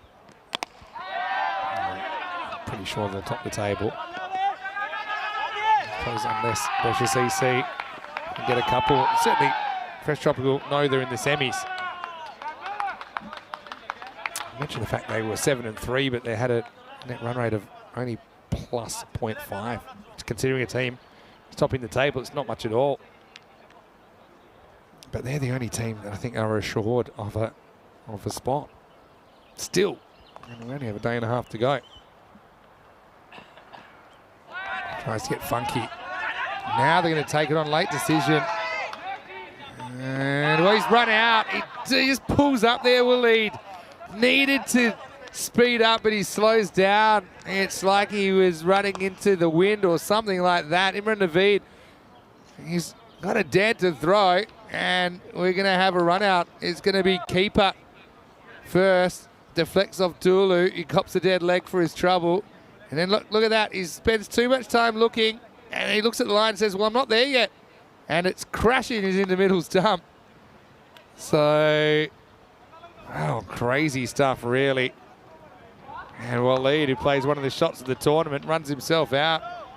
I didn't mind the decision to go. Dulu's down now. He's copped that in the leg, and it's missed his pad. So he's not super happy about it, is he? But what a throw from Imran Naveed. And the assist to Dulu. He'll get something for his trouble. Gets the magic spray on. But yeah, not great running from Sakanda. And didn't mind Ali Sadat calling him through. And it seemed like he'd get away with it. I mean, how often do you get a direct hit from here either? But look, Sadat sees it and goes, yeah, come on, let's go. But again, he spends too long watching the ball then instead of looking at his partner. And then he's still watching the ball. And Naveed hits the middle peg out of the ground, and he knows that he's gone. It's not even close. You see, he needed the rear view mirrors there, didn't he? Sakanda will lead. And watching the ball rarely makes you faster. I'll tell you that much.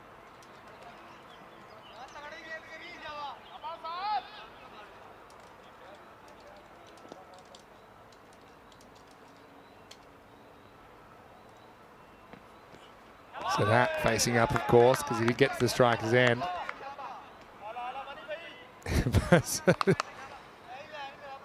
Yeah, I mean, I know that Uri Geller used to move things with his eyes and have a few tricks. I think that's kind of what he was trying to will that ball away from the stumps when he was looking around the corner.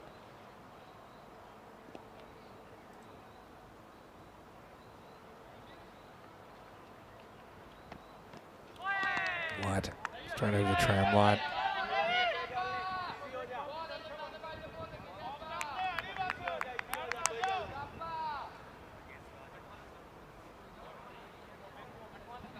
So it's an interesting little tussle. Down below 10 and over. Run rate now. And when Naveed's in. Created a run out. And hope it doesn't go for too many in the end. 7 off the bat. As we get to the end of the 8th over. The score is 77 for 5.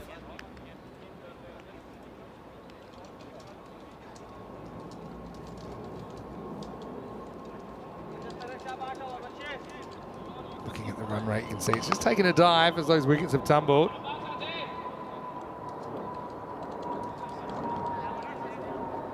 And so, Chivadante, certainly a great start with Zain Ali there. The boundaries were flowing. Just run into a bit of trouble in the second half of the innings so far. First 5 overs, 11, 7, 14, 12 and 17. And then 6, 7, 8 going for 1, 8 and 7. Whereas Madassa took 2 for 1. Down at the right, didn't he, in the 6th over. Gets this straight through Ali Sadat. Mike Seal saying, one of the things you're taught as a batter is get between the ball and the stumps when running. And don't focus on the ball. I mean, that is true to an extent, Mike, but you've got to be careful these days with the new interpretations of obstruction. If you run out of your ordinary line, then the ball does hit you, you're kind of liable to be given out. I suppose the idea is picking an initial line that is clever, you know. But you can't take it away from the fielder with Naveed. What a direct hit. This one's in the air, into the gap, and that's going to go all the way. Maximo! Just a little bit short of a length. And for the first time, you see Madassa getting a bit short, and this one hits the gap. Carries, and about a metre or so over the line.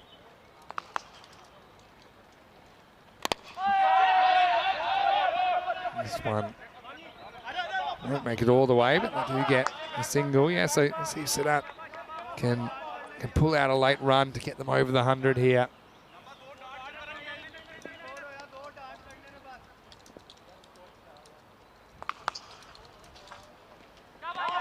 Good pace from Madassa. Still got a ball to spend here in the 9th.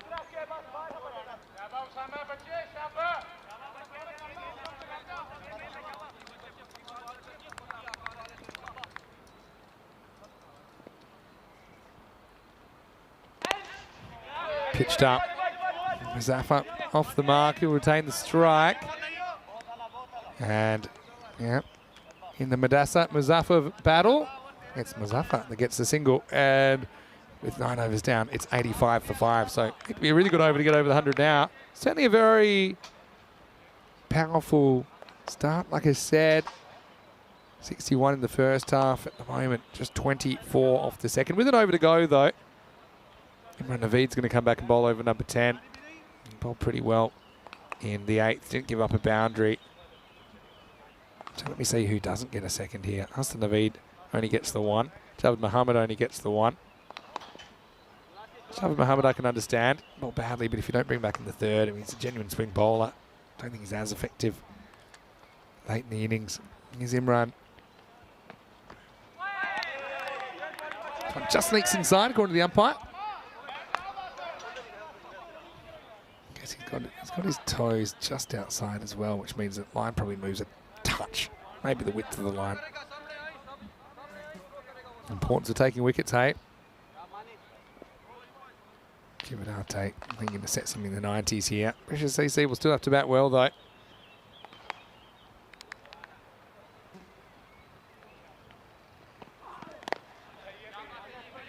backs away at it. Mazaffa just gets the one. I think Alex Zadati wants to take responsibility here. Just walks the one, and he feels that he's the boundary hitter of these two. I think maybe now, see him trying to make sure he controls the strike for the rest of this innings. 4 balls left.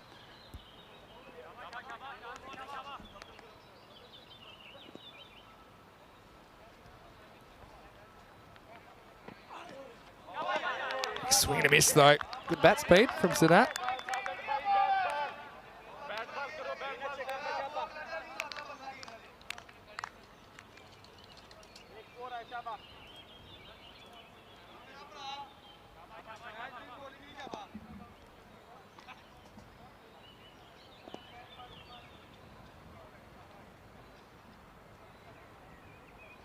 Imran trying to close it out.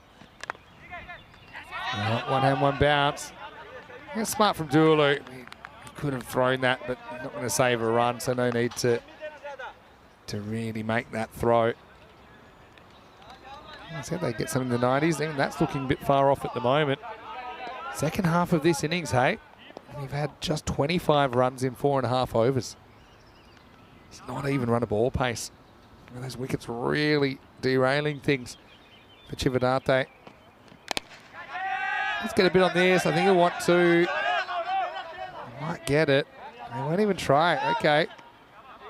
So Mazaffa will get one more opportunity. I would have thought that was the one to go for 2. Set out one of the more known power hitter, but I suppose he's been struggling to get anything going himself in this innings.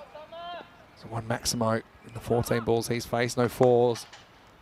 All right, everyone, seatbelts on. Mazaffa, he's going to swing at this. Whether he hits it or not, I'm not so sure. Oh, yeah. He gets 1. Bowler does his own work. Keeper's on here. Good throw. Should have him done. And it'll be 1+ run out. So what a comeback from Brescia CC. They concede 61 off the first half, but just 27 off the second, taking 4 wickets in the second half along the way. And the final score for Chividate will be 88 for 6. So look, it's around about an average score based on what we've seen, especially in the last couple of days, but it was looking more than average early on as Chividate were sent in by Brescia CC skipper Kalab Sajjad, Zain Ali and Kuljinder, the openers, and Zain Ali has continued on where he left off. He's having such a good tournament. This was a bit of a gift though from Baba, who picked up the ball before he got back into the field of play. And then Zain, again, he just seems to be hitting the ball harder than everyone else. Kuljinder nicked off after changing his bat. Might want to change it back after that. Yasadulu with the simple catch. Alira Islam with the ball. They brought Hassan Naveed on in the 3rd. He bowled a bad over, but just lost the plot at the end with 4, and then an 0-ball 6. Everything was going really smoothly for Chividate. Zain Ali cruising to 38, hitting shots all around the ground, 3 4s, 3 Maximos in his innings. But things were about to take a turn. Some good catching out there from Hamid Ranja. That was the first ball of the second half of this innings, but then they started falling all over the place. They lost 3 for 1 in 7 balls, and they never really got that momentum back, did they, Chividate? Another good catch taken from Ranja. This was shot of the day probably so far. Takanda Waleed. That was a moment to remember. He'll have another moment that he won't want to remember. This clocked off the leg of Yasadulu. And then, as they say, don't look back in anger. As it was the end of Waleed. And cranes his neck up. He knew he made a mental error there. Trying to will that ball away from the stumps. But yeah, boundaries hard to come by in the second half. Just had the 2 6s, no 4s in over 6 through 10. Losing 5 wickets along the way, and they run out of gas on the way to 88 for 6 off the 10 overs. 38 for Zain Ali. He scores the majority of the runs up front. Arslan with 15 was handy, wasn't he? But no one else really getting going. Sadat with 13 off 14, but just one big blow and not too much else to report. Waleed, shot of the innings, I think, with his reverse sweep, but he was run out off the thigh of Dulu, and a smart direct hit from Imran Naveed. Pretty miserly stuff from Brescia CC as well. Just 2 wides and an 0-ball throughout the entire 10 overs. Riaz Madasimes, the bowlers, 2 for 9. He's had a really good tournament, hasn't he? Wickets also for Ali Raza Islam and Kalab Sajjan. Just a bit more expensive than usual, but still came up with a wicket. Not often you see him go over in this tournament. Imran Naveed, really like the way he closed out things as well, only conceding 10 of his 2 overs and involved in a couple of runouts as well. We'll take a quick break. We'll be back in a few minutes and we'll see if Brescia CC can get 1 foot in the semi-finals or whether Chivadate keep their tournament alive. 88 the score on the board. Back very shortly, Vinny Sandu, Mr. Maximo for ECN. After the break, we'll be back with more Fan Code European Cricket Series.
The European Cricket Series is proudly brought to you by HCL Software, Fan Code, and Grizzly Bear Sports.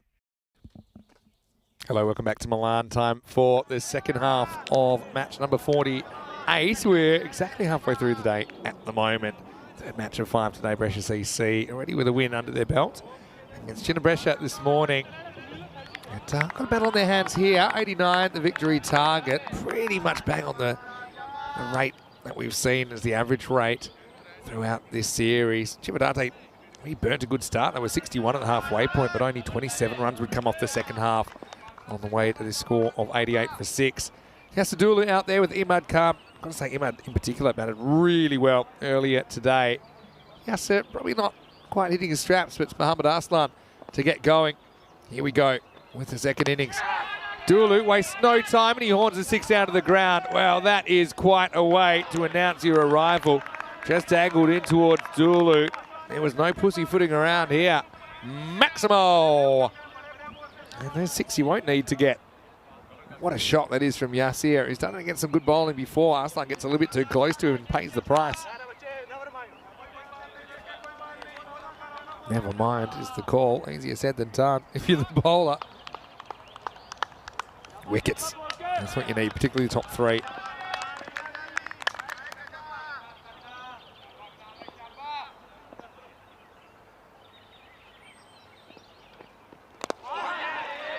This one knocked away the leg side.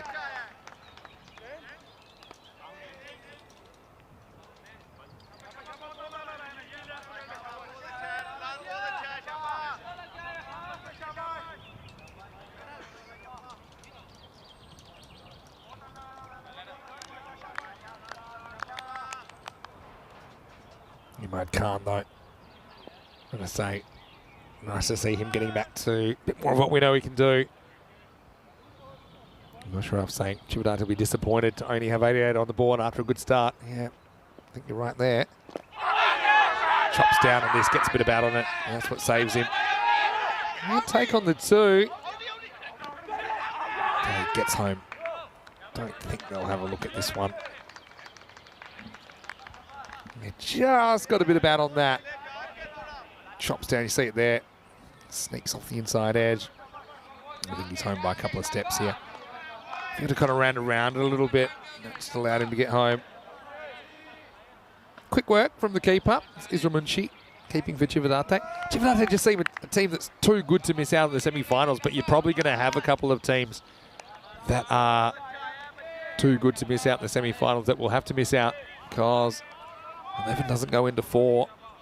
I'm really looking for the cream of the crop to have a chance at the trophy in this format. In the air, hanging in the air for a while. It finds a pocket of space. Imad gets a bit lucky there. Wasn't in control of that shot.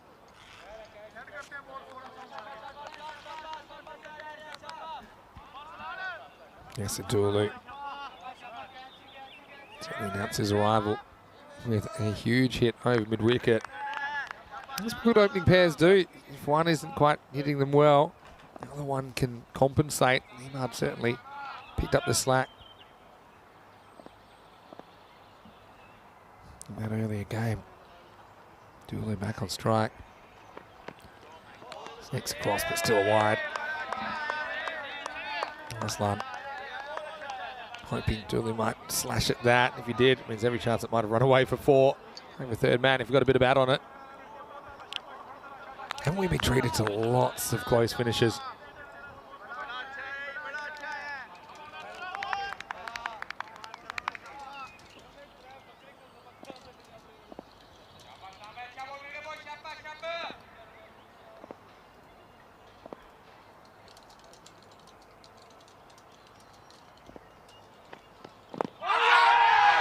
Down leg side. Just don't think that straightens from Arslan. Does get a dot ball. A good comeback.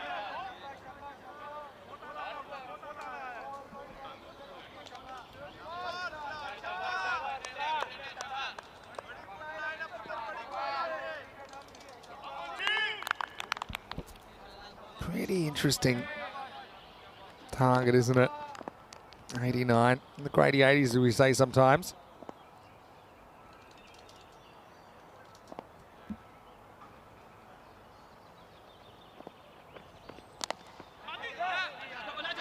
This is dabbed away.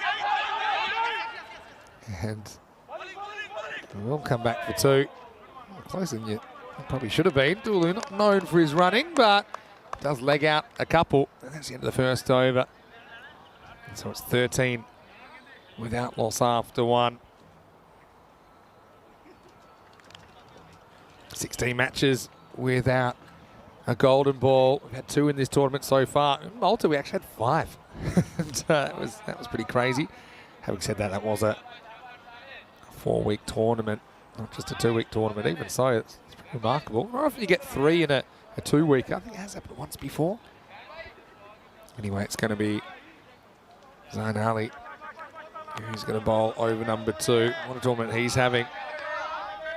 We think we could take a leading run scorer for Chivadate.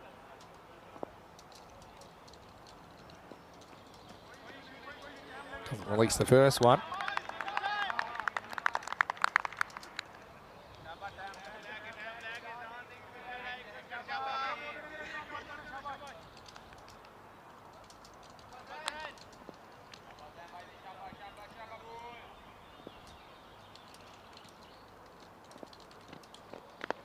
First one angles in to Imad, works it away. Third ball he's faced, so still early days in his innings. Hit the ball very well before. Again, looking at this batting lineup, it is a powerful one, isn't it? You look at the top 6. You got these 2. You got Baba Hussain, likely to be 3, I imagine. Then you've got Ali Raza Islam. You've got Riaz Madassi. You've got Navi Chowdhury. So you've got 6 genuine hitters there. That's what makes Brescia CC so dangerous.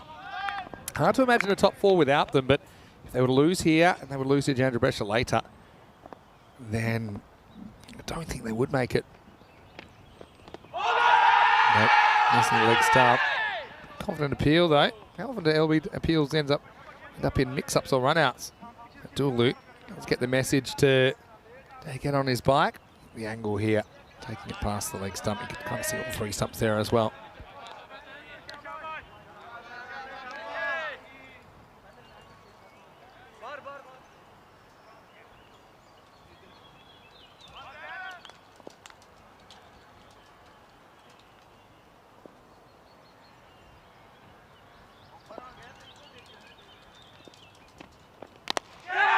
In the air and dropped. Well, he's dropped an absolute sitter. Now we almost have a run out, we don't. And we almost have an overthrow, but we don't. And now we almost have another throw come in and going right, but we don't. What an opportunity this was, though. Get rid of Imad, who's batted well today. But, well, it's a fairly simple opportunity that gets grasped. Zain Ali should have had his man there. Just remember that. Long dot then. Imad dropped on 4. And goes upstairs. Again, Zain Ali just seems to be doing things that other players can't do on this surface. We haven't seen a lot of bounces. It's a genuine bouncer. Goes past the ear hole of Imad Khan. Again, just got to pick yourself up. Everyone makes errors. This level of the game. Or any level of the game, really. Light on the rate at the moment, Brescia CC. So it's a good comeback, mini comeback from Chivadate after that first ball got drilled for 6.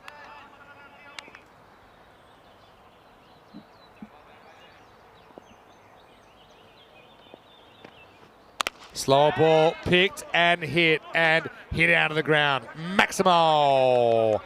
Yeah, it was the variation from Zain this time. So already Imad makes him pay for that missed opportunity. Wasn't a bad idea, but he overpitched it. Chin high full toss, goes the journey. Brescia CC get ahead in the chase again. So you can kind of see what he was thinking. He's used the bouncer up and uses the slower ball, trying to mix it up. Now this one's outside his hip, and this is going to fly away a long way. Maximo! He's not just getting it wrong there. That was asking for trouble. It was short, it was Gundy, it was down the leg side. And yeah, even though it's not off the middle, off the top edge, that's going to fly a long way, and it does. So things going wrong for Zion in the second half of that over. Goes for 13. They go against his analysis in the end, 14 including a leg bye. It is 27 without loss after 2. Yeah, look how congested it is. Could have a lot of teams finishing on 5 or 6 wins. Potentially there's 1, 2, 3, 4, 5, 6, 7 teams for the remaining 2 spots or 3 spots in the top 4. So you've got a lot of teams that could finish on 5 wins, 5 and 5, which you'd imagine in an even competition. And people would congregate around that 50% record if it is a truly even competition.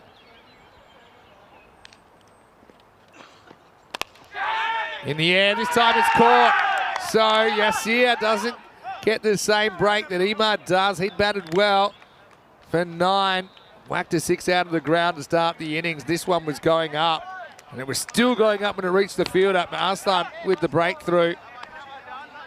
And a nice moment for Chivadate as they get the dangerous Yassir Dulu. The first wicket falls 27 for 1. We saw how much wickets can change the narrative in the first half of this game. So Chivadate cruising at 61. The wicket started to fall. They finished at 88 at the full-time whistle. Baba Hussain comes to the crease at number 3, but I got to say, it was a pretty good catch. It's Mohammad Muzaffar that takes the catch. It was still kind of on its way up, I think. And he puts hands there and grabs it. It's kind of a lead, we can tell. He's pretty happy about it as well. Understandably so.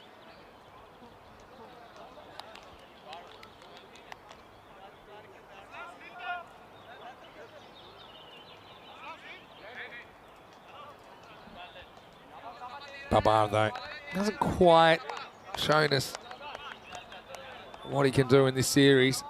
Just been showing bursts of it.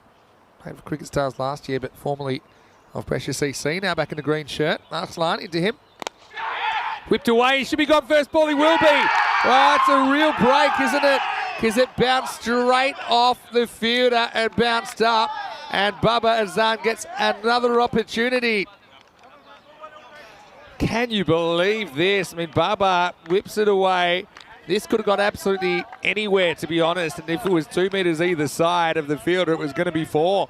But Baba Azan, he drops it, but it hangs in the air for what seems like an eternity. And he had a good idea of where it had gone. And you can see he's off to the races, runs it back for a touchdown. And Baba is going to go for a golden derrick in this game, changing quick. Arslan, 2 wickets in 2 balls. A golden for Baba Hussain. His disappointing run continues. And do not try and predict this format of the game. 27 for 2. Again, rare you see a ball hanging that much after being dropped. But if you're going to drop it upwards. So now, hat-trick opportunity for Mohammad Arslan. In his second over here, we already had 1 hat-trick. It was Rajmani in match 12, but only 1 so far. That was part of a 5-wicket haul. Started the year with Umar Tariq. 2 hat-tricks in 1 innings, and we'll see him in Austria next week.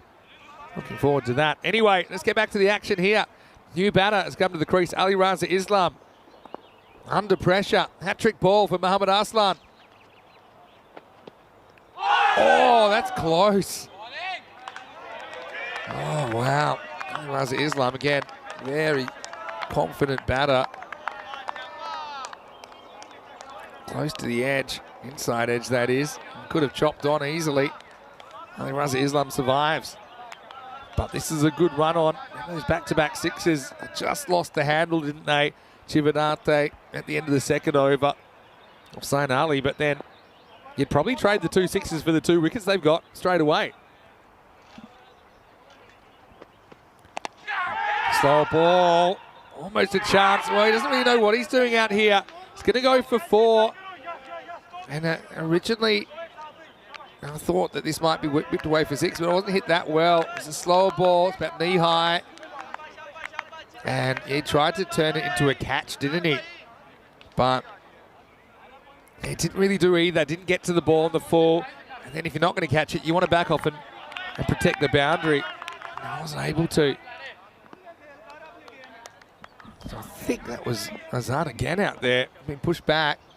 There was Islam off the mark.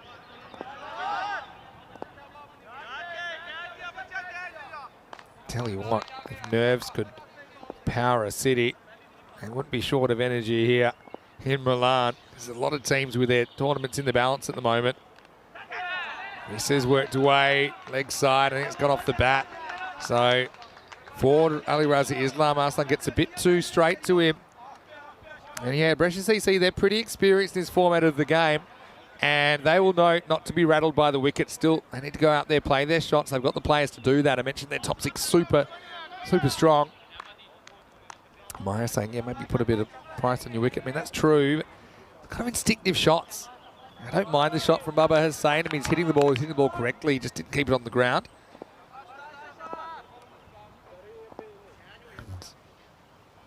And before that, Dulu again took on the infield and lost. So let me criticise the shots of those two. Full toss, paddled back, end of the power play, 35 for 2. What a game this is. Contrast that with the power play, 32 for 1. Chivadate scored off their first 3 overs, so comparable in the 30s. They've lost one more wicket. Even the quote-unquote good teams struggling to get 100 consistently on this surface, the pitch surface and also the outfield surface. Pretty bright conditions though. I mean, ordinarily I'd say pretty good for batting. One of the drier days we've had here as well, so outfield about as quick as it's going to get. New bowler coming on. Adam Mohammed is going to be the next bowler for Chivadate. What entertainment we've had though. This is what you want. We've got 11 teams here. There's no Gumbies.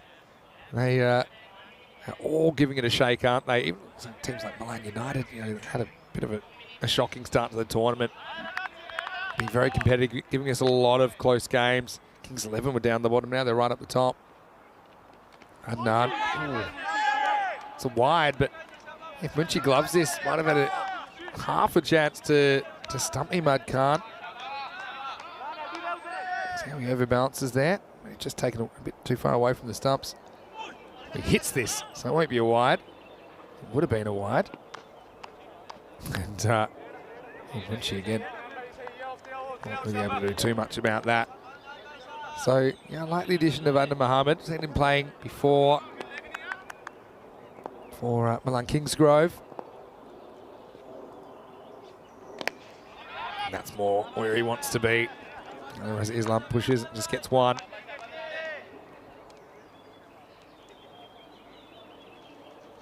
Hello to Wayne. Hello, Julian Dawson as well. Good to have you with us. And Maya Patel. Takes it on, fielder back and caught again, a juggle catch. Well, he misjudges originally, Zain Ali. He crept in a little bit too far, but he does have height on his side, doesn't he? And he knocks it up. And I think this might have even been the third attempt that he pulls it in. Check it out in the replay. So Imad's luck runs out. Up it goes. And then another little fumble in the fingertips. He grabs it. Zain Ali, again, he knows that he made a little bit of a judgment error. He took 2 steps in that he didn't need to, and that's why he had to climb the ladder. But luck's a fortune for Chivadate, who've dropped a couple, but they've caught them on the rebound. And Imad has to go for 17. It's 38 for 3.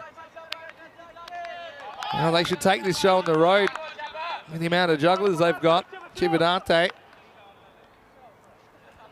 And yeah, good composure.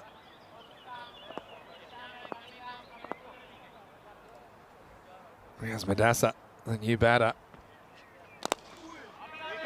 This time, Zain should handle it on the ground.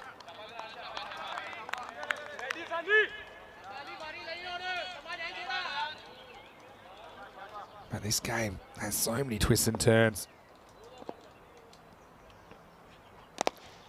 And Mohammed with a wicket, he'll be happy. Almost a chance for a run out, but see Scandal pretty frustrated. He wasn't able to pick that up cleanly.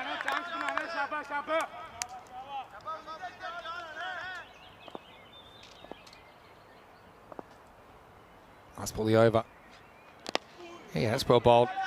The ultimate mixed bag from Adnan, but he only goes for 6, so that's a win. Again, spin changing the game into 4. 41 for 3. Yeah, Maya saying, maybe hit it on the ground. I suppose the issue here is you're not really getting value on the ground, are you? We talked a little bit about the fours rate, so the rate of 4s per 10 overs being really low here because of this slow outfield. So if I was to look at that, we're seeing 5.2 maximos per 10 overs, we're seeing 5.1 4s, so pretty much parity. Whereas in Portugal and Cyprus, we were kind of getting 2 4s for every 6 hit. So we're seeing closer to 10 4s per innings. Here we're getting 5 4s per innings. And so I can totally understand why batters are taking to the air. Cool, Jinnah brings himself on. This ball that probably would have been a wide, but just be a single. Yeah, so that comes with extra risk, doesn't it? If you can't necessarily just take 6 singles and over because it's not quite what you need, and you'll just fall behind bit by bit.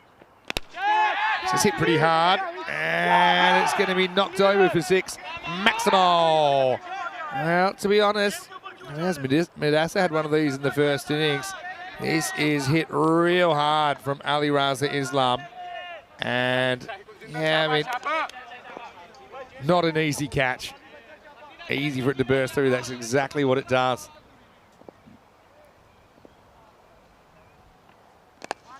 Now, having got the 6, wow, this is an opportunity, I think, to run out.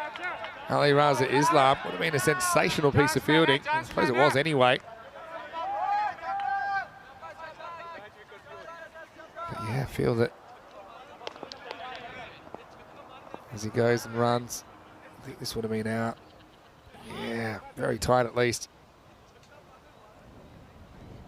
Over to Medasa. This is when he reaches forward, is called wide.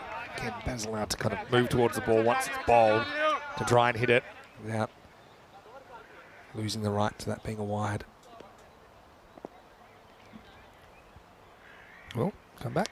And this is going to be 4. So things getting moving. Brescia CC brought up the 50 with the previous ball. And Medasa gets 4. So they've gone for their twin spin options.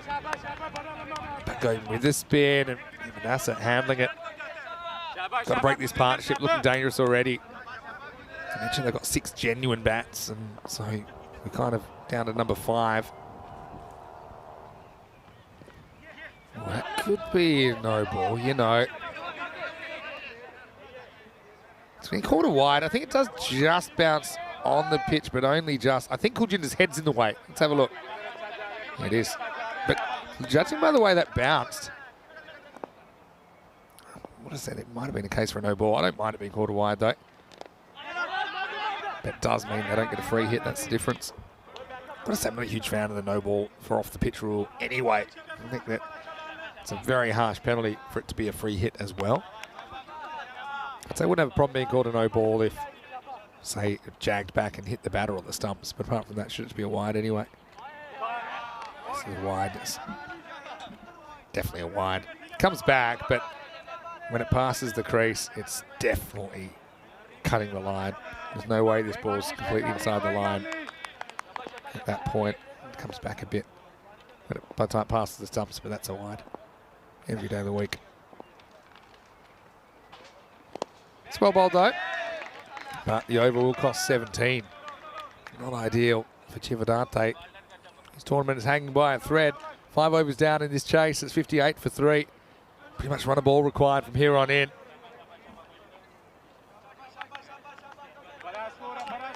What's coming up tomorrow, and he's been doing a bit of chatting with Charlie Hunt. He'll be leading the commentary there in Gibraltar. 2 matches tomorrow, 2 on Friday, 3 on Saturday, 2 on Sunday. All T20 international matches, official T20 internationals, covered right here on ECN. Portugal-Malta first up, then Gibraltar-Portugal. So Portugal with a doubleheader tomorrow. Join Charlie for that one. Ooh. Looks like a good shout to me, and he's gone. Yeah, haven't seen this from front on, but I will now, and really didn't see what this was missing. Check it out in the replay. I suppose the only thing there is it hitting him outside the line or is it hitting him in line with off stump? So, yeah, probably umpire's call on impact. My suspicion is it might have just been outside the line, but I think maybe a bit of the ball's in line, in which case it'd be umpire's call on impact. And I don't think it's missing the off stump the way it's coming in. So I think that's a fair enough decision. It's a line ball decision. I think if you look at the result of the play, I mean, the batter shouldn't have missed it in the first place. He puts himself in that position. But yeah, I think if you were to do a kind of DRS on that, you're going to have some of the ball in line with the outside edge of the stump. So not an easy decision, but I think it's an excusable decision from the umpire. Ali Raza Islam gone for 18. Naveed Chowdhury comes out. That's the wicket that Chivadate needed anyway, isn't it? Wayne, nice comment from you as well. Wait for it. Just lost the odd one down the leg side, hasn't he, Adnan? He said, nice patch job on the pitch. Yeah, got to say the ground stuff in Milan have been brilliant here. Led by Mickey. He also drives us to and from the hotel. Looking a bit sad yesterday. Yeah, they worked really hard to get this pitch in as good as condition as possible. Another one angled in. This could be close. Oh, he went for the keeper's end. Went for Madassa. It surprised me. He could have got Chowdhury by more. I suppose this was it was a shorter throw, but he had less stumps to aim at. Munshi jumps on it, and yeah, he would have been gone. I think he would have been gone. He spiked it into the ground, which didn't help. Oh, that's going to be high, I think. No ball called. It's too high. Yeah, plays that from above the belt buckle, Madassa. So, yeah, free hit. And just when you think they're getting some momentum back, they give a bit of a gift to Brescia CC.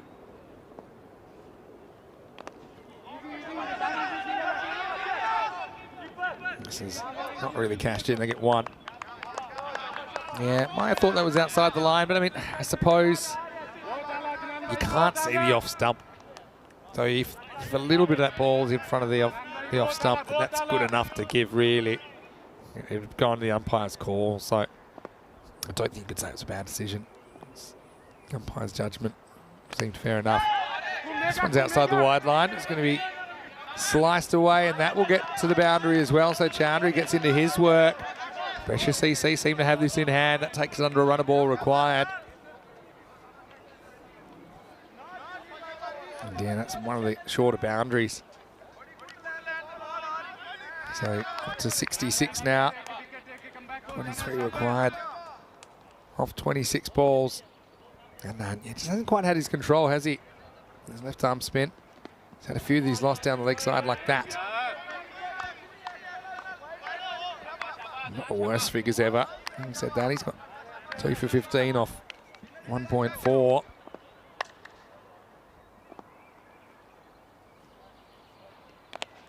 Takes pace off this. So it's a long chase from the man out there. And they're happy with just one. Don't want to give away a run out at this stage. Well collected and thrown back in.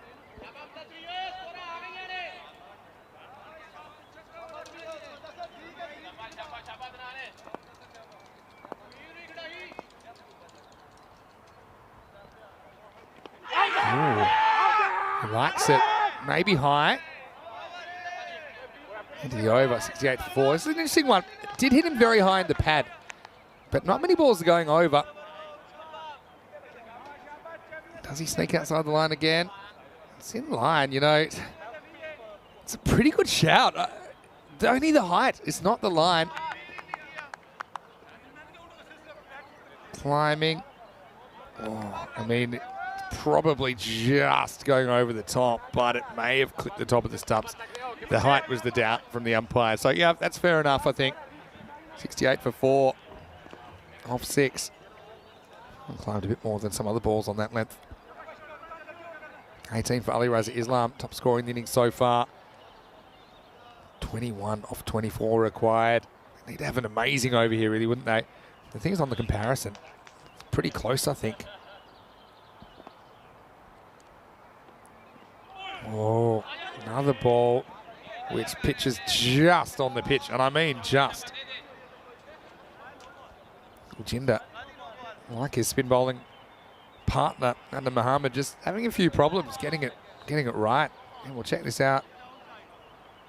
Yeah, I mean, it's on the pitch just. I mean, some people would say that's hit the edge of the pitch. I think if in doubt, it should just be a wide. Like I said, I think it's a big penalty for a ball that hasn't even hit the pitch. It's a bit better from Cool Jinnah. Push and run, Brescia CC. You feel they're too experienced to let this go.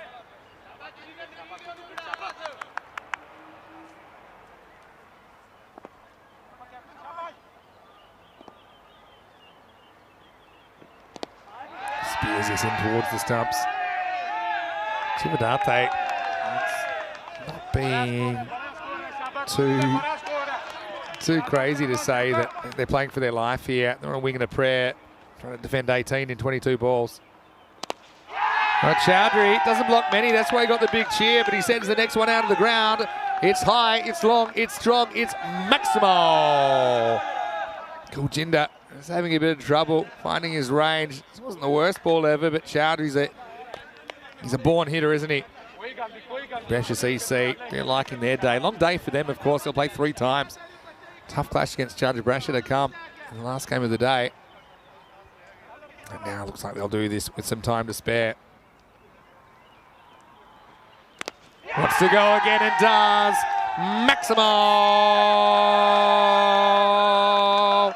Chowdhury doubles down, goes back to the well, goes with this spin and sends this one into the woods.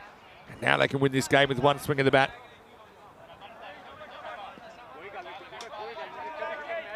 For 6 to win. Jinnah need to back up against Trentino Aquila in match 49. Trentino Aquila winning the toss, electing to bat. That's coming up in about half an hour. Let's go back to the action.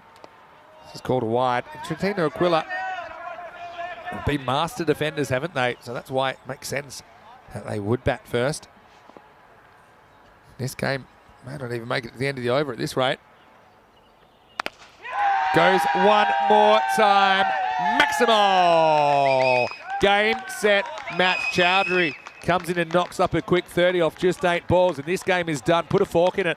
And Jinnah again shows you how much things can change. After 5 overs, they were in command, weren't they? They were 61 for 1. They kind of fell in a heap and a splutter to only make 88, and Brescia CC pull off the chase, and they do it with plenty of time to spare. Over 3 overs in hand in the end. So congratulations to Brescia CC. They get that precious 6th win. Once again, we've got this match coming up. Jinnah need to pick themselves up. Both teams with identical records. So I suppose they're playing for position there.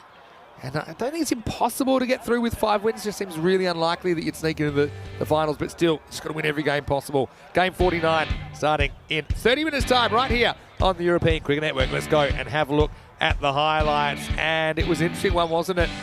Yasadulu came and he just smoked that first one out of the ground. Imad Khan contributed 17, but Dulu was fresh out of luck, wasn't he? As he was caught by Muzaffar. And then it was time for the juggling show. Step right up, step right up. Firstly, Baba Azad with that one. And then Zain Ali said, well, if you can do it, I can do it. He grabbed that, had a few metres to spare in the outfield.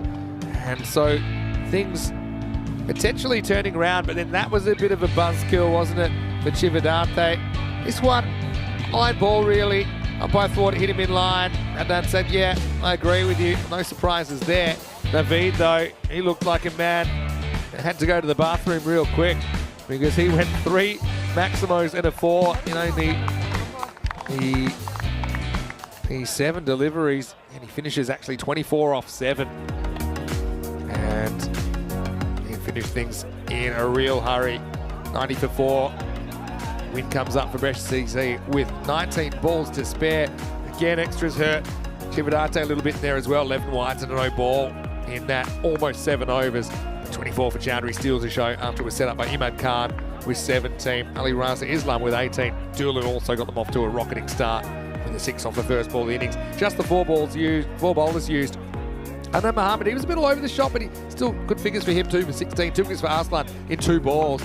But Zayn Ali went for 2 Maximos after a decent over to that point. And Jinnah just couldn't get his radar right, could he? He was very expensive in the end, going for 39 off his 11 deliveries bowled. We'll take a break. We'll be back in 20 minutes and take you into the next match. Civinate have to pick themselves up. They have to dust themselves off. And they'll be hoping to finish with a good performance. It'll be the last game for them and the last game for Trentino Aquila as well. See you shortly then. Many sound of you, Mr. Maximo for ECN. Plenty more still to come. 2 matches on ECN today. See you after the break for more Fan Code European Cricket Series.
The European Cricket Series is proudly brought to you by HCL Software, Fan Code, and Grizzly Bear Sports. Hello, cricket lovers. Welcome back to Milan. Time for the fourth match of the day. Two teams with identical records, so they're kind of fighting for position and I suppose an outside chance of qualification in the semi-final. It's going to be Cividate versus Trentino Aquila. A little bit earlier, Rob Kemming had the two captains for the coin test. Let's see who won that coin toss. Okay, your call. Heads is called. It is heads. We'll go to bat first. I think Jinnah Brescia winning the toss, selecting to bat. No surprises there. They've been the master defenders, haven't they, so far? And this will be the last group match, and it does look like the last match for both these two teams. Cividate going down in a close one to Brescia CC.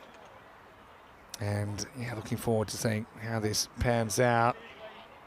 As we look at the two teams. Late wicket-keeping change due to an injury. Zimmerman, she won't have the gloves set up. We'll have the gloves, Ali Sana, for Cividate, who are now 4 and 5 after that loss. Identical record to Trentino Aquila. So it should be a really interesting match. Two fairly evenly matched teams. I suppose Cividate, a pretty batting-heavy team against Trentino Aquila, a very bowling-heavy team. So yeah, I think that is the interesting matchup between these two teams. At least Jinnah Brescia was outstanding. Last time we saw Trentino Aquila, they pulled off a bit of a miracle defence, defending 67 against Fresh Tropical last night. So you can see Trentino Aquila struggling with about 81 per 10 overs, but still they've won 4 matches out of the 9. So potentially last time we'll see these two teams. I'm sure they're going to want to put their best foot forward. Mohamed Arslan to open the bowling for Cividate.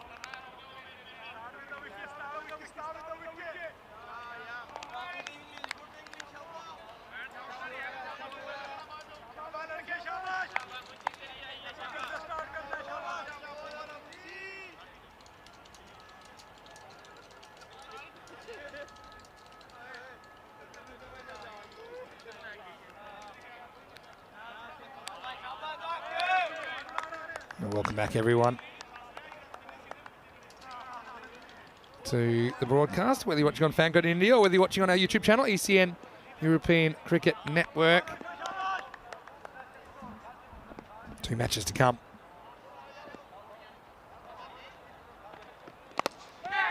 This is whipped away, and this is going to be 4. So, Lovepreet Singh, he's been one shining light with the bat for Trentino Aquila. Gets something on his pads and dispatches it.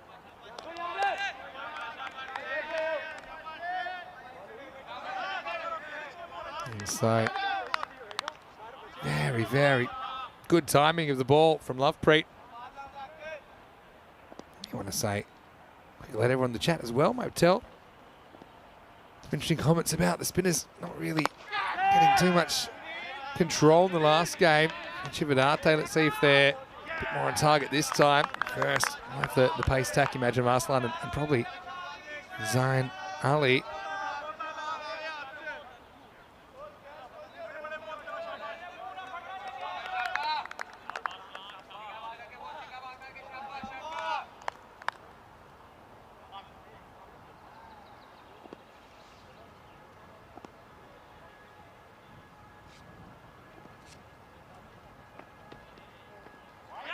Down leg side, not handled. Maybe they can push for 2 here, although there's no real interest from Adil Ahmed. He's happy with the 1.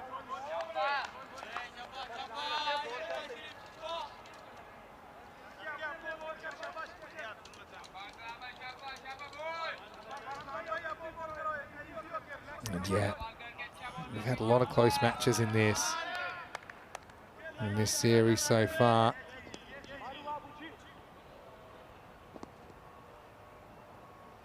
I'm sure we'll have a few more before the end of the week as well. There's Arslan. Hit hard. There's Zain Ali doing the fielding. It's a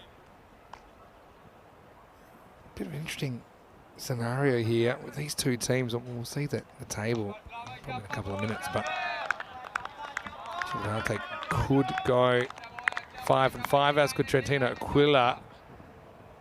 Don't see 5 and 5 getting you in, but mathematically it might be possible.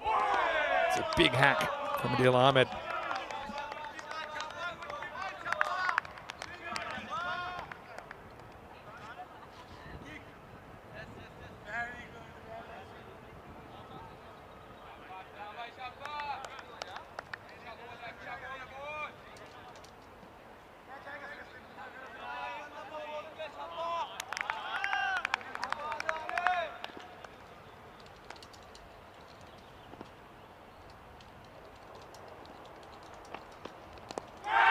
Well, he's poked this one up and he gets away with it.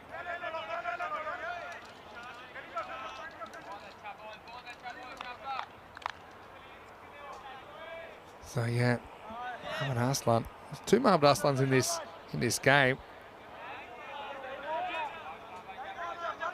And so Chivadate Mohamed Arslan almost had a wicket there first up.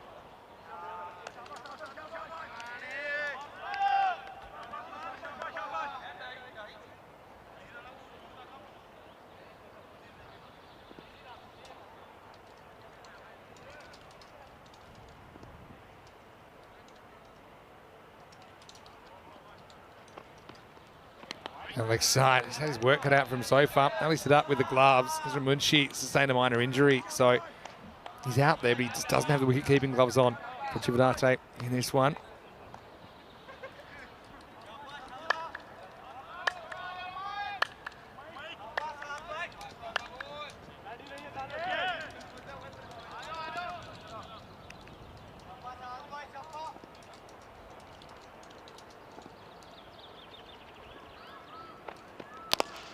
Well, this is a powerful strike, and it's going to end up in the cube right here. Maximo time.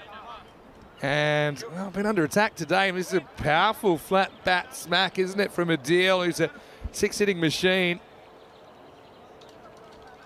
And so that's a good way to finish the first over. Certainly woke me up. And at the end of one, score 15 without loss. You look at the 2 teams, Chivadate have relied a lot on Mohamed Arslan and Zain Ali as well, for that matter. I feel like Adil Ahmed's such an impact player, though. He saw his power there. Also took a really important catch under pressure last night.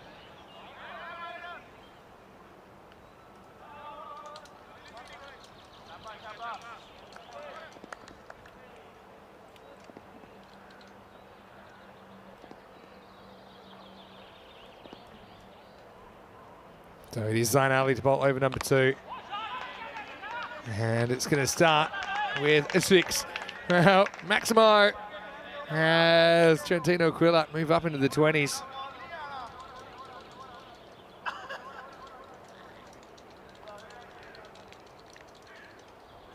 And so, yeah, Zain is getting it slightly wrong. Well, his control's been a little bit off today.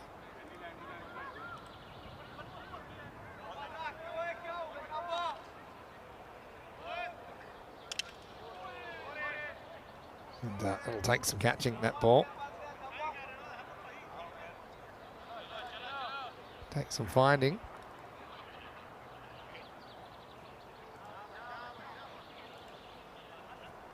But they have found it, and we're good to go. All right, Trentino Quillot. Yeah.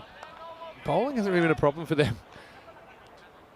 Just like, I think, batting hasn't really been a problem for Chivadate for the most part, although they kind of fell away in the second half of that last innings. And they were batting. This is trotted away. They're going to run in the end, looking for it, but Jinnah, the captain, makes the stop in the infield.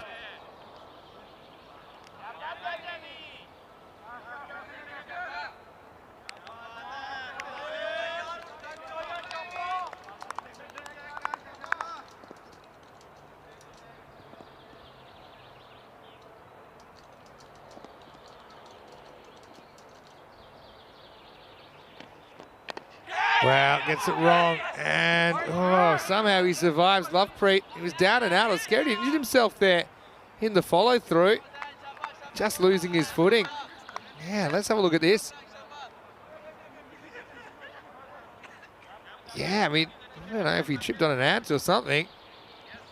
Didn't really pick it up. No, was that cramp or what's going on there? But I think he survived physically and with his wicket.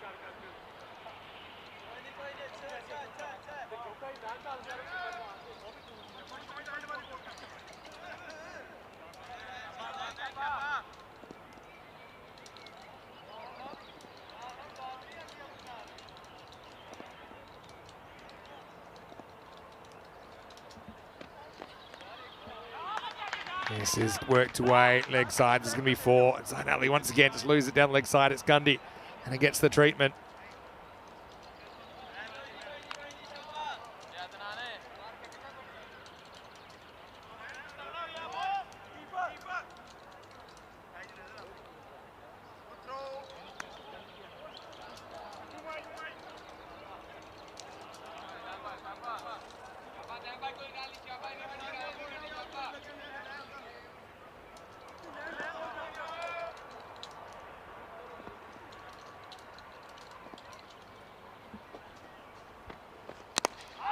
Oh, another one back to Zayn Ali. Finger tipper.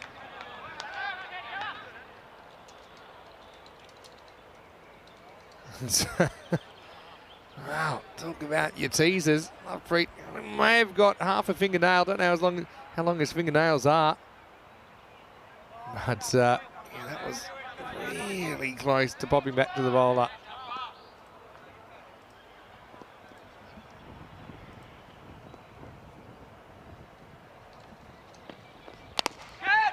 Now it takes it on. Another one that'll find some grass.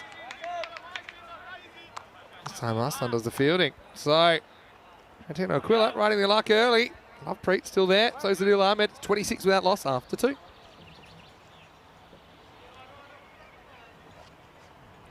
Looking forward to a big weekend of cricket. You mentioned Gibraltar starting tomorrow and for 4 days. Yeah, here we are.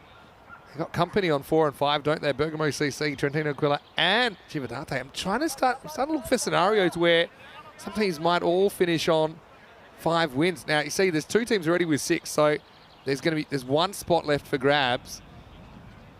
And potentially more teams could catch Jinnah Brescia as well, but I'm trying to work out if there's a way you can sneak in with 5 wins. I think mathematically there probably would be. You'd need Kings 11 to lose both of their games to come. I'll have a little sneaky peek and see who Kings 11 are still to play. Kings 11 play Albano and Bergamo CC tomorrow morning up front in matches 51 and 52. Still don't think 5's going to be enough, but yeah, mathematically it might be a chance.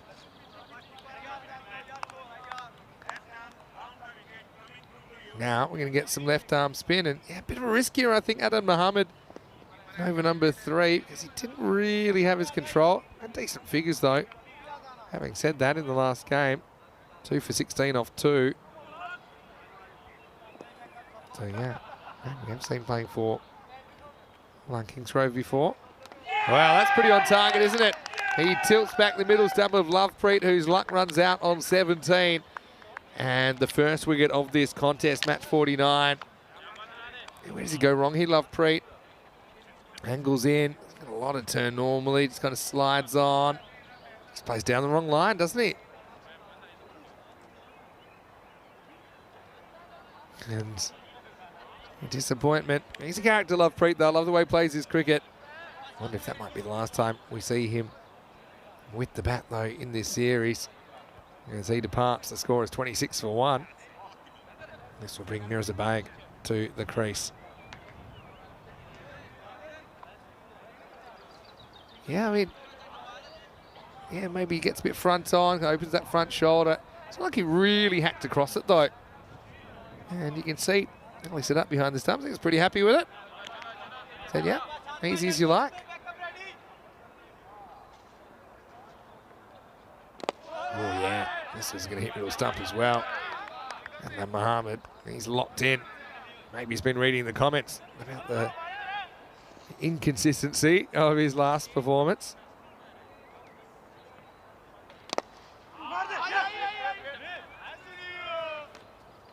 This is a bit of a sticking throw that comes back to him.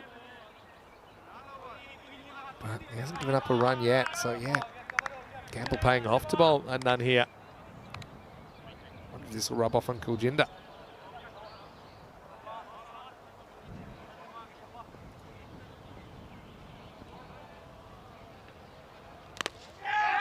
Goes after this. It's more high than it is long. Good luck. Well, you could kind of tell when the body language that he wasn't too confident under this. He came in, he went out, did the full hokey pokey, and the result's going to be 4 runs. So Mirzabag gets off the mark. Dropped on 0, so in he goes. Has to make the late adjustment. When you're moving that much under a high ball, it's a sign that you might have misjudged it, and that turned out to be the case. And now no one's catching this. He hits across and hits it a long way. So wound open, salt poured in after he could have been gone for 0. Blink, and you finds himself on 10.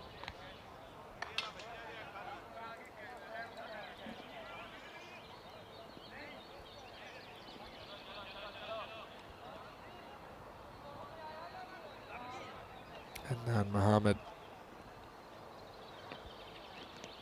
Quicker one. Don't think this is out. Almost does his knee in the appeal. This is flicked off the pad, so it won't be a wide. And it'll be two-leg bias to finish the over. 38 for 1 at the end of the power play. Got to say, be careful when you're appealing. Turns around too quick for his own good. It's missing by a long way. And, well, ouchies.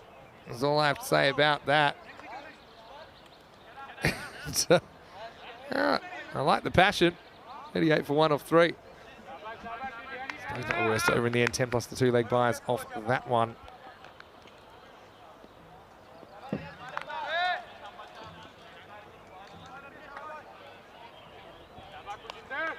Now they're going to the other spin twin, Jinnah coming on. And he was a bit off, wasn't he, that last game? Let's see if he's found his radar. Pretty good first up. Work out there, and well, it's a good misfield in the end. There's Bubba Azan out there. He took a great catch earlier, and he juggled it and then took it in the second attempt. This is a, he'll say this is a pass. Of course, you know, he dropped that catch in the last over that he won't want to think about too much. I think his heart was in his mouth there for a sec. You can see what Jinnah's trying to do. He's trying to tempt the batter into going after balls that might be wides actually if they were to leave him alone.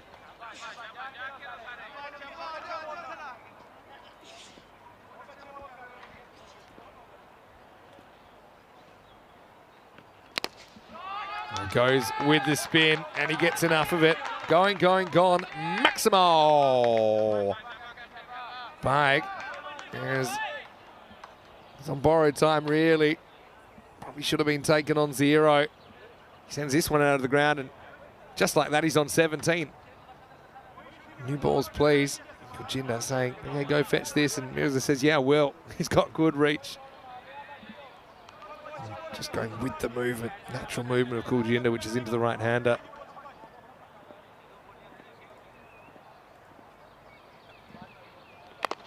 Goes again. Oh, guess what? Here's another chance. He takes it. Oh, I'm liking that. And he even gets a soft landing thanks to Ramsanil next to him. So that's a great catch taken. If at first you don't succeed, try again. He takes it pretty much standing on Crocodile Rock. And there's no more nerve-wracking feeling, I think, than if you've dropped a catch and you get pretty much the same catch again. You're saying, surely I could drop it again. Well done to Baba Azan. He's running at 50% on these catches today. And Sunil, first man on the scene to congratulate him and break his fall. So 45 for 2. What an interesting innings that was, Mirza. I suppose he'll take it. He could have been gone for 0. He does have 17. He's moved the game along. Wayne talking about the sniper on the grassy knoll. Might have been in response to that appeal from Adnan Mohammed. They loved Treat earlier after playing a shot. He kind of went down, didn't he? This is Ashika Ways coming out in the number 4 spot. Off the mark with 1.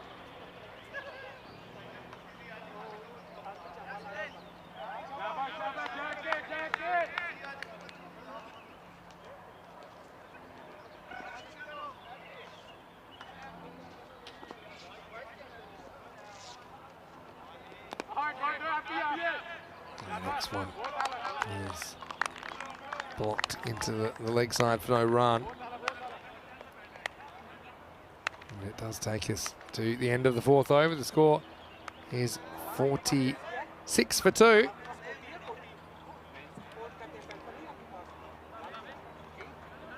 Looking at the run rate graph, a little bit of a slide. Still probably more of a sign of how good the first over was. They're still going at 115 pace, which is pretty good. Interestingly, the discipline you're watching right now has been the weaker of the two for both these two teams. Chivadate have struggled with the ball, the hold teams, and Trentino Aquila have struggled with the bat to score. Kind of runs that some other teams have. They both have found ways to win matches though along the way.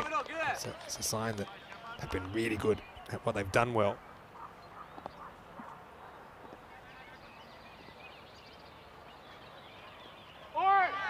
Wow, well, how's this missed?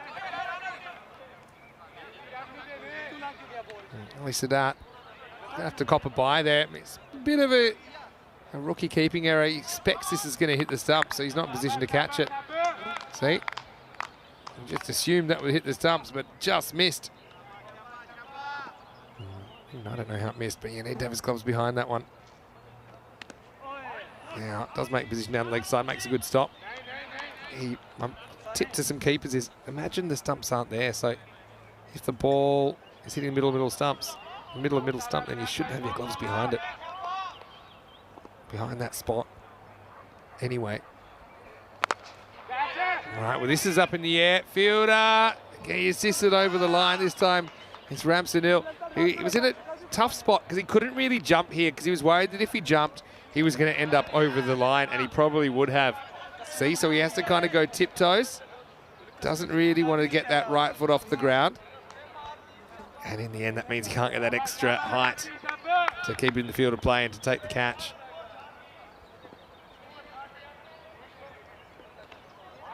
This one's called wide. Just drifts a bit too far outside the off stump. Should be a great day tomorrow. And we will finally reveal who the 4 semi-finalists will be. Well, this one is lifted up as well, and there's nobody catching this. Maximo! Adil Ahmed, he likes to deal in sixes. 18 of his 19 runs have been in Maximos, and you can see why. Can clear the boundaries. And Gino Aquila put away at the moment. Oh no, at least that's done it again. He assumed the batter was going to hit it. He didn't. It only cost him one bye. He can thank the slow outfield. The fact that doesn't go to the boundary. Yeah, just looking at the batting of Trentino Aquila during this tournament, they haven't hit a lot of high scores. They haven't actually hit 100 in this series at all so far. Top score of 93. Surely they're going to get above that this time, although I won't say surely because things can change pretty quickly, as we saw in the Chivadate innings last game. So it's the end of the 5th over. The score is 63 for 2. Coming this weekend, we have ECI T10 international action. Italy, France and Romania. Let's talk about the France squad. I haven't talked about them too much. You got Amjad, an all-rounder, who is captaining them. He was one of the better bowlers in the ECC last year. You got Lingiswaran Kanasane, who is a guy that packs a punch with the ball. I think he'll like these short square boundaries. Dawud Ahmedzai, very clever spin option. You got Action Jackson, the keeper. You got the Mungals, obviously, with the ball. And Usman Khan, who we saw playing for Dreux in the ECL. So yeah, plenty of players to watch there from the French squad. They'll be really competitive. Anyway, this is up. It's in the air. And Arslan will take the catch. So Ashik Awais doesn't have the same kind of luck that some of his teammates have. He gets a fair piece of that, but he drills it down the throat of Mohammad Arslan. So fairly easy catch taken. Goes to his knees, I like that. Brings his head down a bit more to the level of the ball rather than just lurching over. So Jinnah does get a wicket, and Chivadate know this feeling. Wicket off the first ball of the 6th. This is where the innings kind of got derailed last time. The score is 63 for 3. Here comes Mohammad Arslan of Trentino Aquila. The catch was taken by Chivadate's Mohammad Arslan, of course. Yeah, I think you can see why these two teams are pretty much on a 50-50 record. Sometimes they're good, sometimes they're not. Still very, very competitive. It's been great competition, really, hasn't it? Throwing up a lot of close games.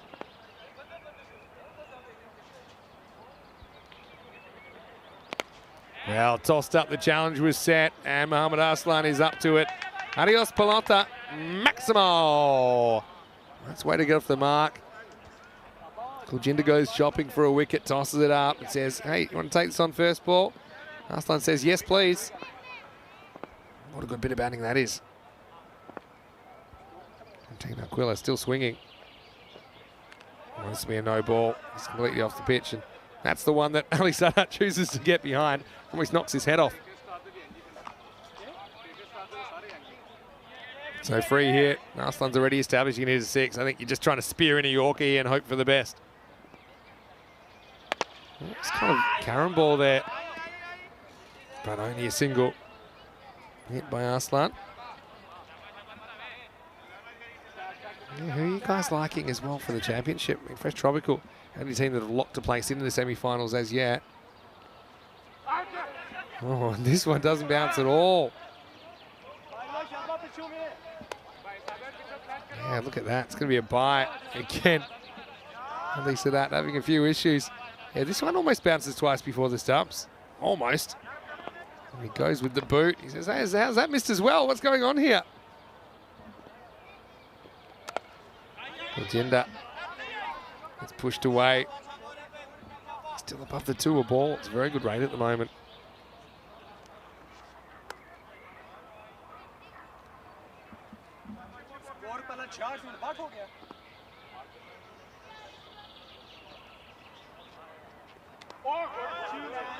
And a dot to finish. So, I mean, not the worst figures for cool Jinnah. Better the good, the bad, the ugly in there. 6 overs in at 73 for 3. Chivadate with their batting. I mean, you can imagine they would be more comfortable than most, chasing around about 100. You can see Lovepreet and Mirza out for 17. Adil Ahmed now the top scorer in the innings, 19 for him. He's got 3 sixes and a single in his 10 balls. That means there's 6 dot balls out of those 10. Change bowling now.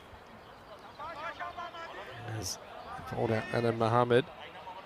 So we're going to get a new bowler, and it's going to be Hamid Afzal. 4 overs to go in this innings.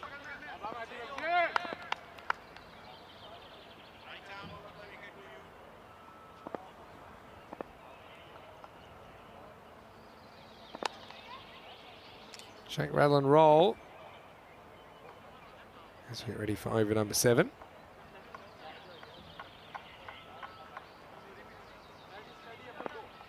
Look at this. The time should be okay because the amount of spin they've bowled.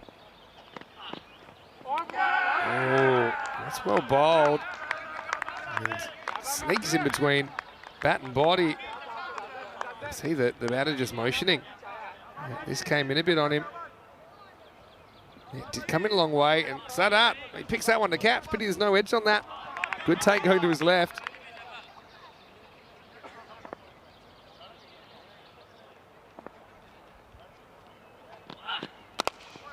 This one comes in as well, but he's kind of expecting it. It's always a bit of a thing. Facing your first ball from a new bowler, maybe you haven't seen too much of. Don't really know what to expect. Second time around, you should have a bit more of an idea.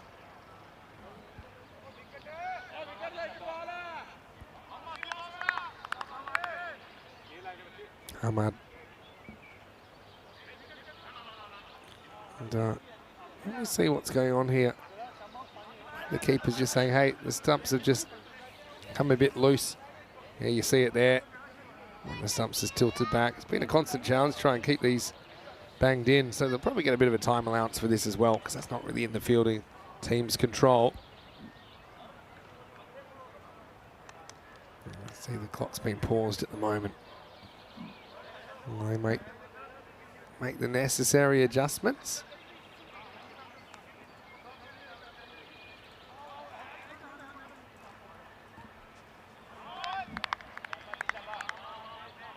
So Ahmad, now they've been set up, he'll be trying to knock him out. No doubt about that. Well, that is pretty hard. Pretty hard from Adil Ahmed. Maximal. And well, we know that the stumps have taken a bit of punishment. That ball's taken a bit of punishment. I don't think we'll see that one again today. That was absolutely launched by Adil Ahmed. Maximo time. Afzal, wondering what he did to deserve that. They've run out of balls actually on the field, so they're going to have to go collect another batch.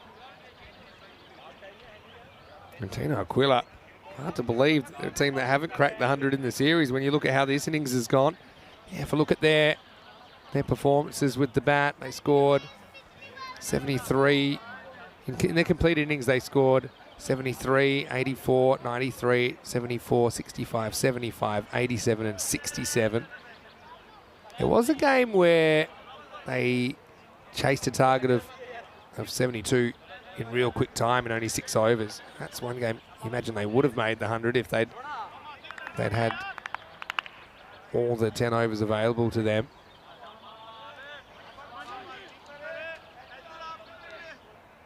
Yeah, right now it looks like they will hit the triple figures. I believe they can't. 3.5 overs to go.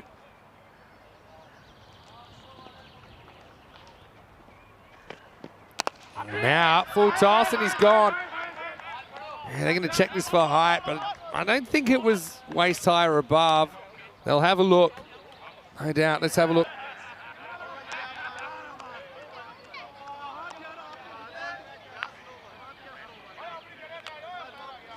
Yeah, we'll check it out again, but this to me is low enough to be fine.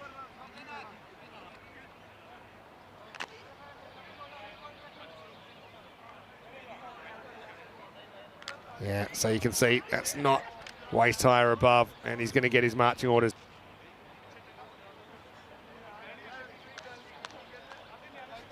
So, well, I suppose it's revenge, not quite where Ahmed Afzal wanted it, but it's going to be a 6 and out, and well, they get a break there, don't they? Chivadate. As Adil Ahmed goes before doing a bit of damage. 25, 24 of those in sixes for Adil Ahmed, but he goes with the score at 80 for 4. Let's see if they can pull something out here.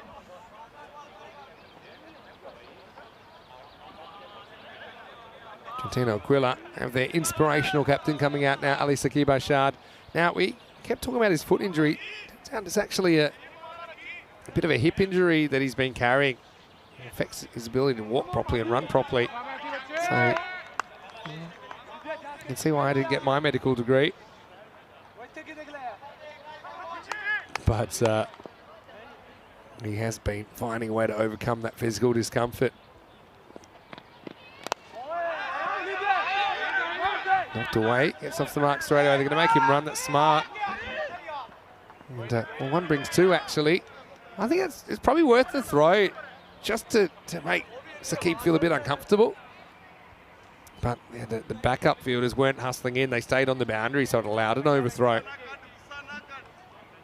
Don't think Afzal will be too impressed with that.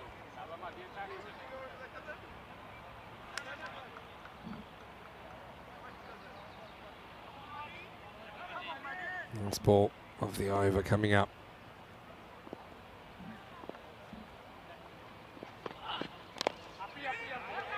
Blocked back to the bowler, Ahmed Afzal. Ultimately a successful over, even though we lost a cricket ball. 7 overs in, it's 82 for 4. Surely they're making the 100. Suppose don't take anything for granted these days.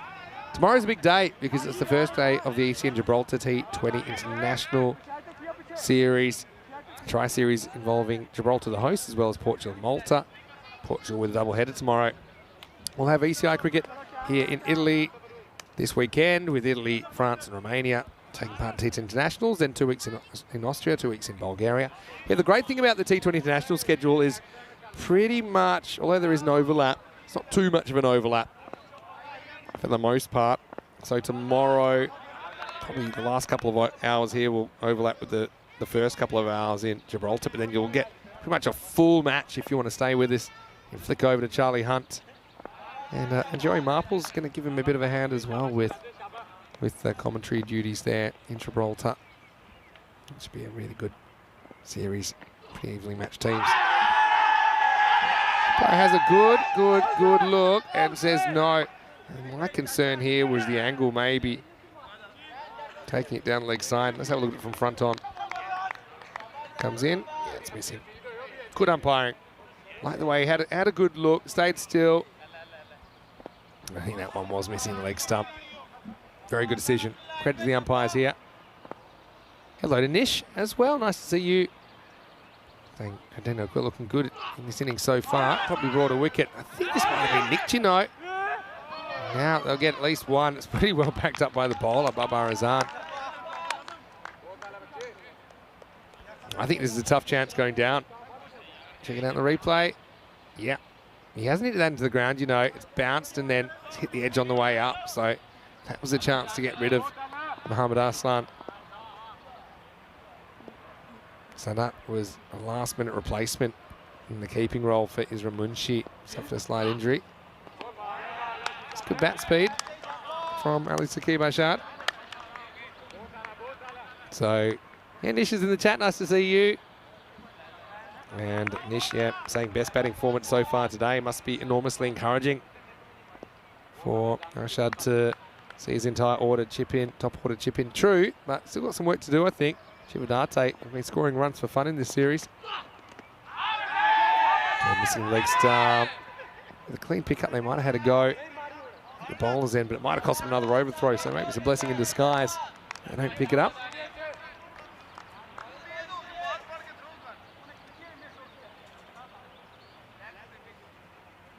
So, Yanish, nice to see you. How are things going in Wales? We'll talk about Wales a bit today. Potentially, maybe one day we'll see a Welsh team in the ECC, exclusively a Welsh team, even though they do come under the England and Wales Cricket Board. Maybe a Welsh club in the ECL, who knows? Maybe in the future.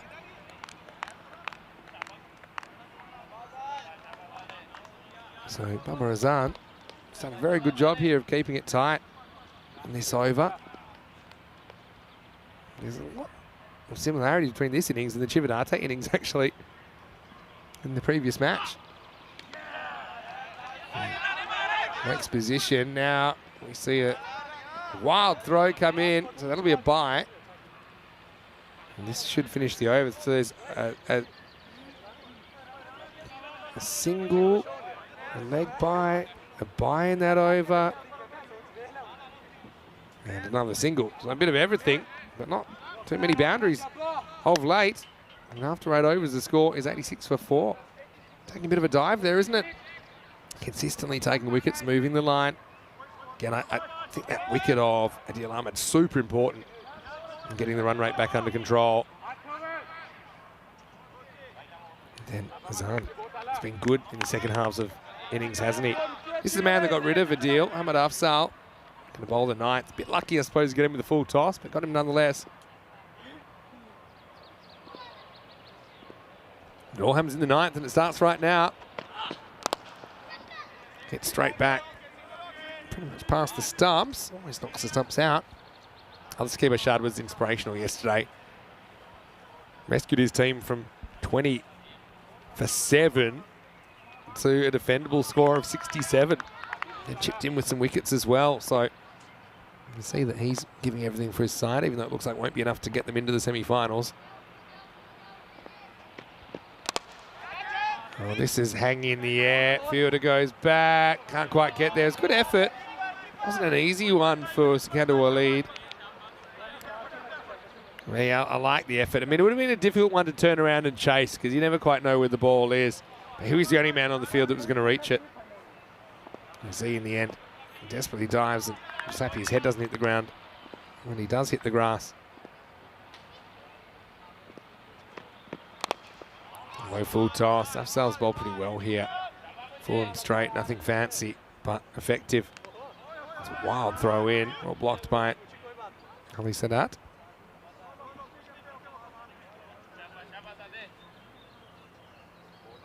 Nothing's a foregone conclusion, isn't it? Trentino Aquila surely had to bring up the 100 for the first time. They still might, but hard work of it lately. This is driven pretty powerfully, and what a bit of fielding. He's actually whacked that so far. Allowed 2, but I think he'll take the trade-off. Mohamed Aslan to Mohamed Aslan action. Mohamed Aslan of Trentino Aquila hits it. Mohamed Aslan of Chivadate fields it. He sends it back with a bit of velocity as well. Have a look at this. Quite often you see these missed or kind of slew off the side of the hand. It's great fielding. Big inside edge onto the body. They won't get a run. Okay, the race to 100. Chivadate, obviously, last time we'll see their batting lineup. Unless there's a kind of miracle and there's some way that 5 and 5 and their net run rate is enough to get them into the semis. But still, you always want to finish with a win if you can.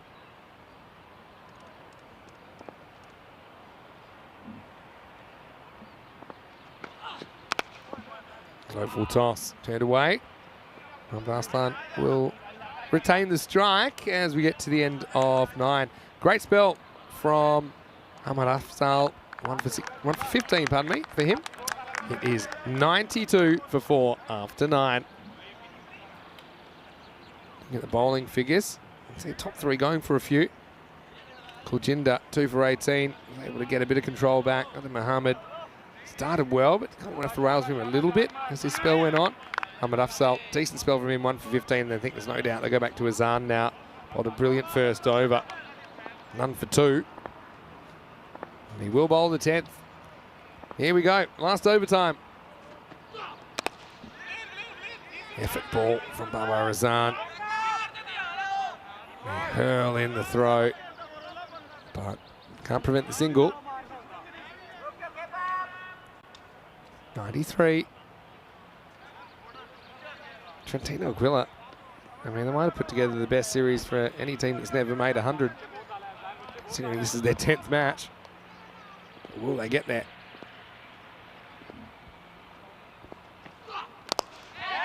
Hit pretty well, and I think they will with shots like that. Ali Saqib Arshad muscles this one over long off. Maximo!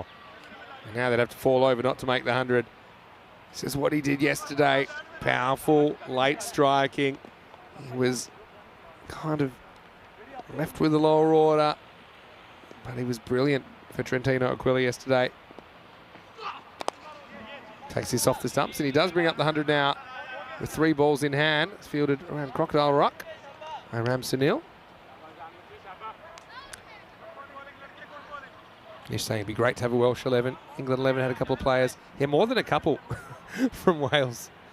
He's saying from Cardiff, MCCU last year. Sam Pearce and Rich Edwards, yeah, both really good bowlers. Pearce is a leg spinner. Rich Edwards is a faster bowler. There you go. Pretty comprehensive. Arslan contributes 16. We won't be scoring any more in this innings. 100 comes up at the cost of a 5th wicket now. 100 for 5 with 2 balls remaining. Little inside edge there. Makes a mess of them. Yeah, the umpires had their work cut out fixing up stumps, and yeah, once again there's some work to do. But Arslan, a couple of nice shots in there. Yeah, see, originally didn't really consider a Welsh side in its own right because it is a cricket. Well, the Cricket Federation comes under the auspices of the ECB, the English Cricket Board, technically the England and Wales Cricket Board. But I think it'd be a great expansion move if we were to up the amount of teams next year, maybe include teams like Serbia, like Slovenia, and potentially Israel as well, who come under ICC Cricket Europe. But I was mentioning earlier, just been watching Welcome to Wrexham over the last few weeks. Finished season 1. Can't wait for season 2. The story of the purchase of the Wrexham Association Football Club by a couple of Hollywood names. And here's Gurpreet. He likes to come out and swing, and you can see how long it's taken him to set these stumps up. I mean, the batter's there and ready to go. Got to say, times like this, I think maybe the stumps on the base might be the way to go. And the problem for the umpire is every chance that might not be the last time in this innings he has to set them up. 100 for 5. Gurpreet in the hitting seat. And he does hits it well, but maybe too well. Mohammad Arslan of Chivadate drops the catch. So they get through for 1. Gives Ali Saqib Arshad one more opportunity. I suppose if you're going to drop a catch towards the end, probably it's the time where that batter can't go on to hurt you too much, but it would have meant that the new batter would have had to have come and faced the last ball with a score on 100. Instead it's 101, and here's Saqib. He misses anyway. I don't think Saqib's that interested in running because he still has to bowl, so he'll be run out. As Azam put together a pretty good death couple of overs. And only 9 come off that. There was a 6 in there, but not too much damage apart from that.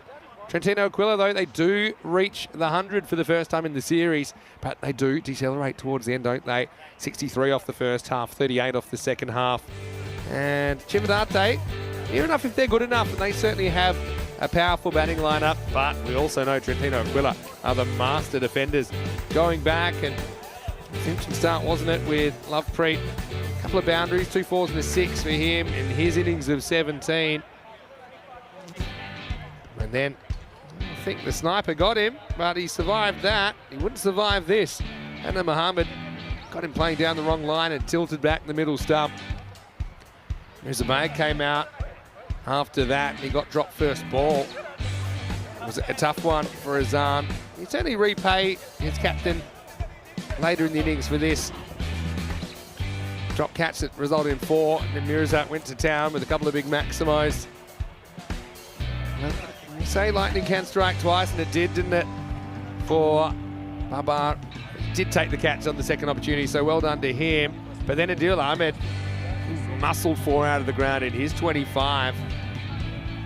And yeah, he was looking pretty dangerous. It was after Ashikaways went for only 2, but yeah, Adil, geez, he hits the ball well. But then he just bunted a full toss back, and then he's saying, hey, any chance of a no ball? It wasn't, though. It was below the waist, and so, yeah, they had a look at it. Again, the technology, the right decision made. That was a brilliant pat back. One of the all-time great slaps. Will Smith would have been proud of that one from Muhammad Aslan. And yeah, this is just the period they struggled to get anything going, kind of over 8, over 9. Babar Azan coming on, only 4 off the 8th, 9 off the 10th, and Muhammad Afzal, again, he was important as well, keeping things tight. Tight towards the end of the innings. Wickets continue to tumble towards the end as we saw a couple fall, but they were able to scramble past the 100. As we look at the scorecard, Adil Ahmed, 25 top scores, was kind of a community innings, wasn't it? We saw 5 players reach double figures, but nobody beat the 25 of Adil Ahmed. Lovepreet with 17 up front, Mirzabayed with 17. All 17 after he was dropped. Aslan with 16. Andy Skibashad, 1 big maximum on his 11. As far as the bowling went, 2 for 18. Kuljinder stole the figures, but I was really impressed with the death bowling of Hamad Afzal and Babar Azan, who kept it quiet and took a wicket apiece. The other wicket went to Adnan Mohammed. We'll take a quick break. We'll be back in a few minutes, probably about 10 minutes with the chase. And when we do, we'll see whether Chivadate or Trentino Aquila will get back to a 50-50 record. 102 will be the target, but he's down to him, Mr. Maximo. Hopefully enjoying your day. We'll see you after this for more Fan Code European Cricket Series.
The European Cricket Series is proudly brought to you by HCL Software, Fan Code, and Grizzly Bear Sports.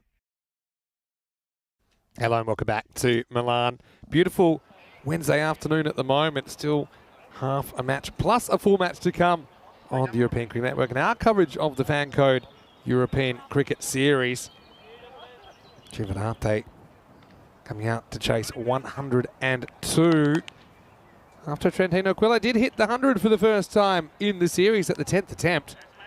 So now we've got kind of strength against strength. We've got Trentino Aquila being one of the best bowling teams in this competition. They've defended some really low scores. But then you've also got Jinnah, who've been one of the premier batting teams. Getting a lot of boundaries. This is trump card versus trump card.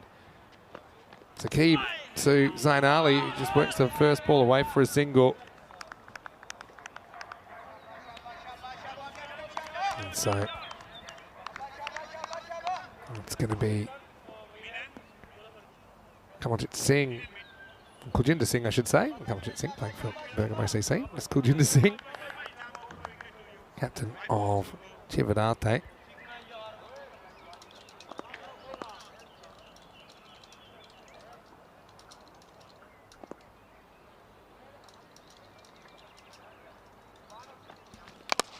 Well, goes after it straight away. High. Well, he can't find his feet, and then he can't find the ball.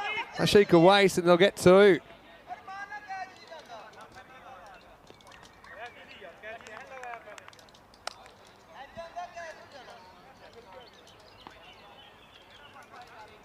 And so you see there, just struggle.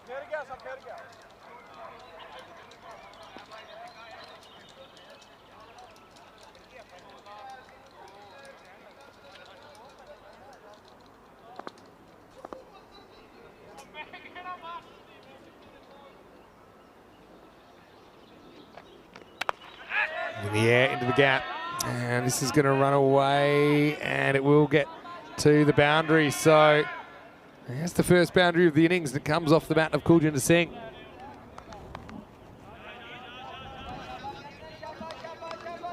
Just a bit of width off it from Saqib Bashad. Just keeps on trucking in this series, doesn't he?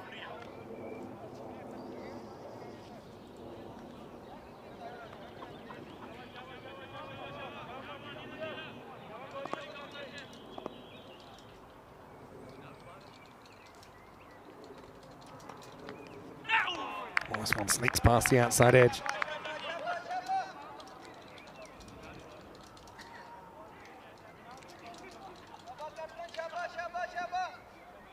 So, yeah, Saqib Bashad, he's a real leader, isn't he, of this side.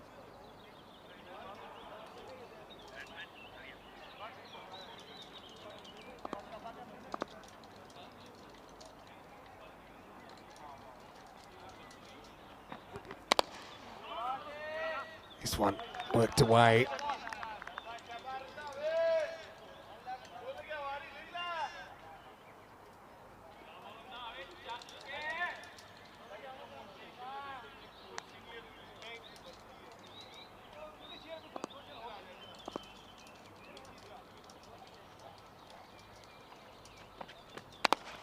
Short in the air. Lovepreet takes the catch. And so big wicket first up. Here's Kuljinder that doesn't survive the first over. The first wicket goes down 7 for 1 after 1.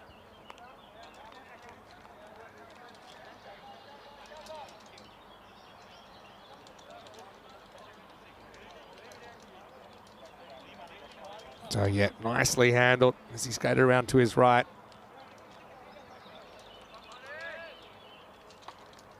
As we have 17 matches since the Golden Ball. It's over 3 days in ECN land.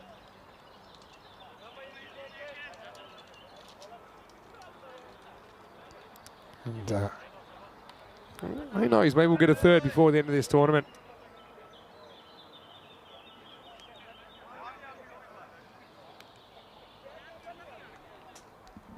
Trentino Aquila. According to Maya Patel, they should win this comfortably.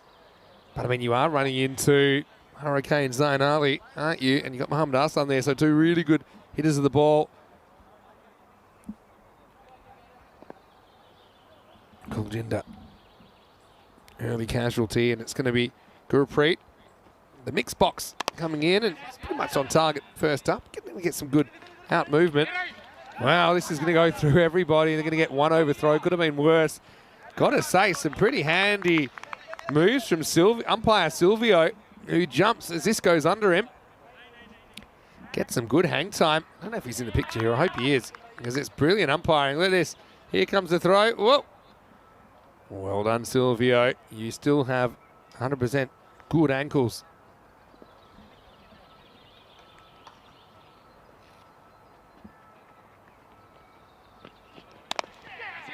Takes this off the stumps. Push and run from Zayn Ali. We'll see. Playing for Italy this weekend. Looking forward to that. So the chat seems pretty much evenly split about the prospects. What I like about this innings is it's strength versus strength, isn't it?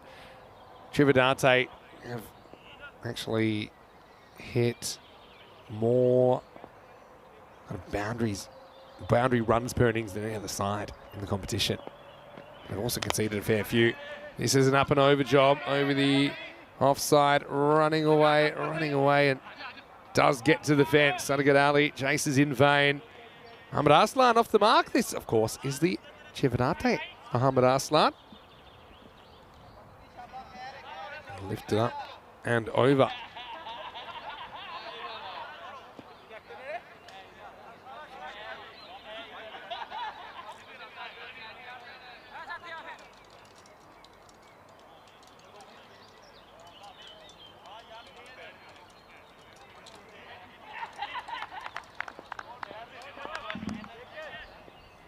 Got to be careful not to give Arslan too much width.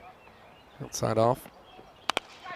Now this is up, it's in the air as well. Good luck with this, it's the captain, and he almost pulls off a crazy catch, and then he tried to be careful to keep it in, and then he whacked it over anyway.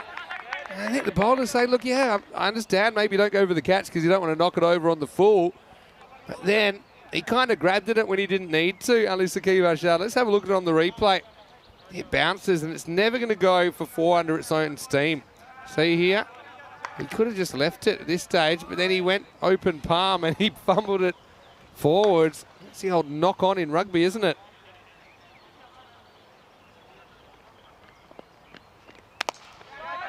Up in the air. Well, this is almost an instant replay. This time he's trying to find it, and he's going to have the same issues. I think I'm watching a live replay of what we just saw. I mean, can you believe it? He's on the long march to nowhere. Ali Saqib Ashad has had such a good series, but he's been tormented in that area of the ground, and now he's just going to start back on the boundary saying, look, I'm just going to stay here. Have a look at this. Again, these are real difficult catches. Here he gets turned around. He's trying to find the ball. Straight through the hands that time. I think it does go for 400 its own steam. Gurpreet can't believe what's going on. Maya Patel is expecting wides from Gurpreet, but he's been pretty good so far. Wow, this does look like it's off the middle, and that is travelling. Maximal! 4-4-4-6 to finish the over. It goes magical, and it puts Trivandate in the box seat. 21 come off the second. And that was pretty as a picture from Mohamed Arslan of Trivandate. They are 28 for 1 after 2 overs. Looking at this, pretty congested in the middle, isn't it? I mean, teams that could finish on 5-5.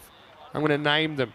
Kings 11, Jinnah Brescia, Brescia CC, Trentino Aquila, Trivandate, Milan United, and even Albano. There's 7 teams, I think, if I did my counting right. 7 teams out of the 11 could finish on 5-5. So they won't all, you'd imagine, but shows you how even this series has been.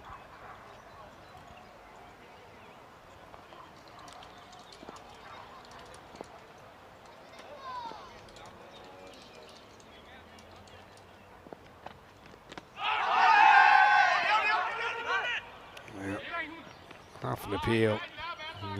Send the non-striker scrambling back, Mohamed Arslan. That's the real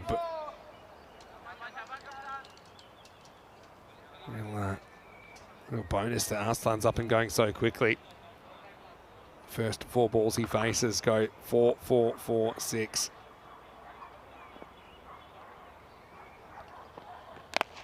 A little bit shorter. Zayn Ali goes after it. Fielder underneath it and gone.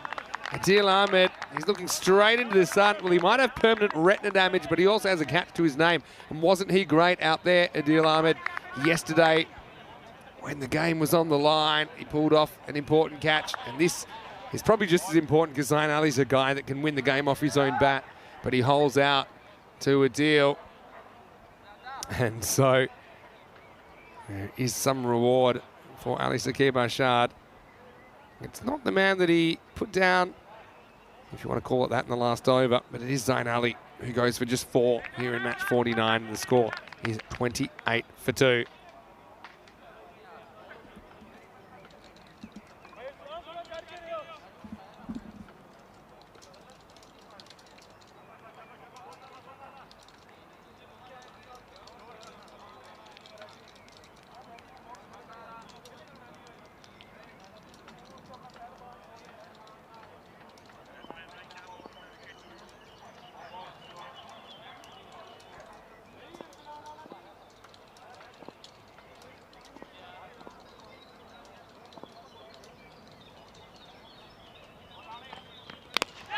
Up and in the air. This one is in the gap.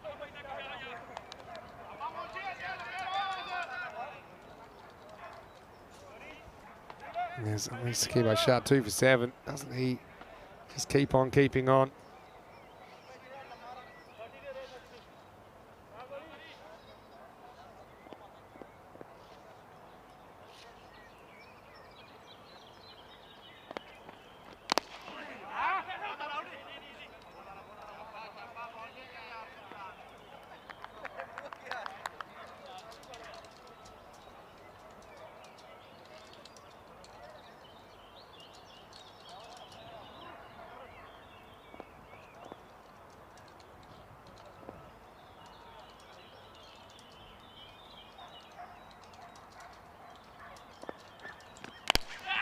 Well, this is up in the air as well, and surely he's not going to drop this. He doesn't. So now Arslan's going to have to go. He's there for a good time, but not a long time.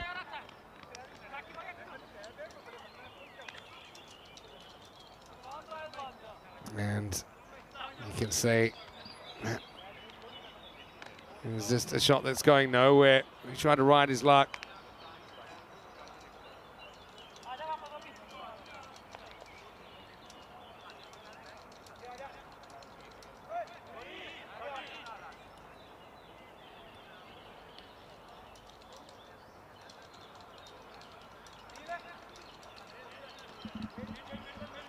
Yeah, so you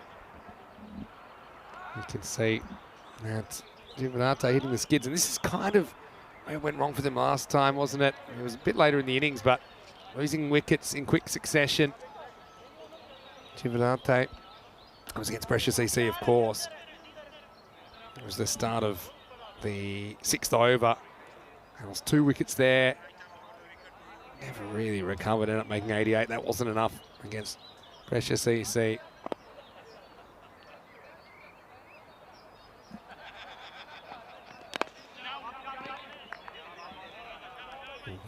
Knocked back by Skander Walid, who played one of the shots of the tournament earlier. And then he got run out, looking over his shoulder.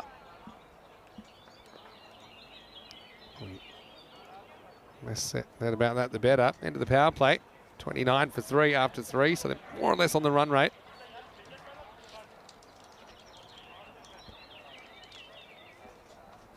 But who can take them the next step? Now, Isra Munshi's out there. Now, he's a born 6-hitter, isn't he? Can whack it. And he is coming off a failure last game as well. And Chivadate. Isra Munshi, he was caught in the deep off the spin of Kalab Sajjad for just 1. Into the power play, up to 5 outfitters can be used here. Sadika Ali has been very reliable bowler for Trentino Aquila as well. Not quite sure what the hold-up is here. I saw the end of the power play signal, so I think we should be good to go pretty shortly. Now we are. Let's go to the middle overs.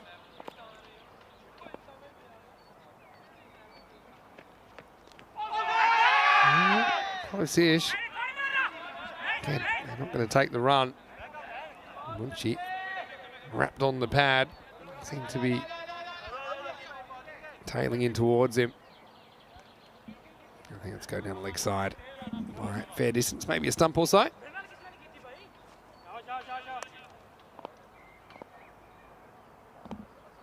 Sadakat.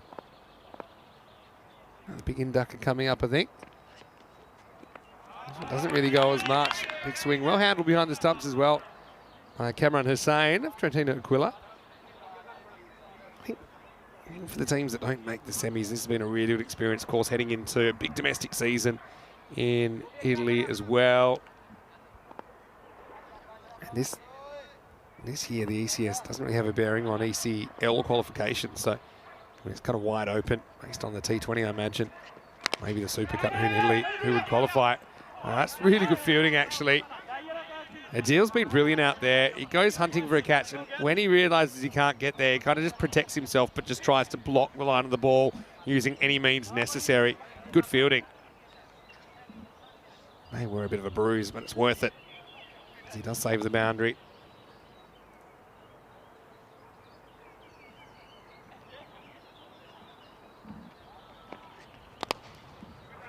After the block goal, lead. Let's get off the mark this time with a single. Great throw from Lovepreet, setting the standard out there.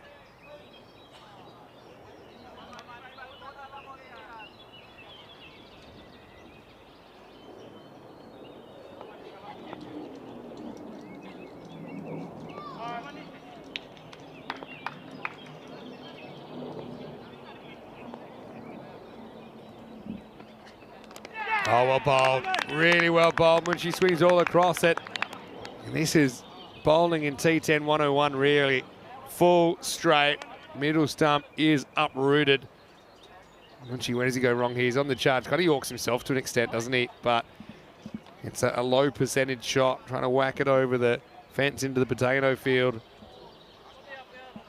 And watch this, middle stump. Now you see it. Now you don't. It is out of the ground, and the rot continues. They've lost 3 for 3 now in the space of the last 10 balls. And so, Givadate find themselves in a bit of trouble, 31 for 4.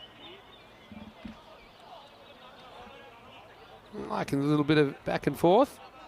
Roshan Jaiswal and Maya Patel, differing points of view in the chat, but keeping it respectful. I like that. Roshan thought the run rate was looking good. Don't stress too much. I wonder if perhaps there's a bead or two of sweat on Roshan's brow after they have lost 3 for 3 very quickly. They were kind of, I won't say cruising, but they were certainly in the hunt a moment ago. And they were 28 for 1 off 2.1. Looks very different right now. And Muhammad, the new batter, left-hander. Powerful strike down the ground, but it's along the ground for just a single. End of the over. Sadakat Ali does it again. He's been brilliant during this series for Trentino. And it's going to be 31 for 4. 32 for 4 make that at the end of the 4th over. You see they were ahead, but the 3rd over is where the wickets have fallen in this game.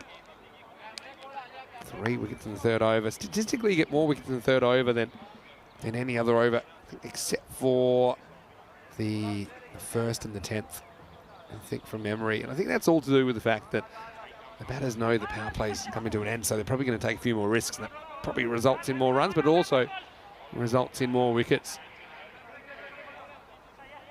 Chaudhry Adil to bowl over number 5. Hard to see. Trentino Aquila letting Chivadate off the hook now.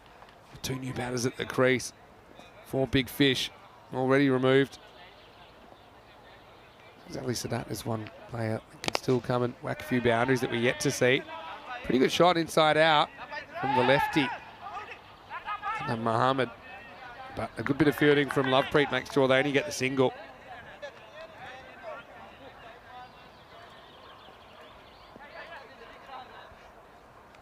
Chowdhury a deal. Likes to go around the wicket pretty much no matter what.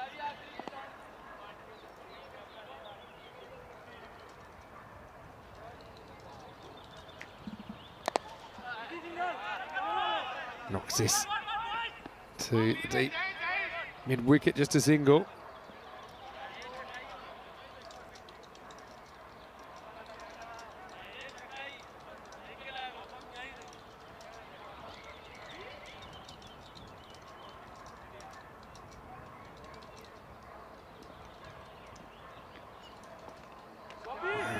Doesn't get too close to the line of this one. And then Mohammed.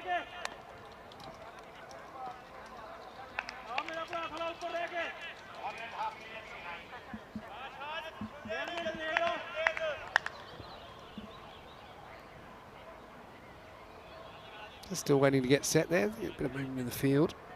Chowdhury does sneak from behind the umpire, doesn't he? And it just appears. Adnan says about enough of this. I'm going to take on one of the longest boundaries. And well, we'll have to see exactly where this bounces. So it does go either 4 or 6. We'll check it out. I think 6 is signalled from Ali Saqib Ashad. So Maximo.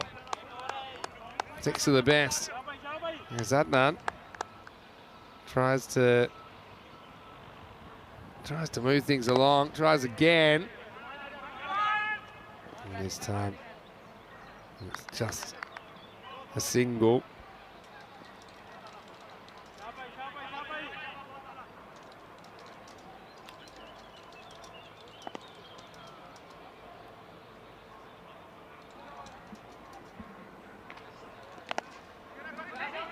This is going to go and eat up the fielder, leg side. So another boundary. And that's Waleed who gets going. Let's check out this one. Again, maybe you got the Sunner factor there. The fielder doesn't really see it's passing before he knows too much about it.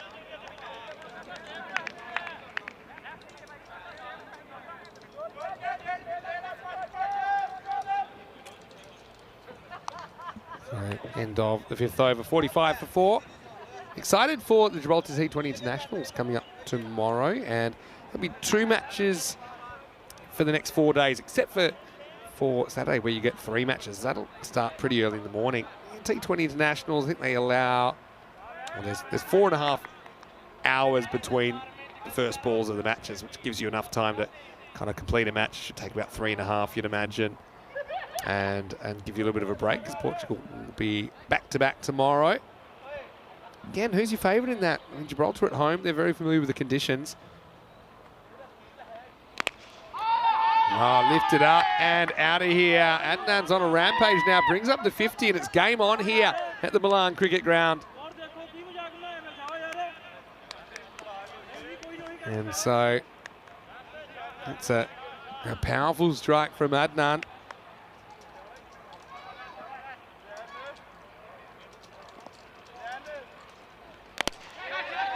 Now we get a single. Diana Mohammed changing the narrative here pretty quickly. Maya saying, we can't see it happening. 100's hard to score to start with. Then on top of that, you have to score it against a very good lineup. Team who defended that score in the 60s against Fresh Tropical. But having said that, I mean, Chivadate bat better than most, but they have lost their big hitters. Well, maybe not all of them though, because Waleed launches this one out of the ground. Maximo! You can see why they're so dangerous. And well, Shub does take the catch, and he'll be so disappointed because I don't think this is on camera. Yeah, there it goes. And oh, Shub, he will be heartbroken. And now it's going to be more party time. Another 6 out of the ground for Waleed. Maximo! And so, wow, dealing in 6s, and that's one way you can chase this 100 down. And again, another twist, another turn in this game. Now you've got the run rate down to below 9 and over in the blink of an eye.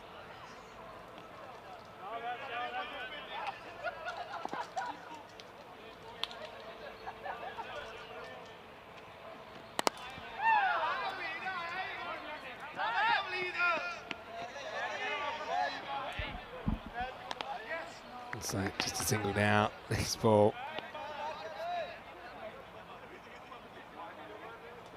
Yeah, so I mean, Shu pretty excited about his catch. Maybe after this ball we're going to look at what we did capture. And that was just hit too fast to track.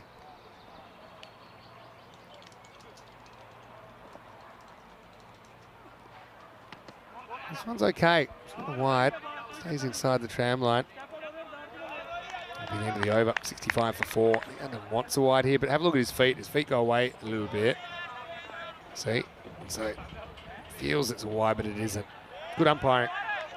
The score is 65 for 4 after 6.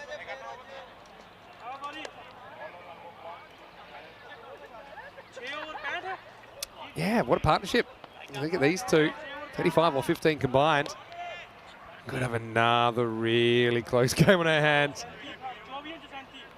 Tell you what, if they sell stress balls in the Milan area, I'd be buying up because there's been a lot of really, really close games. He was a neutral. Really enjoyed that. Loved the entertainment. Here's Gurpreet. Here's it's worked away. Two fielders converge. They make the stop.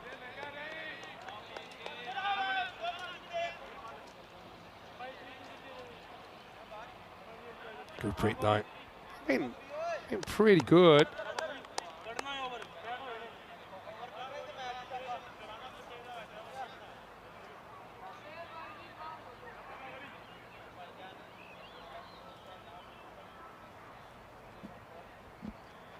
None.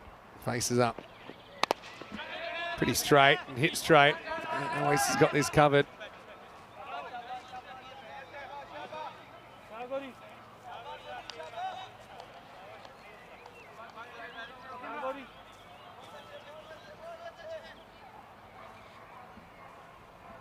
What do you think here? 35 or 22, who's ahead? Feel like the runs on the board still hold up. Because you can get a wicket, you can derail things. Yeah, two in control after that. Hello to Tim, hello to James as well. A few people kind of piling into the chat, maybe as the workday is winding down around Central Europe. Well, it feels like a wicket or two could result in the run rate tailing off. True. Having said that, a couple of big sixes might swing things even further towards the batting team. 34 of 20 now. Both these teams with identical records at the moment, 4 and 5. And I tell you what, 5 and 5 feels a lot better than 4 and 6 at the end of the 10 matches, whether you make the semi-finals or not. 5 and 5 probably doesn't get you there, but yeah, just to have that 50% record, I'd rather have that than a losing record. One's in the air. One hand, one bounce for a deal. He's got the ball on a string out there, doesn't he?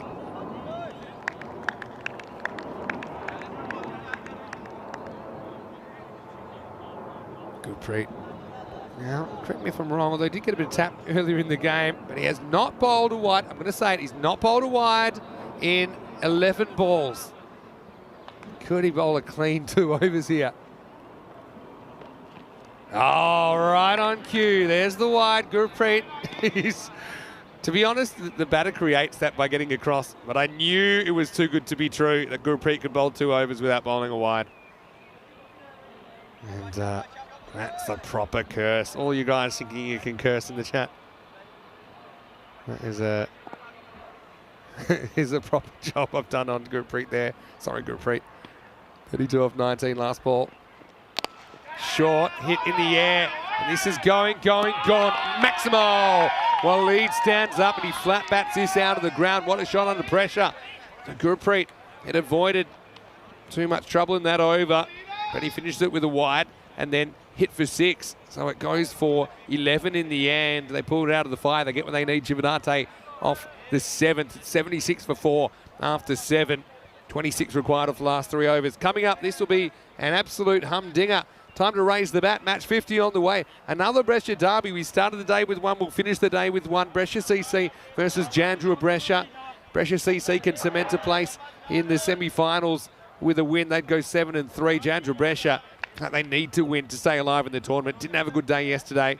Used from the toss. Brescia won the toss. Brescia CC, that is, electing to bowl. So Jinnah will be facing up. Well, he throws the hands at this, and this is an extraordinary shot from Adnan Mohammed Maximo. Oh, it's a slow ball. And just looking at Waleed, he's saying, how did you do that, Adnan? Because it was a slower ball, and he timed that perfectly. He had to do it. 20 off 17. Like I said, you can swing the game with a couple of big Maximos, but not home yet at all. Still 20 to get. 17 balls remain. And he's bowled. Well, you almost could predict it, couldn't you?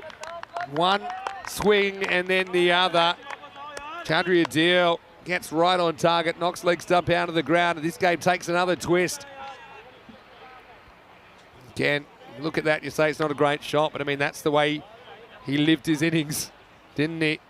Essentially Yorks himself, bat under the arm, and off he goes.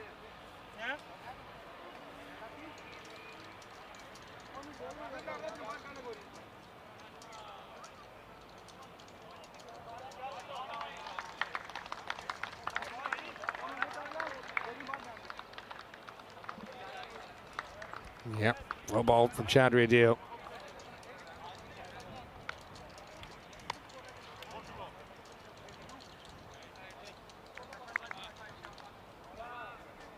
So, Ali Sadat, pretty good guy to come out this situation though. It's a genuine bat. At the keeping duties. I'm sure his legs are feeling it.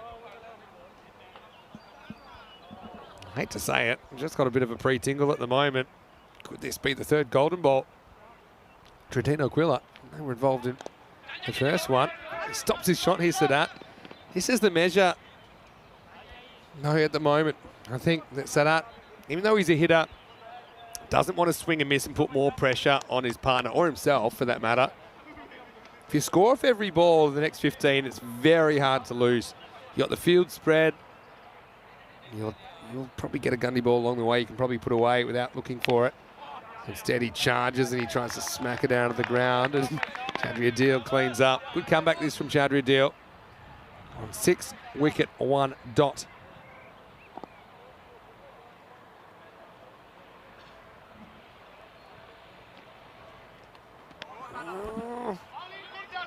Does move across a bit, but when does he move across?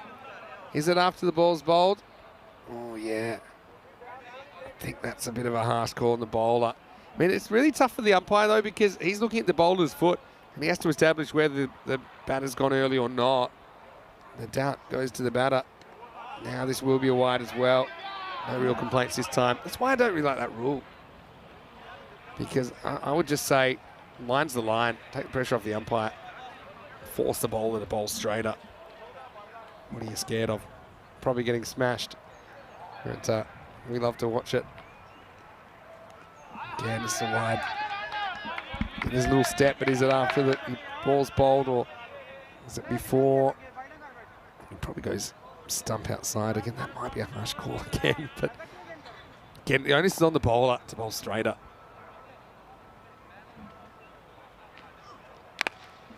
This is hit pretty much straight towards the fielder. This wide's helping. This is what I meant. If you score off every single ball, it's very hard to lose from here. Get the odd wide.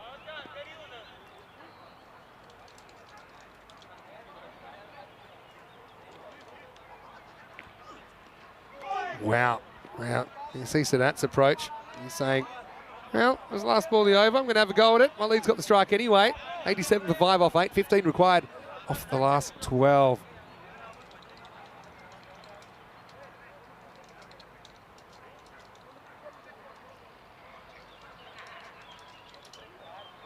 Looking at the two worms, they're pretty much on top of each other, aren't they?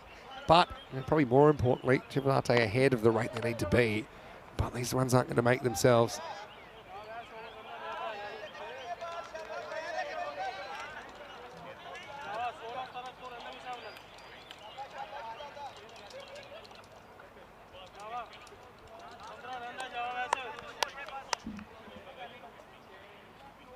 All right, here we go. Most important over of the game coming up.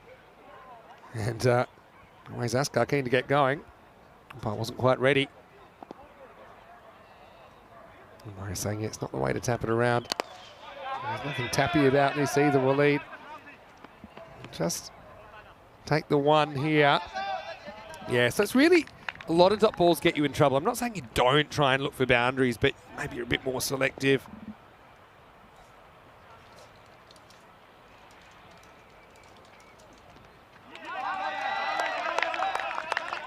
Next one sneaks through.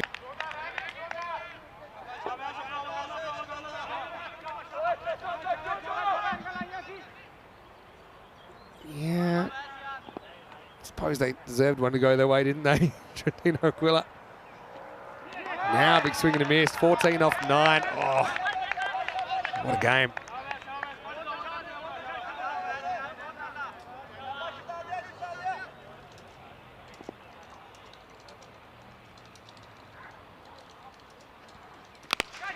Full toss, hit, and Lovepreet can't hold on. It's going to be 6. And so that's a real game breaker, isn't it, from Sadat? And Lovepreet, he was on the move, but he just couldn't make the position. And disappears out of the ground. And yeah, whacked away for 6. I mean, yeah, some thoughts about height here, but I think he's on the chart. And I think you can see it's coming down, even though he hits that waist. I think that the angle it's coming, it will be comfortably under the waist. Now it's inside out, and look who it is. It's Jinnah Brescia does the fielding. They get back for 2, so 6 off 7 now. Oh, Lovepreet, it's a real stinger. And long on through the hands for 6.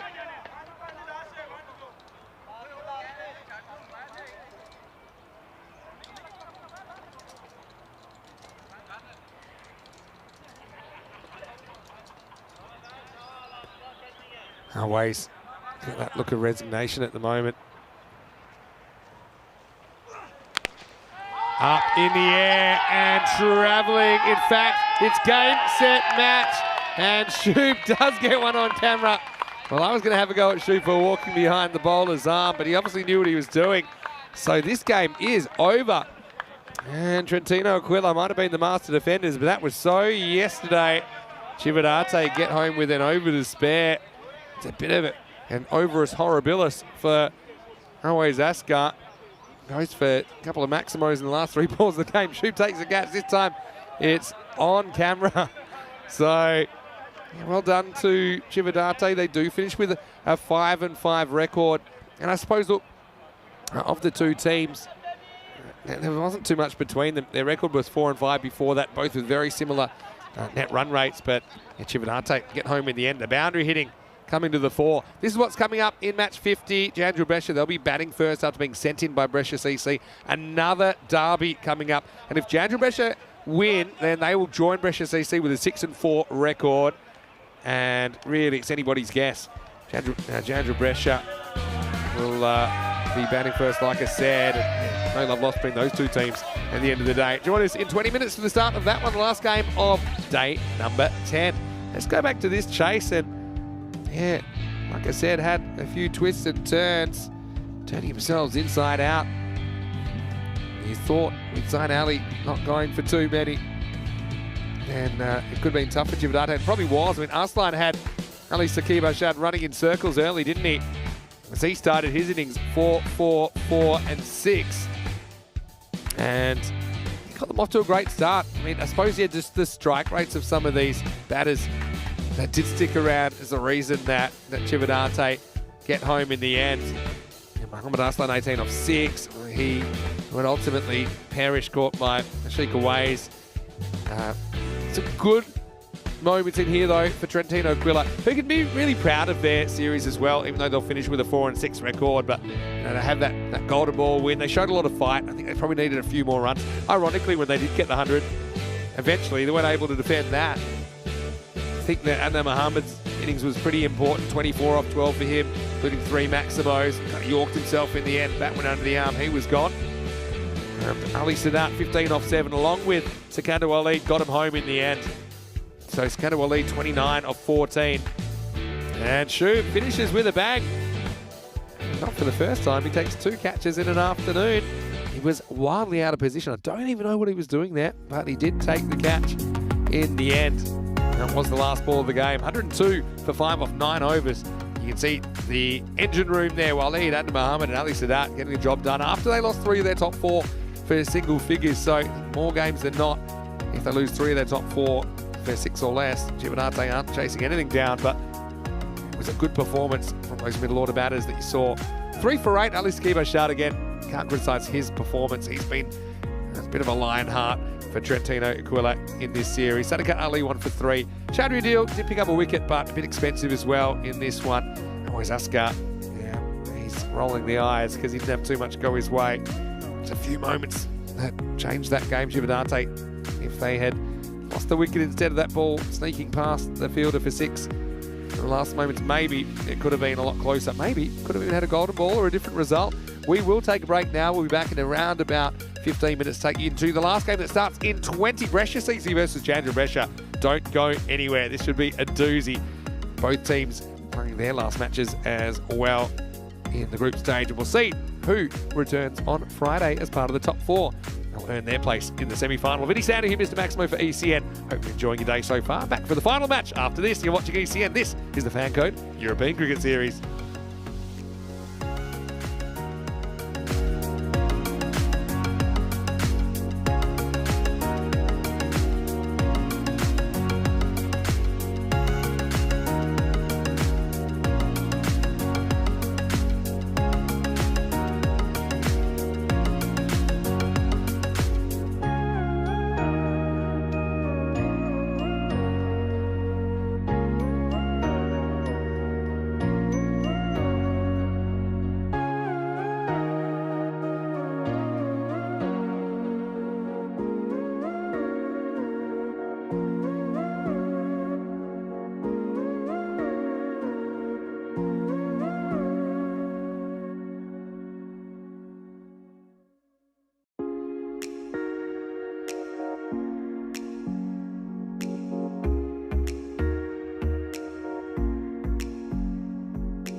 The European Cricket Series is proudly brought to you by HCL Software, Fancode, and Grizzly Bear Sports.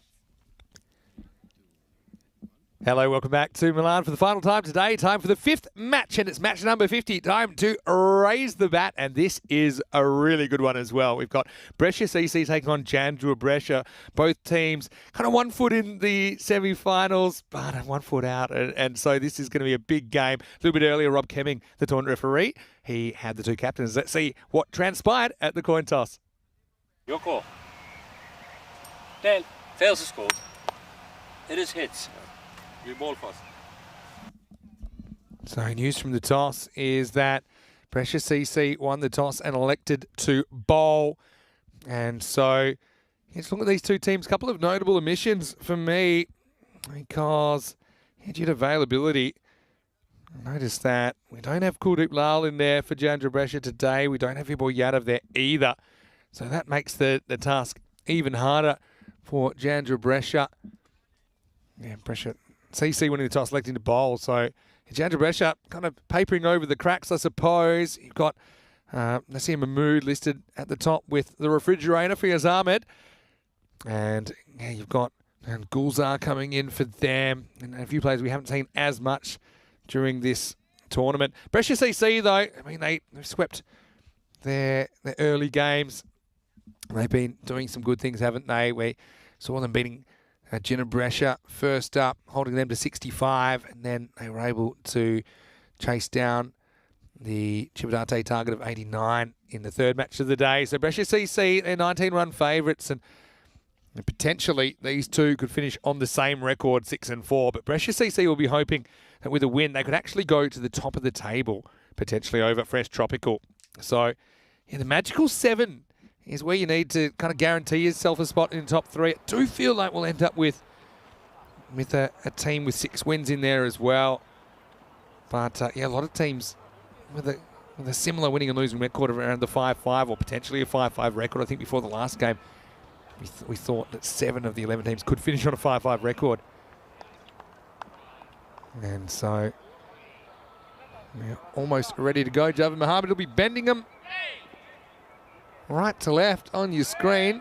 Mohammed opening up for Jinnah Brescia. Shake, rattle, and let's roll. And predictably an outswinger. Knocked out. They take a one. They steal the one, really.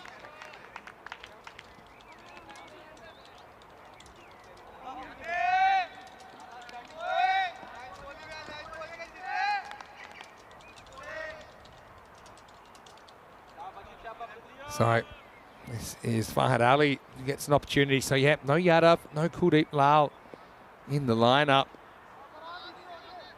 And so a couple of bats not at the disposal of Jinnah Brescia.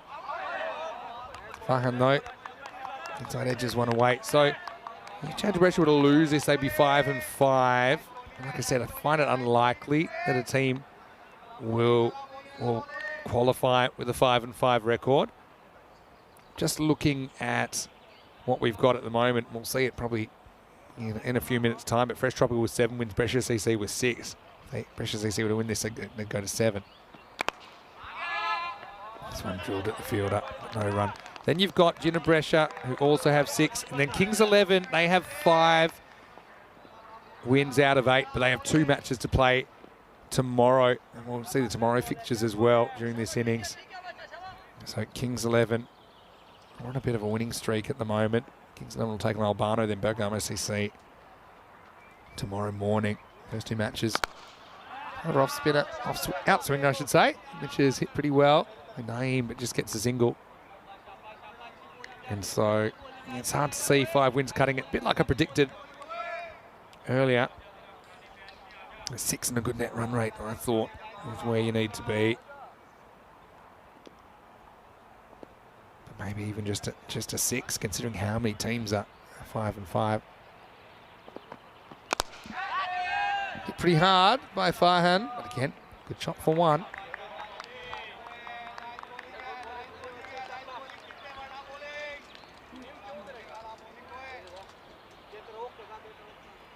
Javed Mohammed. He's had a pretty good series, hasn't he? You can always rely on him to bowl a pretty tight first over. And he's moving the ball around. That's the thing which has caused problems. Even though he kind of swings it from the hand, he still swings it. Very good example of it there. So another tight over from Jarvid first up. Jinnah Brescia are 4 without loss. Musharraf just saying, after that last game, well played Cividate. I think they've been an entertaining team. 5 wins, not bad. End result at all for them. Let's have a look at some of the top performers in these two teams. You see Dulu, the one scoring out of the players on the park there. Bubba Hussain as well, 142, but he's coming off a golden duck earlier on in the day. Kalibsajad, 15 wickets, hasn't he? Been impressive. He's got 4 of them today. Jinnah Brescia, though, mentioned that they're missing a couple of players that we've seen representing them throughout this tournament. And it does feel like a must-win for Janjua if they are to survive in this competition. Zahid Ali, top wicket taker for them. Danny's off, of course, today. Any sound of him, Mr. Maximo, the European Cricket Network. Sticking with Ali Raza Islam. He's going a mile down the leg side. Scramble through for a leg by Roshan Jaiswal. He's pretty smug at the moment after predicting the successful chase in the last game. And he's going to give a prediction, I think. So I guess everyone's listening. Roshan, there's a lot of pressure on you now. Getting 1 in a row right. Ali Raza Islam. Really good ECL he had started last year. Brescia CC were ranked 3rd in the whole of Europe last year after that performance, that run into Championship Week. This one caressed over cover. This will pull up though. Should get 2. That wasn't the quickest 2 I've ever seen. Imad bowls it in from the deep cover boundary, as he likes to do sometimes. And they'll get back for a couple. Yeah, Brescia CC, for following them last year, they qualified for the 2022 Champions League of Cricket, ECL, by beating Jinnah Brescia in the Super Cup final in 2021 in a T20 match which we showed here on ECN. And then they won Group C in a bit of a boil over, beating the Scottish club Carlton in the final. And it was Dulu that takes this ball. It was a big reason. In fact, Ali Raza Islam, pretty key as well. Opening partnership of 49 in that Group C final back in ECL 22. That's well bowled by Ali Raza Islam, just sneaking inside the tram line.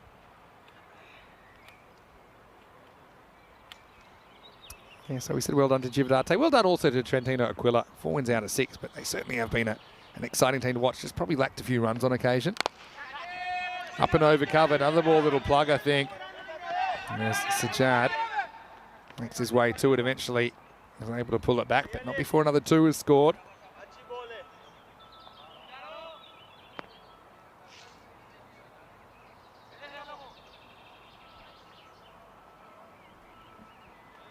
Jinnah Brescia. Only match for the day. It's their last match of the group stage. Edged and gone. So the opening partners from ECL 22 combine in a different way. It's Dulu that takes the catch off Ali Raza Islam. Naeem Ahmed has to go for just 6. And we have the first wicket of match number 50. No boundaries to come by so far. So Naeem trying to force the issue a little bit. Pretty well located delivery from Ali Raza Islam.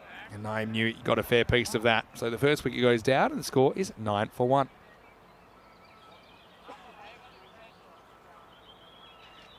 Here comes Hamza Saad, who's made the number 3 position his own in this series. Yeah, Jinnah Brescia had high hopes heading into this series, but they've just had a few things go against them on occasion. Didn't have a good day yesterday. Has made this a must win. And look, even if they do win, they don't necessarily guarantee themselves a spot, because then it could come down to net run rate as well, depending on what happens tomorrow with Kings 11.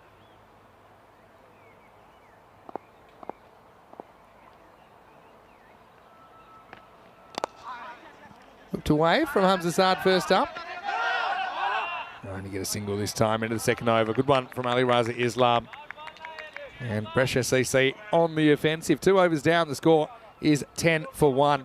All right, let me get out my paper and pen and try and work out the scenarios here. Fresh Tropical there in Brescia CC. I mean, they look in. Can't see how you can miss out with 6 wins at the moment, considering what's happening underneath.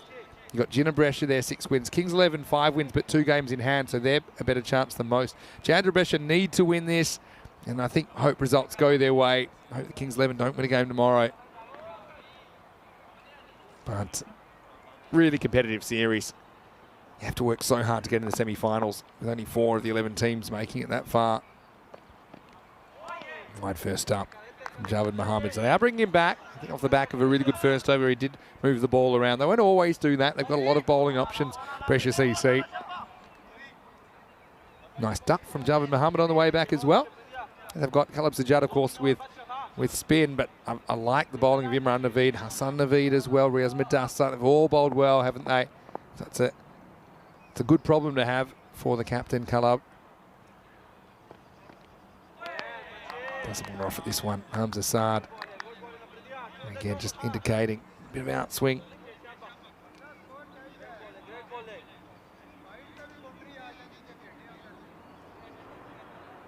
Calvin Mohammed. A bit like a metronome, you can set your watch to his bowling. Pretty consistent. Another outswing out, and even though it's full toss, does the batter for sideways movement. Hamza Saad. Hey, it is last match of the day. So, taking the goal, put in the chat. Any random questions for the last game of the day?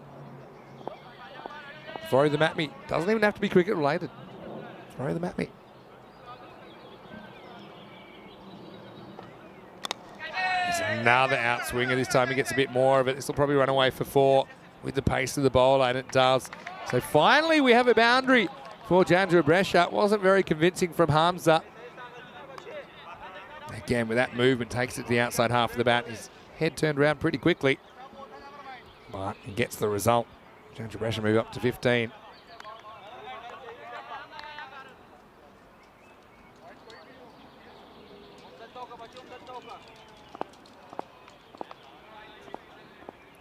Let's see. You can just bring back slightly here, Javed. Doesn't swing too much, it'll be a quarter wide. He's one bowler, probably doesn't mind if he goes for a wide because he gets one back. Then he can bowl again, and he's a genuine wicket-taking threat, isn't he? So yeah, food chat, if you want me to do a bit of food chat. Did get a genuine Italian pizza last night. They had the Duja. It's quite a spicy pizza. Also had a fair few appetizers. Filled me up for the day. In the air, another ball off the outside half of the bat. This one might pull up. Ahmed Ranja has fielded well today. We'll concede the 2. I'm planning to go to a place tonight as well. And I'll tell you what it's called. I want to get this right. It's called Mastro Tortello. Apparently, everything is tortellini, and they just change the fillings. I cannot wait, and I don't think I'll stop at one dish. I'm here in Italy. This is a bit straighter in the air. Ima doesn't drop too many, and he catches this. So Saad goes, and Javed Mohammed gets the breakthrough. I mentioned he's a genuine wicket-taking threat. He was constantly challenging the outside half of the bat, wasn't he? And that's kind of what happens here as well. It's down towards the toe as well. Imad, really good fielder. He's having a good day with the bat and with the mitts. And so the score is 18 for 2. Harm's a disappointment for him, as he's only able to contribute 7 to the total, including that one edged boundary. Tim's piped in. And Tim, Reedman in the chat. Random question, number 1. What's the best thing that I ate this week up to now? Great question. Really good question. It's not going to be easy. I will say I had a really good carbonara on Monday night. I had to get back to Milan around about mid-morning to lunchtime on Monday. Had the day off. Headed into Milan, and it was a particular type of pasta I think it was Strozzapreti Carbonara. I had Strozzapreti, which is, you can look it up if you like. It's kind of a hand-rolled pasta at a fairly genuine place. Kind of like macaroni, but longer, without the hole in the middle. That's helpful. Fiaz Ahmed comes out at 4. That's probably there so far. Also, I mean, the wine's very good. I'm trying to lay off it during the week a little bit, but it's not particularly easy when there's a lot of options around. 18 for 2 at the end of the power play. A pretty good result for Brescia CC. And Brescia trying to get something going. Maybe Fiaz can be the catalyst for things to move along. There's still Amadou Safi as well to bat. He's been a bit of a hit and miss proposition, but when he hits more than he misses, he can certainly clear the boundaries. Question from Kroom, random question. If I were a superhero, what power would I want to have? I actually love the idea of invisibility. I think that'd be pretty handy. You can really mess with people that way. Wow, wild swing. Pretty well blocked by Dulu. I don't know what he blocks it with. Perhaps his face. It's good keeping. Keeping instincts take over there. Hopefully this is all right. I think this might have clocked him on the second bounce. Let's have a look. Yeah, we couldn't really see there because the batter was in the way, but definitely kicks up and you can see these. It's kind of touching the side of his head. Yeah, so invisibility, maybe time travel. Is that a superhero quality you can have? Time travel's always interested me. I do also say that doing so much cricket commentary, I don't really experience time the way that other people do, because I'm living in this artificial universe. I think some of our viewers might know how that feels. Well, Dulu is good, but he's not that good. It's going to be 5 wides. Ali Raza Islam completely loses it. You can see with the keeper just took a knock upstairs. This is probably the last thing he needed. Good effort from Yasir. Good footwork. Full dive. And the result's 5 runs though. Jinnah Brescia get a gift.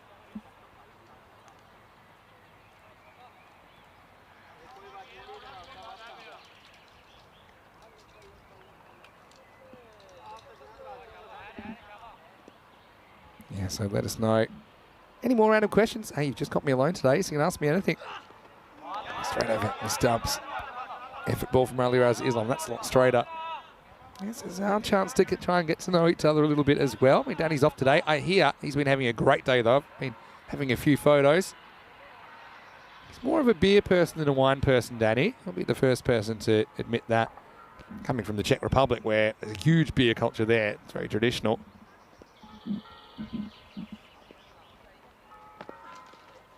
More trouble for Yasir. I think it's more luck than design that hits the gloves.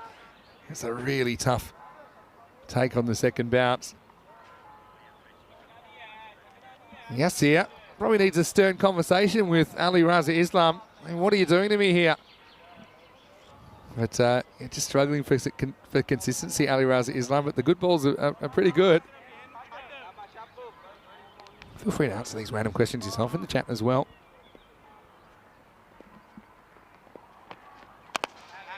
This one is an in-swinger, and I love this effort from Ali Raza Islam. Dug out, takes it clean in his follow-through. Uses the pitch as a landing mat. 169 pace at the moment, Jinnah Brescia. Hard Ali bogged down. Fake footwork, doesn't get it off the pitch. He pretty much gives it up here, and I think this is to do with the fact that if he's run out, he's saying that it might just be fate because he's not scoring very quickly at all. So he says, all right, if it's meant to be, it's meant to be. Try and knock him out. It's the next best thing to retiring out is giving the bowler opportunity to run you out. And Fiaz, I wonder what he's saying at the moment. There's no lack of aggression from Fahad, so it's not that. It's just not really getting too many out of the middle. Now, knocks away a single. Another question from Tim. This is a really good one. If I got offered $1 million or €1 million or £1 million, so if I became an instant millionaire, What would I do if it was a one-time only ever thing? It's so interesting, isn't it? I mean, I'm not... It sounds strange, but I'm not that materialistic. So that would probably need a bit more thought. There's another wide, dual loop, getting worked over. Little shake of the head. I know there's a fair bit of research that says you're better off buying experiences than things. So knowing that, I'd probably think of an experience I'd really want. Most people would say travel once you talk about experience, but I travel so much. So I kind of get that without needing to spend $1 million on it. Hit pretty hard from the fridge. He keeps cool. He doesn't get off the mark yet. 26 for 2 after 4. So it's a good question. What I might do, I might find 100 people I could give 10,000 to. And maybe, see how the world works, maybe it'll come back to you. Get the good vibes. There's probably a bit of science behind karma. If you're good to other people, I think when you need something, they'll oftentimes you can rely on those same people to look after you. So yeah, I think maybe I would try and spread the wealth a little bit. Good question though, Tim. Keep them coming.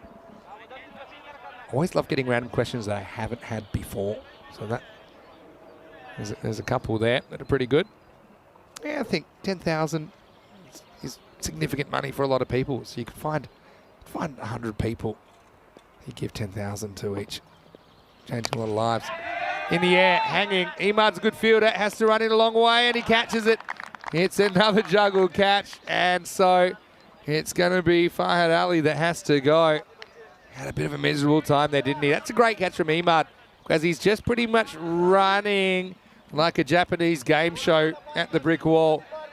But he has to get the hands up and take it with his head moving, the eyes moving. Not an easy catch, hitting the ball at pace. And Farhad's vigil comes to an end, 3 off 9 for him. Score is 26 for 3. And so here's Amadullah Safi, left-hander.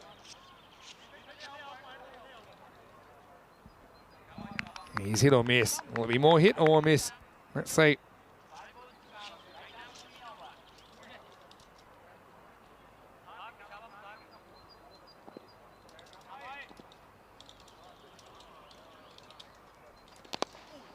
Yeah, pretty circumspect stuff from Amadullah Safi first up. Missed 100%.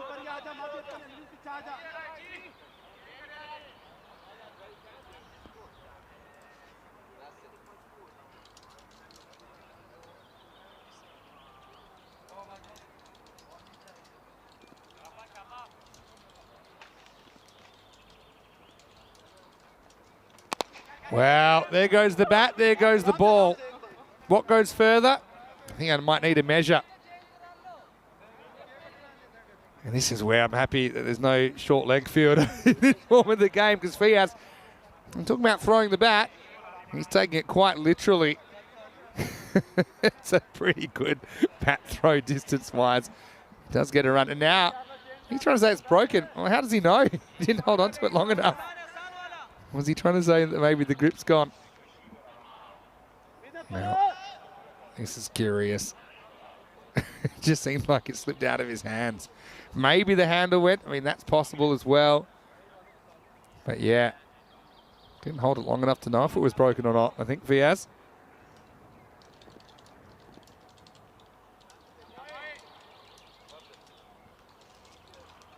Oh, no. Well, that could have gotten really ugly. I think it ends up going for no ball plus 4 buys, but this was almost lights out for Amadullah Safi. That's scary. I wish he was wearing the helmet. He's such a good-looking rooster as well, Amadullah Safi. But this is ugly.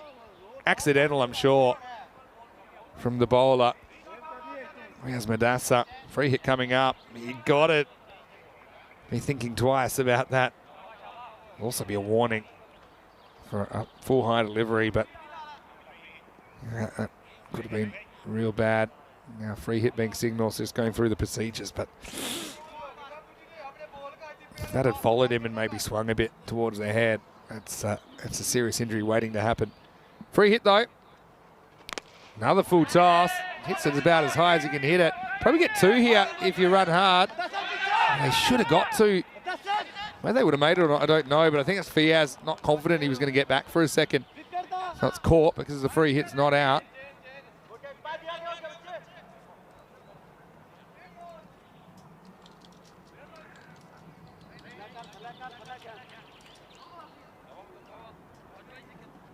There's Manassa, pretty good in the series. Lost the handle there a couple of times. Fiaz gets rock and rolled. That's a little cutter, I think. Just rolls the fingers on the right-hand side. And Fiaz goes for just 1. So, you're having a bit of a rough time of it so far. Jinnah Brescia. And so Fiaz. It's nice to see him back on ECN, though.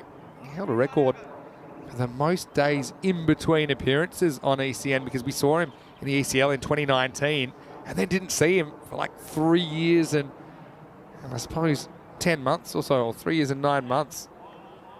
Fiaz Ahmed, but he can't do too much with this. I think I worked out the exact amount of days it was as well. It was 1,366 days, 3 years and 9 months between appearances. It'll take some beating, you know. Tim's hoping they can get to 80 plus, maybe make a game of this. There's Madassa. He scares and then he strikes. He's got 2 for 4. Last ball, the over coming up. Again, hits the tram line. Check out the batter's feet here. Remember, the umpire's looking at the bowler's foot while this is going on. Maybe goes a stump outside, but then it gets a fair bit of the tram line, doesn't it? So even if you move the tram line over 1 stump, may have hit the line, the imaginary line. This is Nasib Abdul, captain, coming out at 6. He pushes and gets a run, and it's the end of the 5th, end of the first half of this innings. And the score, I think I make that 36 for 4. Let's have a look at what's coming up. Of course, tomorrow it's going to be a big day. We've got the ECN Gibraltar T20 Internationals getting underway. This weekend we'll have double international action, T20 format and T10 format. There's a lot of cricket happening across Europe. And then the Blue Crew will continue their journey. It's kind of a bit of a migration north at this time of the year. Although we do jump around a bit. Austria, but then Bulgaria. So shooting off to the east a little bit. But then we'll go up to Sweden. Great time to go up there in June. And then Romania. So all over the continent this year. Club Sajjan hasn't bowled yet. He's getting over number 6.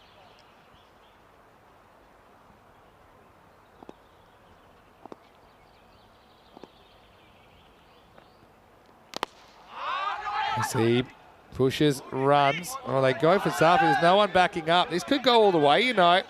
Keep running. There's 2. There's 3. And because of the long grass, it won't quite go. They'll get 3 runs.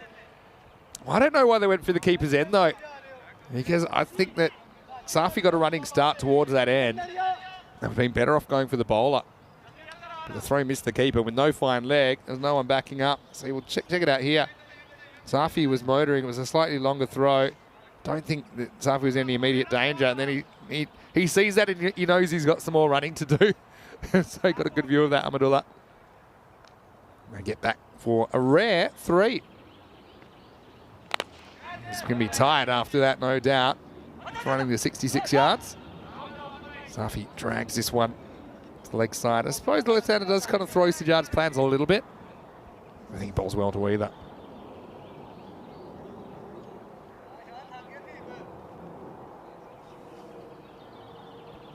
Got to be careful for Sajjad. He'll slide onto your front pad if you're not careful. This one's outside off, and that's Abdul. Up to 5.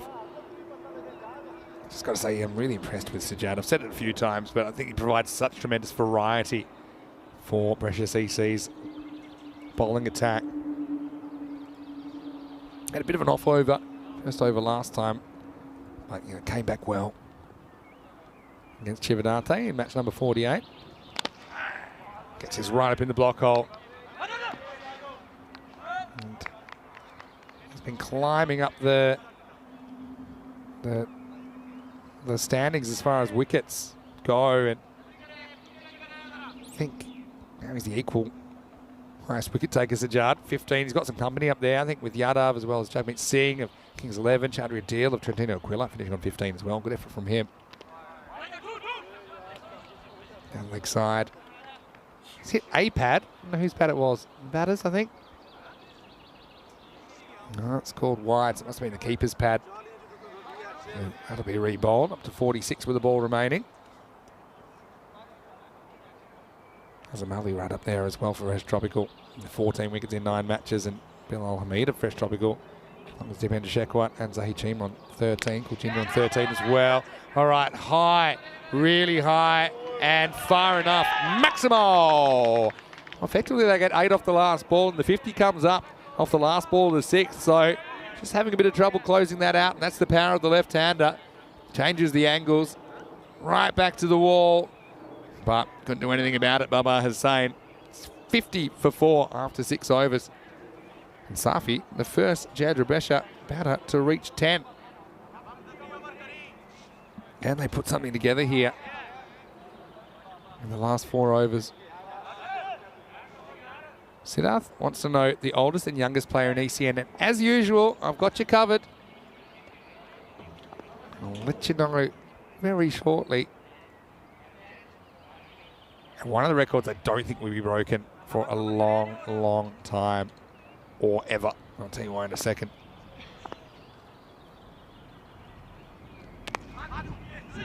Worked away to the offside.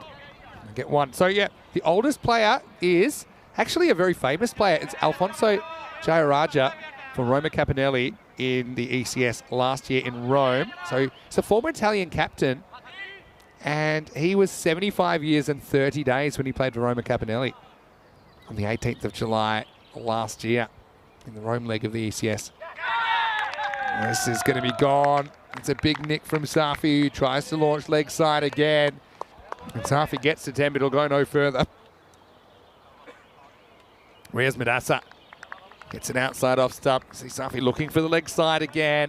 Worked once, but once bitten, twice shy as he nicks through to Dulu. And so the 5th wicket falls. It's 51 for 5. So missed 100%. That's the end of his contribution with the bat. We're hoping that he can do something with the ball. So, listen to this. So, Alfonso Jayaraja, super interesting guy as well. Leandro, his son, was captaining Roma Capinelli last year. But he was the first player, well, first non-white player essentially. He's from Sri Lankan descent originally. He was the first non-white player to captain Italy in any sport, I believe. So yeah, Alfonso Jayaraja, certainly a guy I really enjoyed meeting and having that experience. See Mahmood comes in. Think of it. A leg by, they'll get it. Dula has to chase it. I think he was home here. So yeah, so Alfonso played for Roma Capinelli at 75 years and 30 days of age. He was born in 1947. But youngest, and this is the one I think won't be broken, and that is Kavan Shankar Meenakshi Sundaram of Gothenburg CC in the ECS in Sweden in 2020. Leg side, wide +1, so 2 more to the total. And he played, wait for it, at 13 years and 52 days of age. So Gothenburg CC played a really young team. In fact, it was too young, to be honest. I understand they were trying to provide some development opportunities for younger players, but it was a little bit dangerous, actually. I think they weren't quite ready, the kids, for that level of cricket. Another wide from Madassa. And so that's why we now have regulations where you do need to be 16 years of age to play. Good call. We're straight on the line. You do have to be 16 years of age. Typically you need to be 18 to play, but we make some exceptions. You can have up to 2 16-year-olds, players between 16 and 18. All right, well, there's a high ball, and it's an opportunity, and it's taken. So that's going to be a duck from Mahmood. Derek's been a bit quiet today, actually. He's going to have some work here. You're not really sure where he's trying to hit this. Maybe like a flat bat shot. Not really trying to pull it. Might have been an easier ball to cut, actually. But Mahmood's going to go without scoring. Second baller for him. And so Jinnah Brescia lose a 6th wicket. The score is 55 for 6. Yeah, so I'll put that in the chat as well. The oldest and youngest players. Yeah, so you're allowed 2 16 or 17-year-olds in a squad. The other thing is there are some exceptions. For example, if players have played T20 international cricket, and that's why you see players like Marian Gerasim of Romania, for example. He's played younger than 16 years of age in modern times. Back in 2020, it was kind of the Wild West. And so just think from a safety point of view, you need to make sure, look, if kids are younger than 16 that are playing, they need to be equipped. And you don't want a situation where you've got grown men running in and bowling at kids that aren't quite able to handle themselves at that level of cricket. Yeah, put that in the chat as well. Yeah, interesting stuff.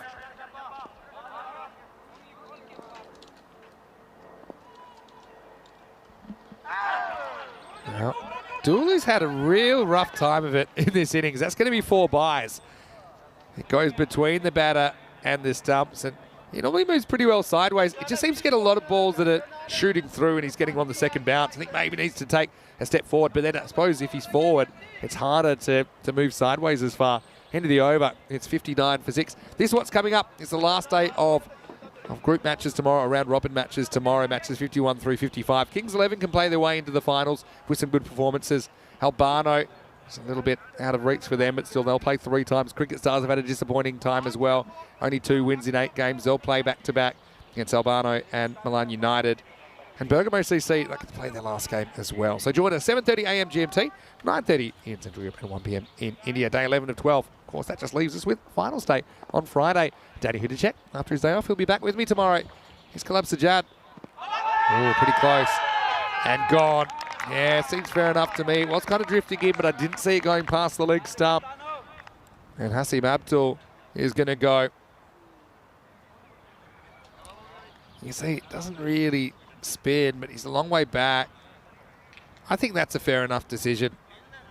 It's not going to hit middle stump, obviously, but the question is that sliding past leg stump or is it hitting? For me, it's more likely to hit than not. Maybe kind of half the ball hitting leg stump, but that's still hitting the stumps, isn't it? So Kalab Sajjad does his regular thing, and now becomes the outright leading wicket taker. I actually said to him, I think it might have been this morning first thing. Noticed he was 4 wickets behind the leaders, and now he is the leading wicket taker in the competition. Now we're going to have a battle of 2 veterans as Zahid Ali comes out. He's taken a few wickets himself, Zahid, in this series. Sajjad, we're hoping he can add Zahid Ali to his kit bag.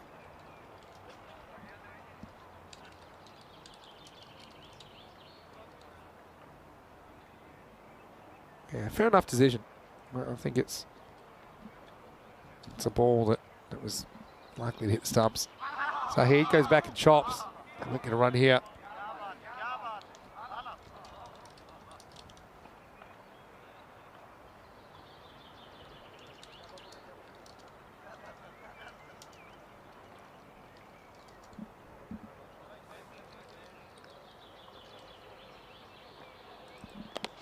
Now, Zahid's had about enough of this. He hoiks this one away, but finds the fielder. Maybe Chowdhury down there. Zahid's off the mark.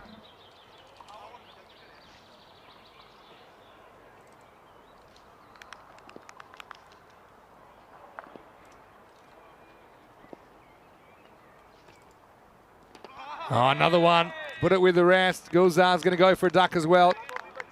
Sajjad has 2, and he just keeps on keeping on for Brescia CC in this series. And yeah, well, just going away. Wasn't going to be LBW because he backs away, but then crashes into the stumps.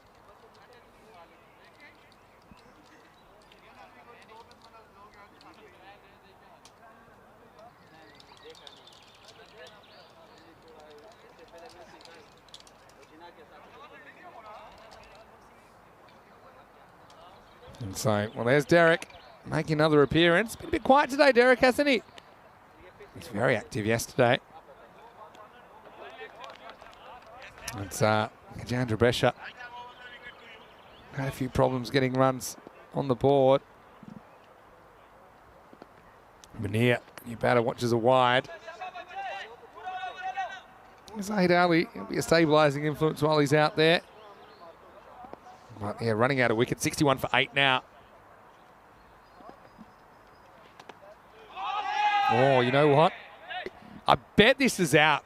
It's down the leg side, it's a wide, and it's bounced off Dulu back onto the stumps. And Dulu's had a rough time here, but I got a feeling Manier's probably got 2 feet out and his bat's in the air here. Let's check it out in the replay. Comes down leg side, he overbounces, out he goes, bounces off Dulu. Where's that foot? It's out, and he is... Oh, he might have got back. Has he? He probably has. Oh, it's super close. When's the bail off?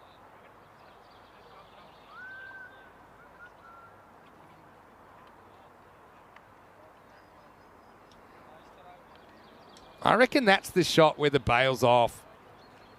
I reckon there just might be too much doubt here.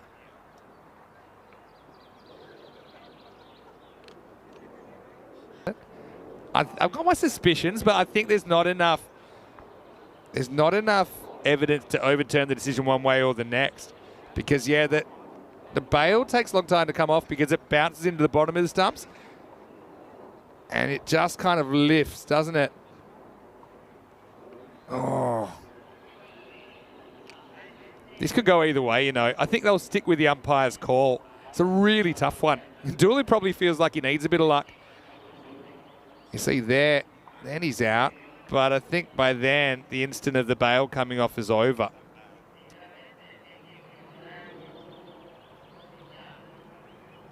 I wouldn't give this, I think, based on that evidence. But I don't know what the umpire's call was on the field. So if he gave it out, it'll stay out. It's a really tough one, you know. I'm saying not out. But I feel like I might be wrong. But... And the result is he's out. Got to say, I don't necessarily agree with that. But what I will say is maybe the umpire in the field gives it out, in which case it stays out, based on what you've seen there. But if the umpire says not out on the field, it stays not out. Because the tough thing there was, when was the bail removed? And you got to kind of snapshot that moment. You got to say it. Feel a little bit for Simon Mania. Tell you what, every cloud has a silver lining though, and we'll get a chance to see a diamond Derek because he stumped off a wide first ball. And so there we go. That's a real bad luck dismissal for Simon Mania. How did you guys see that one at home? I think our process is in place, so my guess is the umpire gives that out in the field. And so when they go to the third umpire, there's nothing conclusive to actually change that decision. There's a lot going on. The main thing there was when were the stumps actually broken? So Jad's loving it though. He goes further ahead in the total wickets. That doesn't even cost a ball. And so with 9 out, Shazad Ahmed says, I'll let this one go. Over to you, Zahid. End of the 8th. It's 61 for 9. Wickets. That's been the problem. 5 wickets in the last 2 overs. And they had the respite of the 4 byes, but there's not a lot happening on the scoreboard. Just had the 1-4 and 1-6 in this innings. And look, sure, there was a 4 byes in there. From memory, there was another 4 byes that was off a beamer. As far as off the bat, just the 1-4, the 1-6. And give us your thoughts. I'm curious what the crowd thinks about that. Mohammed Rashid Khan Rabi, nice to see you in the chat. Now Imran Naveed trying to finish things off. Again, 1 wicket, they can finish it right here.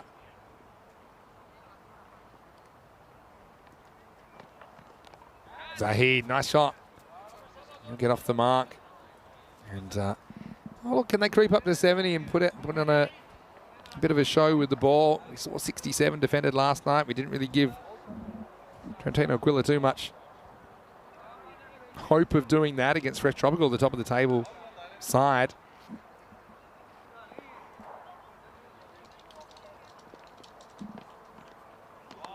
This one sneaks in. Naveed was him maybe going straight at the bottom of middle stump and trying to end this. Brescia CC with the win here. Certainly will feature on Friday.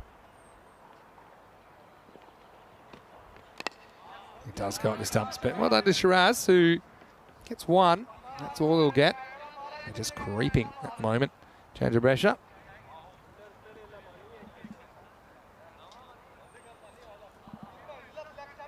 Zahid Ali, player we first saw in the ECL in 2019, captaining Jinnah Brescia back then. And this nice ECL light blue helmet as well. Front on, there's the uppercut and misses out. Even if you take a run of ball from here, wouldn't you? Like 72, and hope you can bowl and field out of your skin. And you're going to have to neutralise threats in that Brescia CC lineup. You've got Dulu up there. You've got Ali Raza Islam. That's assuming they go the same order. Got Imad Khan is open and done really well. That's a really good shot. He almost finds the fielder and it goes straight through his hands. Great effort. This would have ended the innings. But it's not taken. It's a proper carve out. In fact, Zahid hits it too well. Does have fast hands, Zahid Ali. Yeah, good effort, but that one goes down. Just remember that, because they could have ended the innings on 63, but they didn't. Tries just trying to block this one out, I think. Oh no, maybe not. Tries to get funky. That probably wasn't the smart decision. And actually they might have avoided a penalty with that as well. As time's up in more ways than one.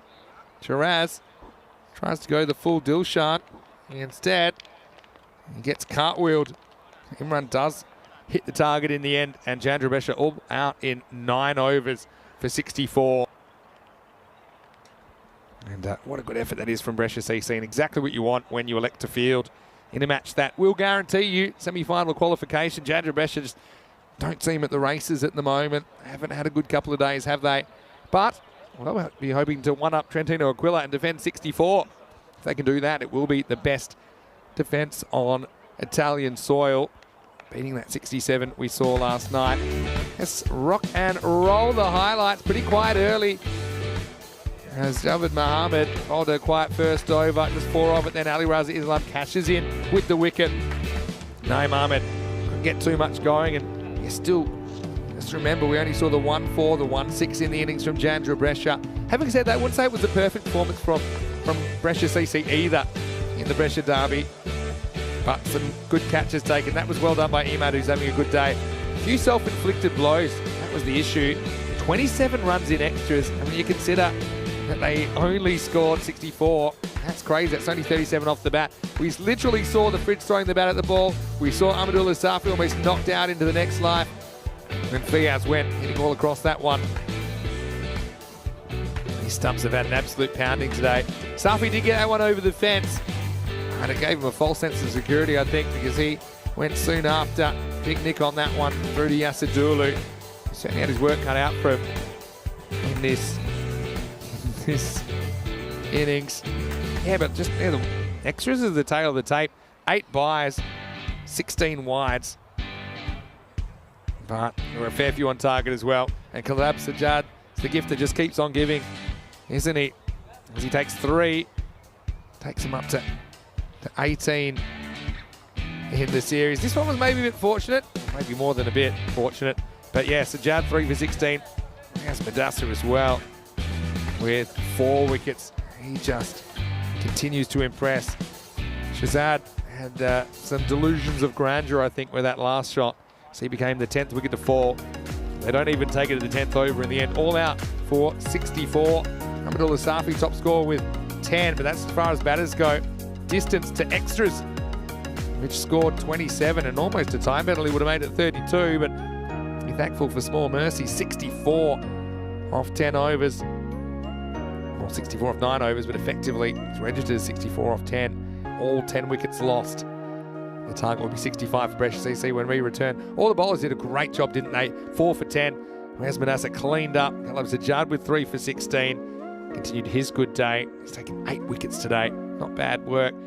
Also, all the other bowlers did well as well, didn't they? No one really going the journey. Wickets for Javed Muhammad as well as Ali Raza Islam and Naveed finished things off with the last ball of the 9th over. Quick turnaround. We'll be back in a few minutes. Brescia CC chasing 65, and they might get the perverse pleasure of knocking Jinnah Brescia out of the competition. There's still plenty to play. Still a lot can happen. Vinny Sandu here, Mr. Maximo, back with the last innings of day 10 just after the break. You're watching ECN. This is the Fan Code European Cricket Series.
The European Cricket Series is proudly brought to you by HCL Software, Fan Code, and Grizzly Bear Sports.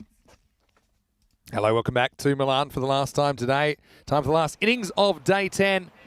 And hardly a perfect 10 for Jinnah Brescia in the first half of this game. They were inserted by Brescia CC in more ways than one. They were rolled for 64 in 9 overs. And it's going to be Brescia CC chasing the 55 for victory.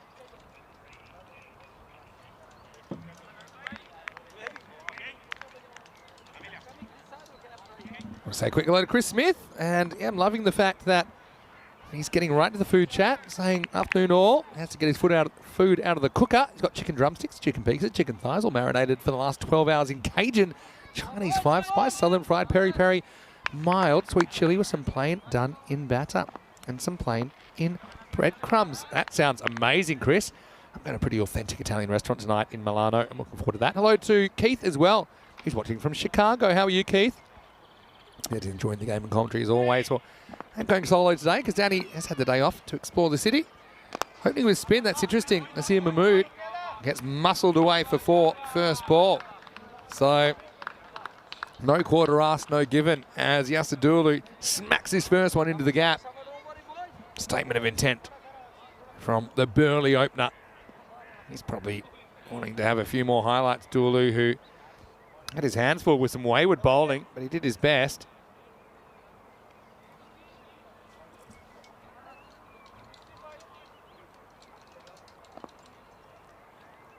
I don't mind the idea to go to spin first. Dulu eats up the pace normally. Imad Khan's out there as well, non strikers, and he's had a very good series. Very good day in particular. So, 1-1 in this battle. Good running from Dulu. He's not really known for his quick singles, but he gets off strike well there. Yeah, Keith, how's the weather in Chicago right now? Suppose, I've had to guess the time there. I'm often wrong. I'd say, is it about 12:30 in the middle of the day? Let's see if I'm right. This one's hit straight to Zahid Ali. He's one of the most impressive fluorescent hats I've ever seen. I think I was off by an hour. Looks like it's 11:30 a.m. in Chicago Central Time. Close.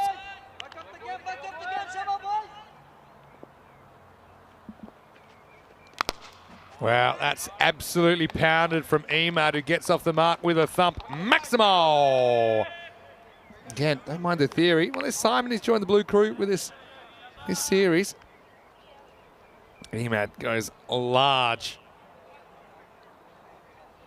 And he's certainly made a very big statement since he's been put back to the top of the order. Let's ball the over. This one was wide-ish, but he goes with it anyway. And that runs away for 4 as well. So very good first over for Brescia CC. I don't mind the theory of going for spin. It doesn't really work out. 15 without loss after the first over.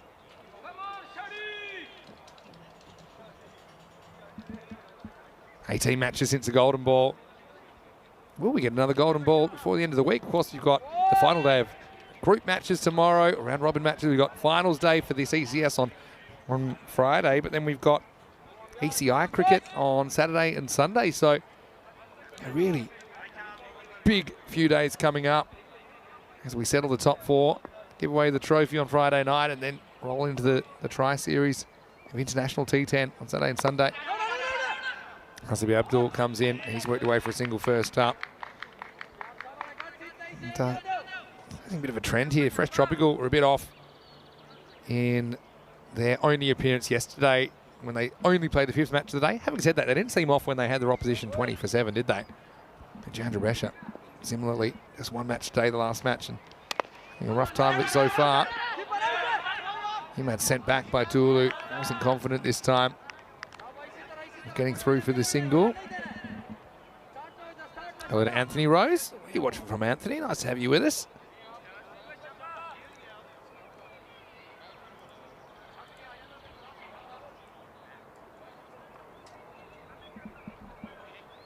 Joe Foster as well.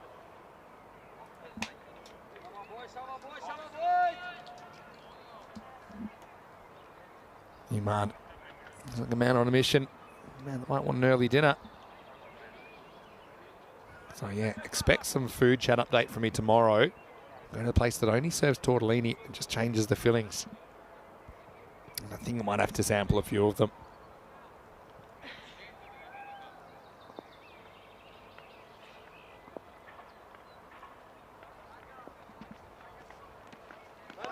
It's a wild swing from Emad. It's very non-Emad. I mean, normally he's aggressive, but he's a bit more technical than that. He's starting to believe his own hype.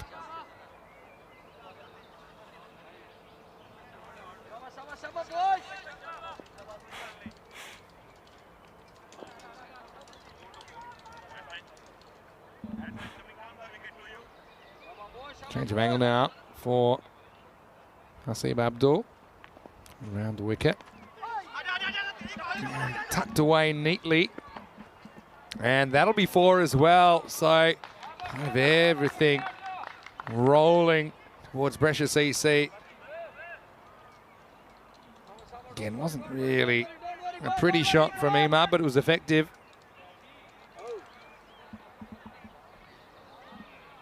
Takes him up to 20.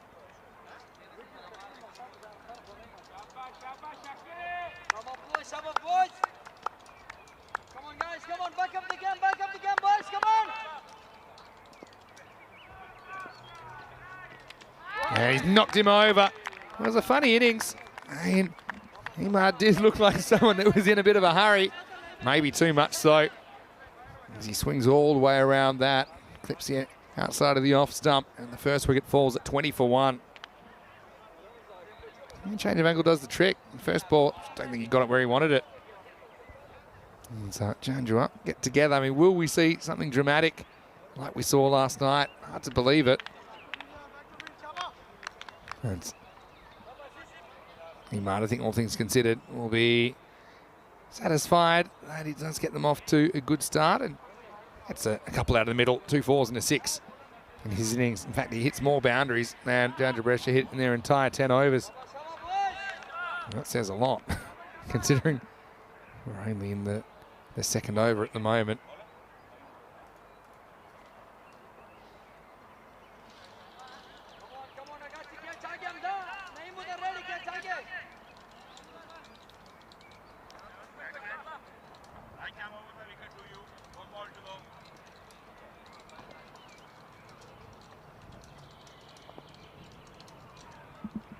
New batter Baba Hussain really use it.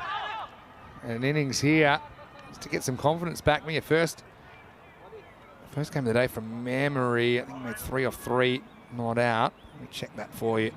He made 3 off 3 not out and then got a golden duck in the second game that they played today.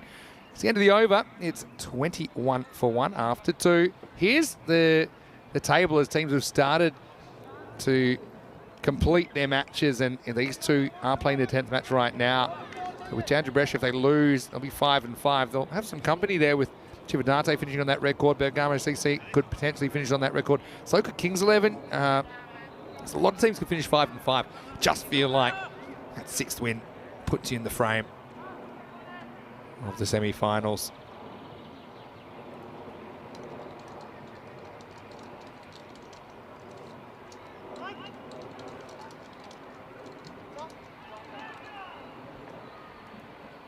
Safi getting a ball, missed 100%. He'll keep trying, we know that.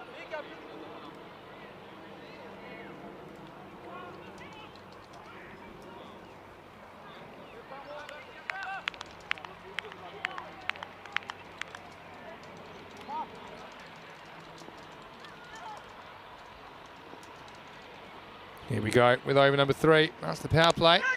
Up and over. This will probably run away, gets a friendly bounce, and it will be 4 runs. Just seemed to take a good bounce, so Baba probably feels like he's owed a bit of luck. And so he runs away for 4.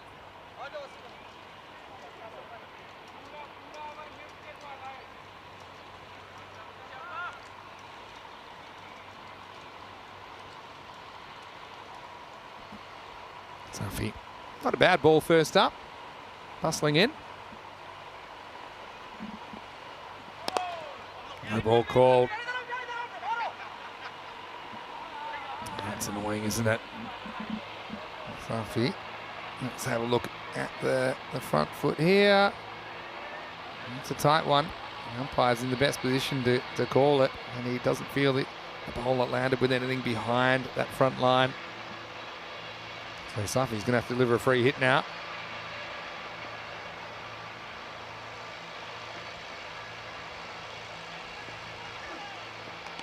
There's the free hit, there's a free miss, so he gets away with it. Oh no. Did go for a boundary first up. Yeah, Safi played for Brescia CC in the ECL last year. So, does have a bit of a history.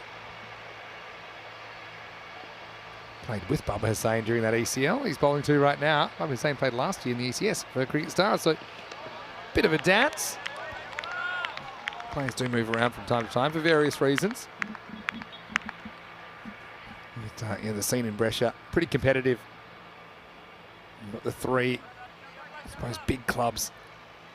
Brescia CC, as well as Jinnah Brescia and Jinnah Brescia, and then a lot of emerging clubs as well.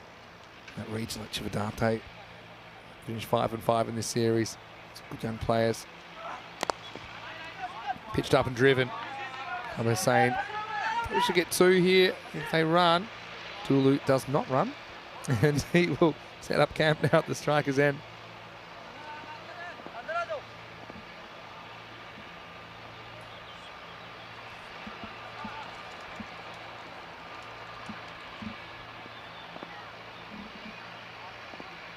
Couple to come in the power play. Brescia nearing the halfway point of this chase already, runs-wise.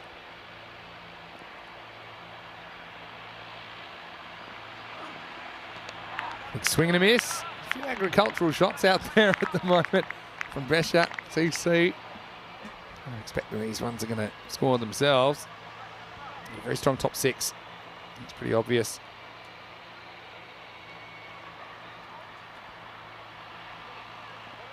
Safi fighting back well to go for a boundary. First ball, then bowling a no ball for overstepping.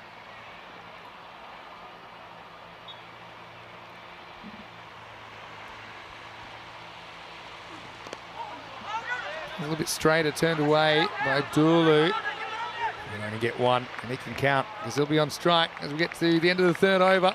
The score is 28 for 1. I want to say a quick hello once again to everyone who has joined us. And I know that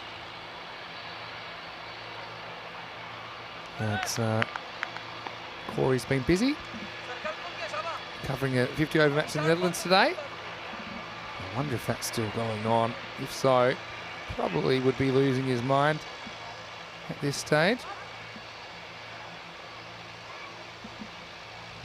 That match is over, but maybe a bit of crossover there. A few people multi-screening. Hasib comes on for a second over straight away.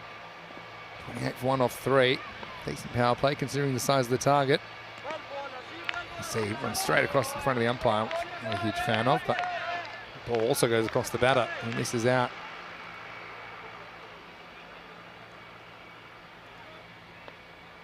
Dulu. He hasn't really been on today. He's hit the occasional one in the middle. Not sure he's necessarily thrilled about the dual roles of keeping and batting. He's a very good keeper, but I think when they've had his name in the side, hands the gloves to him. They can just concentrate on his batting. And that's a very Dulu shot. Tries to smack it away. Square of the wicket. Then practices a perfect elevated straight drive. He talked about Dulu and his contribution in the Group C ECL final early in 2022, where Brescia CC, the Italian qualifiers, upset Carlton CC of Scotland, who were previously undefeated in that entire group. Had won 9 in a row. But then the 10th time was the one that mattered, and Brescia CC got up and ultimately make a run to 3rd in Europe, 3rd in Championship Week in ECL 22. So what a great moment for them. But they were unable to qualify last year. as they didn't actually make it out of their region. Jinnah Brescia qualified from Brescia. Jinnah Brescia finished up second in the Super Series. It was Roma CC. That would make it to the ECL. All right, this one's hit a bit better. That'll test the fielder. I think this has gone for 4. I'll have a look at it. Great effort out there. But the ball was always winning this race. Lifted up and away, and how far has this travel? Oh, that's 6, I think. Unless my eyes are deceiving me. Yeah, I think that's a Maximo. Yep, there's the call. Maximo time, 6 runs. Great work as well from Spring Productions, tracking that ball all the way. And Dulu smacks that one flat, hard and away from the fielder. Now goes in a similar direction. But this one doesn't really get off the ground. It bounces over William the Concreter. It used to be just concrete there, but now they put AstroTurf over it, which is probably a good result. Chris saying he was doing the marinating of his chicken spices at 4 a.m. this morning before he went to work. Well, Chris, you are committed.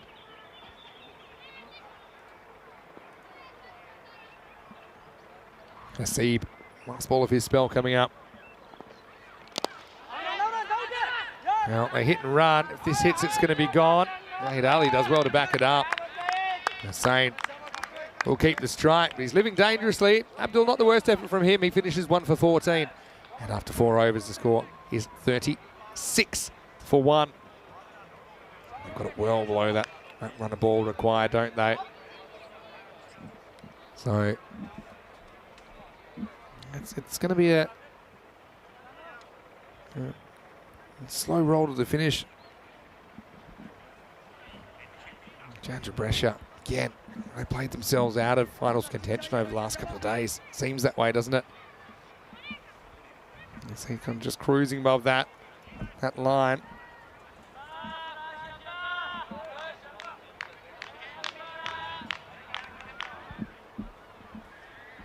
Baba Hussain, again, just need some time at the crease. Brescia CC, obviously have tomorrow off, and imagine we'll see them on Friday, the way things are looking. But yeah, I'd like a bit more out of Baba. No doubt about it. Jinnah trying to get a little bit of chat going, not easy, given the game situation they're faced with.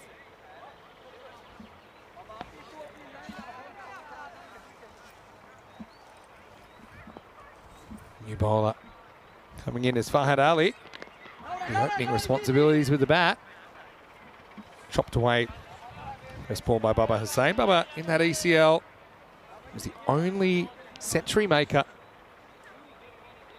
And from memory, I don't think we got a century in the ECL 22, did we? ECL 23, I should say, that we just had. Unless I'm missing something. We got close.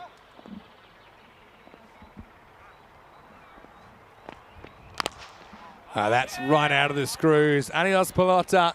That's a Dulu special. Maximo takes him up into the 40s. What a shot.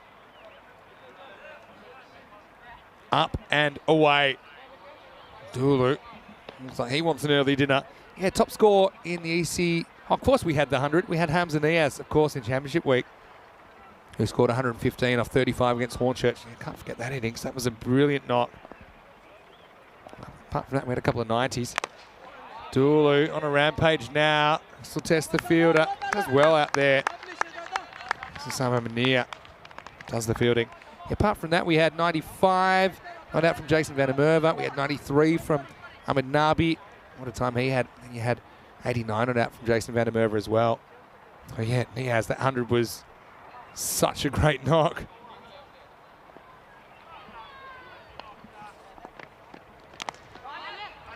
That was the night before finals night, or finals day.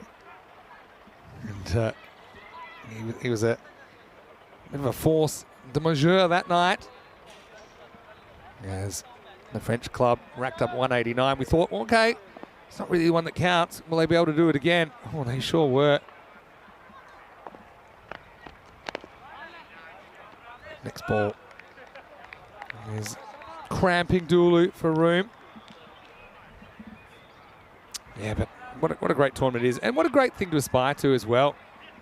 You've got club cricketers all around Europe aspiring to win their domestic championship and make it through to the Champions League of European cricket. And then who knows how far you can go. I mean, Paco won the whole thing last year. Jerome winning this year. 2 years in a row we've had winners on the continent. So getting there.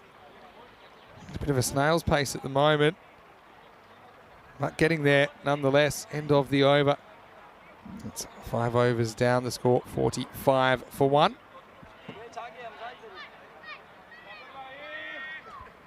So it looks like he's going to come on. Coming up tomorrow, we've got 2 sets of cricket for you. Of course, we've got the ECS here first. It's the last day of round robin matches. Then a little bit later in the day, we've got the first T20 International from Gibraltar as part of that tri-series. Portugal, Malta, and then Portugal back up against Gibraltar.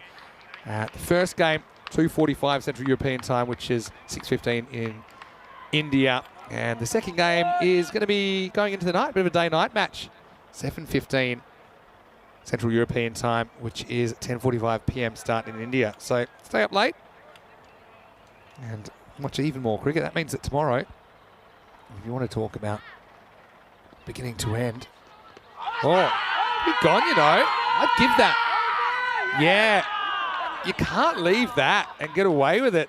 Bubba Hussain, I don't know why he's left this. It's definitely okay for line. Is it going over the top or not? I mean, it can even hit him outside the line if he wants, because he hasn't played a shot. You can't leave that. I know you might think, is it sneaking over? But this is one instance I think you've got to give the benefit of the doubt to the bowler. That's out. That's not going over the top, and it's not missing. It's not missing leg, it's not missing off. Baba had the bat in his hand, but just forgot what he was doing with it. That was a bizarre dismissal, and Zahid Ali comes on. I think sometimes you can have so many shots in your head, you're not really sure which one to play. That was strange, but I think it's a good decision. Look at it again. Yeah. You can't leave that and expect to get away with it. Bubba will know. There's a bit of a meltdown upstairs. And then he looks super surprised. What do you mean it's out? I said, you watching the same ball I was watching? Oh, it was really strange. Oh well, anyone that can explain that to me, please do.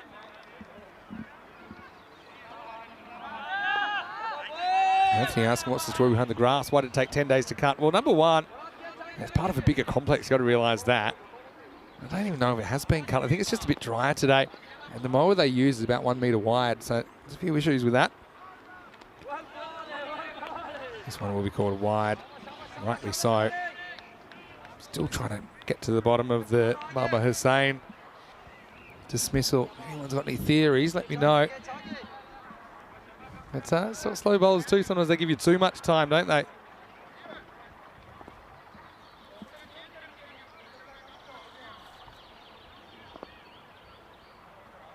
Zahid, wily veteran that he is.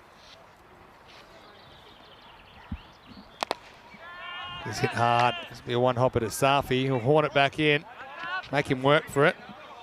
And Zahid gives him the thumbs up, saying, yeah, I like your effort. That's what we expect from Abdullah Safi, don't we? He's giving his all. Creeping up on this target.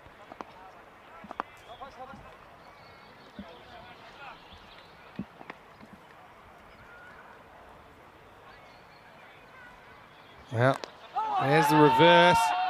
Drills it straight to the fielder. That's annoying. Adulu, I think it's hit with a throw on the way back in. He has a pretty good shot here.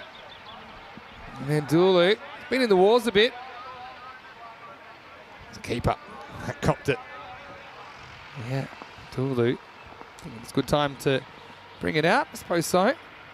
Now this is in the air. It always takes out the umpire, but it will be 4. So the runs keep on coming at the moment. Goes back and punches that, finds a gap. Umpire had to create a gap, didn't he? Had to get out of the way pretty quickly.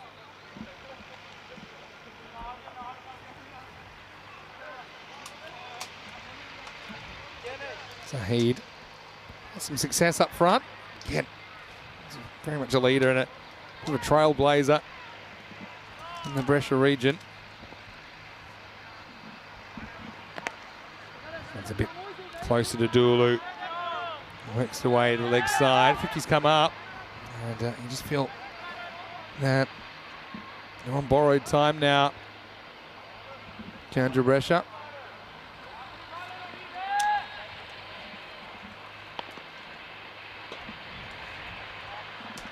Really tosses this up, makes the batsman make all the pace. Chowdhury, that's one. I think he's home here. But again, I like the hustle from Jinnah to at least make him run it out. Let's see if he makes home. If he doesn't, he'll be kicking himself because he almost pulls up. Here comes the ball. He is in. See it there. So it will take us to the end of the over. And just a reminder what's coming up tomorrow, in case you missed it. We talked about the Gibraltar games. They'll start a little bit later in the day. But first up, it'll be Albano versus Kings 11. The 7:30 a.m. GMT game, 9:30 in Central Europe, 1 p.m. in India. 5 more matches. The 5 final matches. Last chance to see teams like Albano, like cricket stars, even Relive CC, I'm pretty sure. Milan United. But Kings 11, really, it'll be on them to try and push their way into the 4. A lot to play for tomorrow. Join us for day 11, the 4 finals day, day 12. Here comes over number 7, and it's going to start with a boundary. Nasir Mahmood comes out and gets smashed away through the leg side. So it really is a matter of time now until we see Brescia CC bring up the victory. Just 8 required. Credit to Brescia CC. Haven't had it all go their way, but they've been persistent, haven't they? Showing that experience. Quick one from Nasir Mahmood. Knocked away for 1, makes it 7 to win.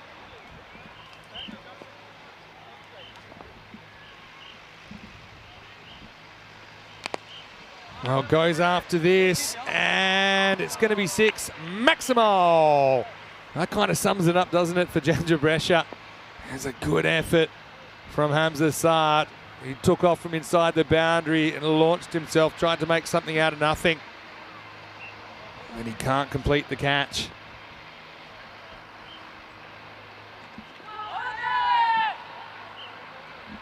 An appeal here, they'll go upstairs. As Naeem whips off the bails pretty quickly. I'm a bit worried he reaches here. Let's have a look. No, he's okay. I think the bat gets down and it stays down. You got to be careful there because if your bat bounces up, then you'll be out. But he does get it down just in time.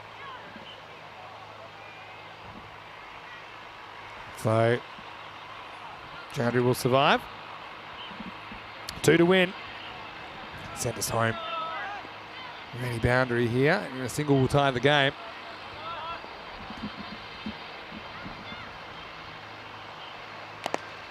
Goes for it, and it's game, set, match. Maximal for Chowdhury. Survives the tight stumping call, then hits Mahmood straight out of the park, and it's game over.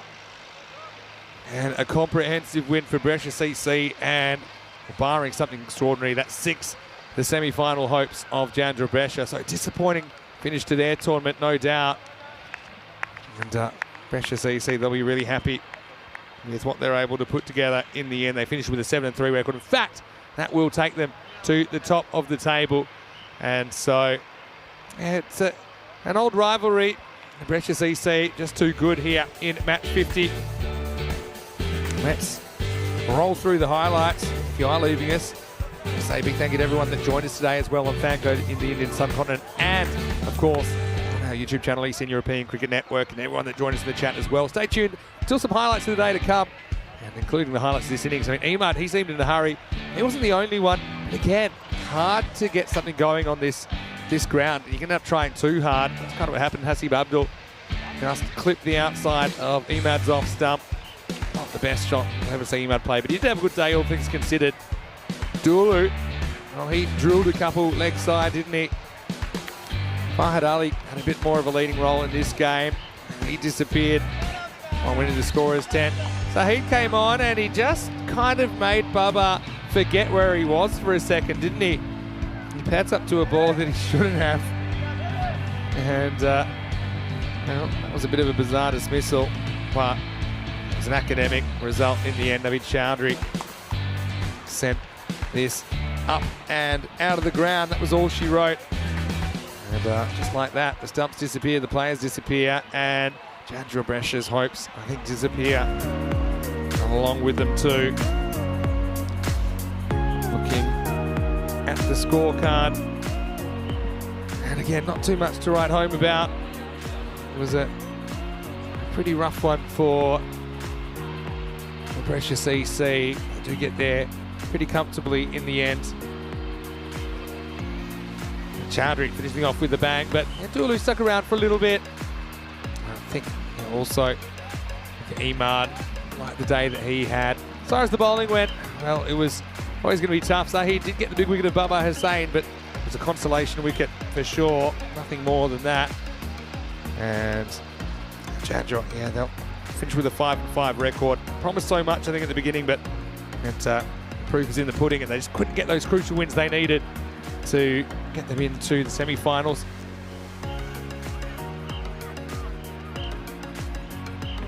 So that's 50 matches into 55. And Brescia CC 7-3. Want to say a big thank you to all of you guys out there. Thanks so much for your company today. It's been great. And Danny Hudacek had the day off, but I hope that he enjoyed it as much as we enjoyed being here. I think we'll have a little bit of a crew dinner tonight. Looking forward to that. And on behalf of ECN, I want to thank all of our crew here, all the Blue crew, all the Free Productions crew as well, players, officials, especially all the players and the teams that we might not see again during this series, because yeah, it's always sad at this stage. We do have to say goodbye to 7 teams. The chop will officially be made tomorrow night. Just a reminder before we go that you can go to our website, europeancricket.com, check out the fixtures, the stats, and a bit of what's going on, including all the information about the Gibraltar T20 Internationals, which start tomorrow and run for 4 days. You can also look up all the stats and the kind of previous fixtures as well for places like Austria, which is coming up next week. Finally, I want to say big thank you to all of you watching our YouTube channel. Make sure you like the video, make sure you subscribe as well. Tell your family, tell your friends about the European Cricket Network. And our social media at European Cricket, don't forget about that. Big thank you to Arturs as well as Maria and Kirill's, who put together some of the best highlights of Day 10. I'll see you tomorrow. Danny Hudacek will be back, and it'll be the last day of round-robin action before we get into finals day on Friday, and then, of course, internationals on Saturday and Sunday. So it's going to be a big finish to the week in Milan. Please join us then on behalf of everyone here at the European Cricket Network, the European Cricket family. Hope you have a happy and a safe evening. I'll see you tomorrow right here. Enjoy these bits of the day, though. Mr. Maximo for ECN signing off. We'll see you tomorrow for more Fan Code European Cricket Series. Hasta mañana. Arrivederci.